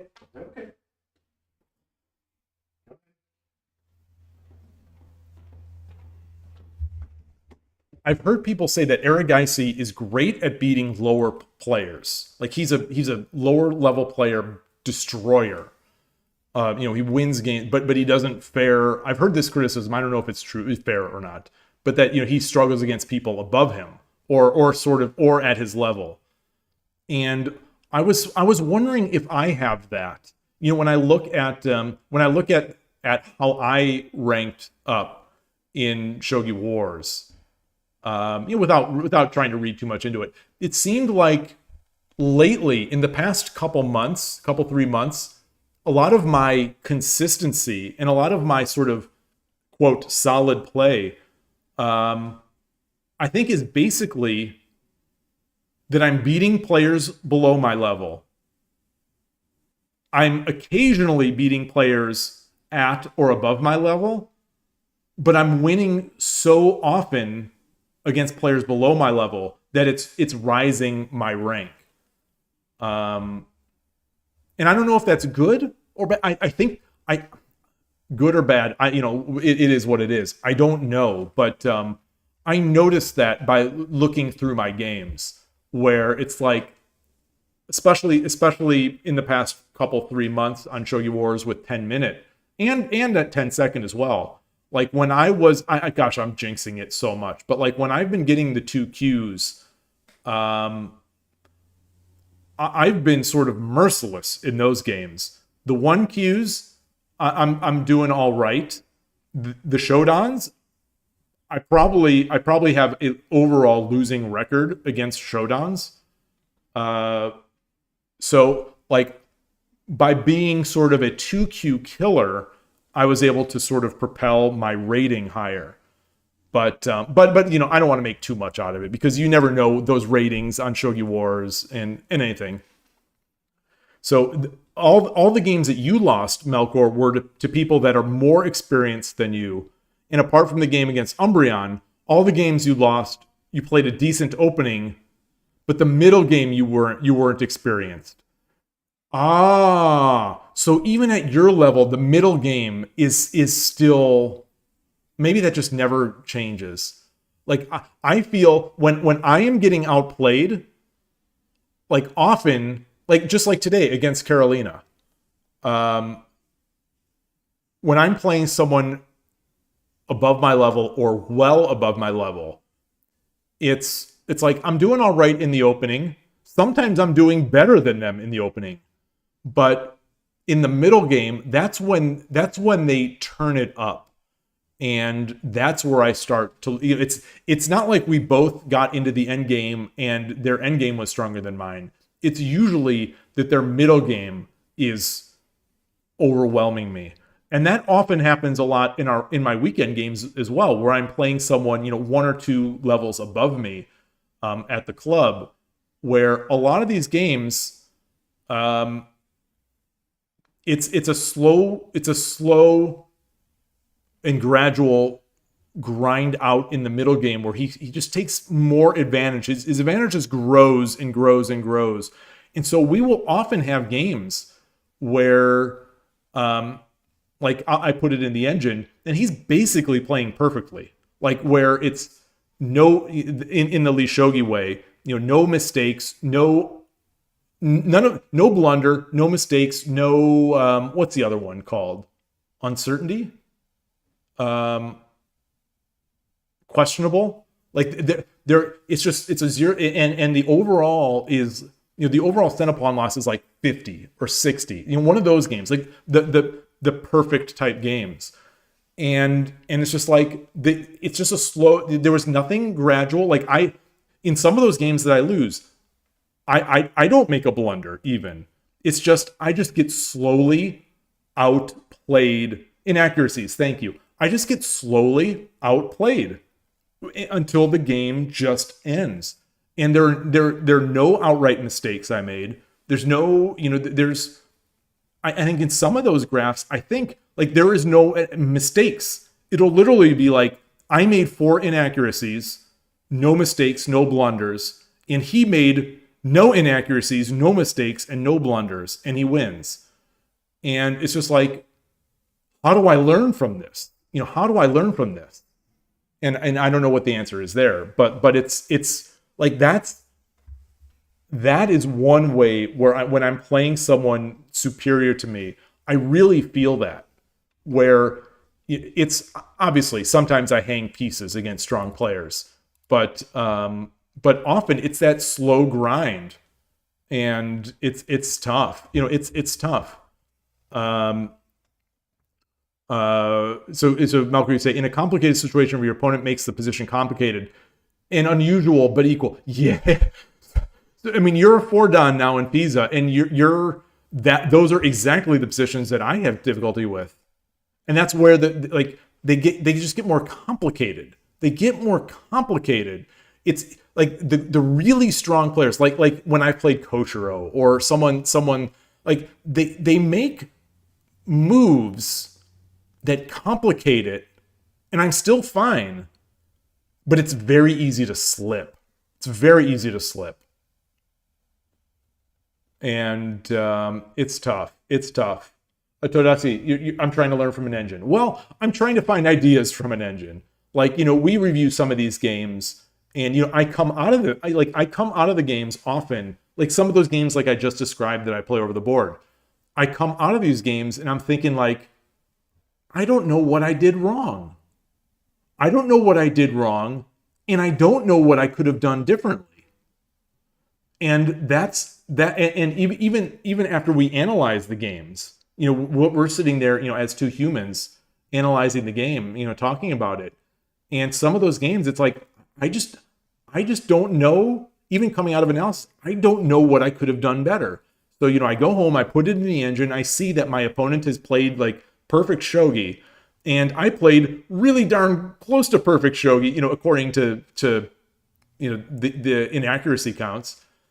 And I look at as I'm slowly bleeding equity away in the game, I'm looking at, like, what are my other options?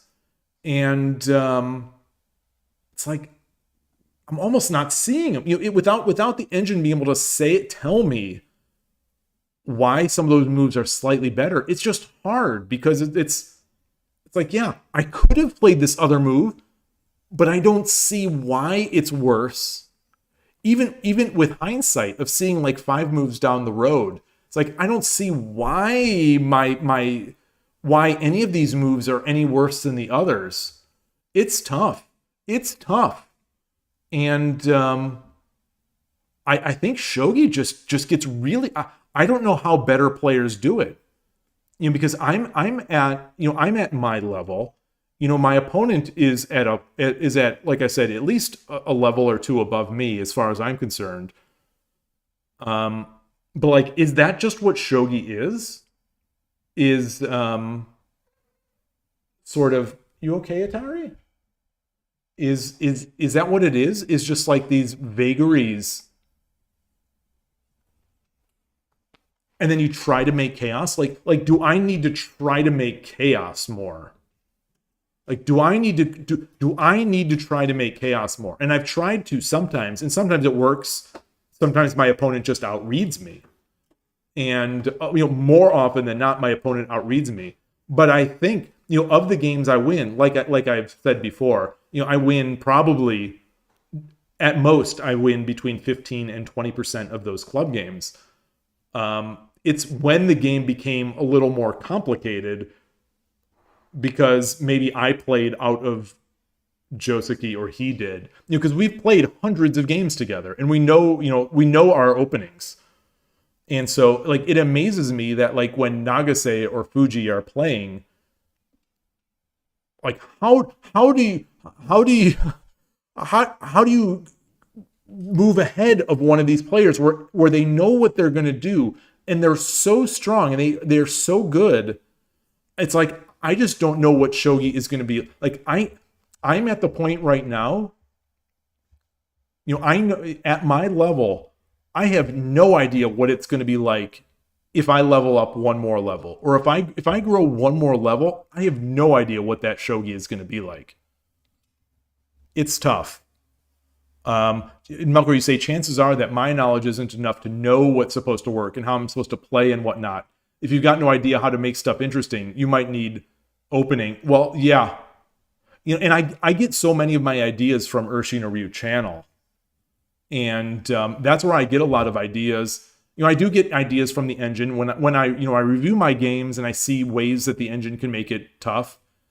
I've got ideas, and sometimes I'll take that in, to next week's game, and I'll be able to surprise my opponent a little bit because some of those engine lines some of those engine options become a little tricky. And so it's like they're unexpectedly tricky, and so I've been able to sort of maybe get a slight advantage and then maybe nurse it to the end, or my opponent is a human, so maybe he'll make a slight mistake or whatever that I'll be able to capitalize on. It's a fun game. Anyway, Shogi is fun. Kanto Dragon, yeah, I definitely agree that the Shogi engines are not as useful as chess. Yeah. Kanto, you say your winning strategy is to play such garbage in the opening. It lulls the opponent into a sense of, oh, I mean, I don't know if you're joking, but that works against me. That works against me. I have had some opening, some over the board games with players that I actually know are good because I know of their 81 dojo rating.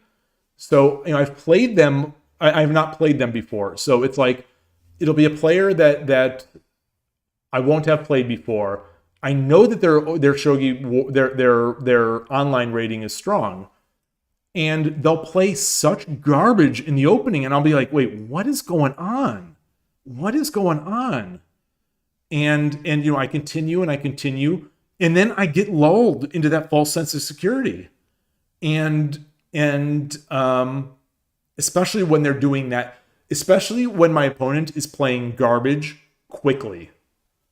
It's like no garbage in shogi, short of like hanging pieces. Like no garbage is absolute garbage. You can make trickiness out of some garbage stuff. So it's like you need to be on the alert, and inevitably it just goes away. And then I'm like, what happened? What happened? Yeah, Todowski.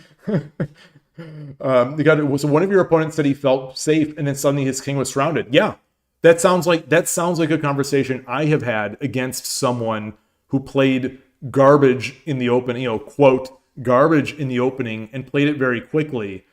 And then all of a sudden, like, my king is surrounded. Wait a minute. All of a sudden, wait a minute. I'm losing this game. I'm going to lose this game.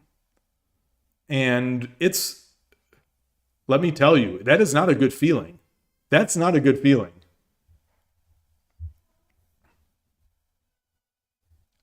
Okay, so Kanto, you don't play it intentionally. Yeah. So all your WSC games but 2 started with, really, did I just lose in 5 minutes? Yeah. Well, did you have, I don't know if I asked this question.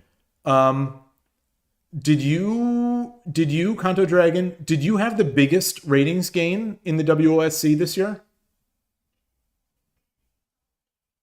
230 points is pretty darn massive for a 9-game tournament, especially.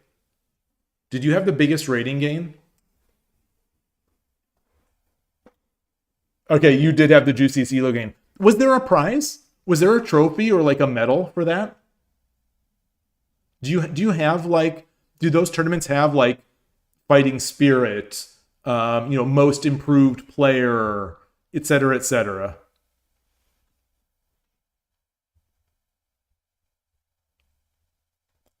Todowski says, anyway, suppose the answer, how can I analyze if PGA and engine analysis isn't good enough, is to ask for help. There's Games Channel. Yeah. I'm not a fan based on what I've seen happen in the past, like the Shogi Harbor group suggestion sessions in like Shogi Harbor.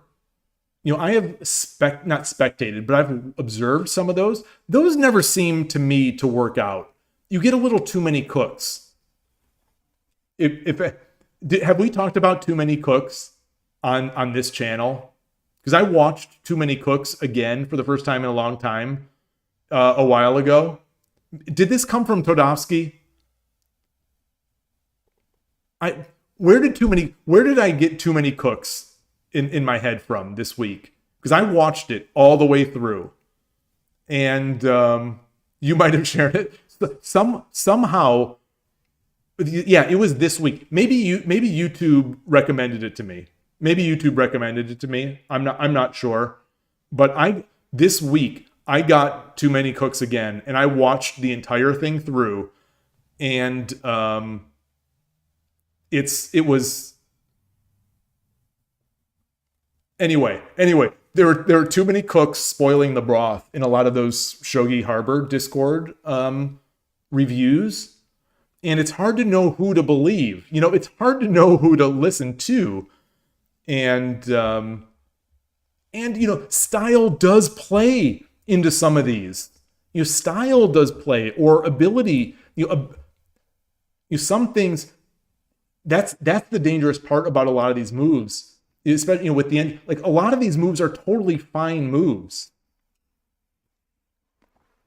and it's hard to put them all together. It's like, this move is fine if it's used in conjunction with this plan. This other move is also fine if it's used in conjunction with this different plan.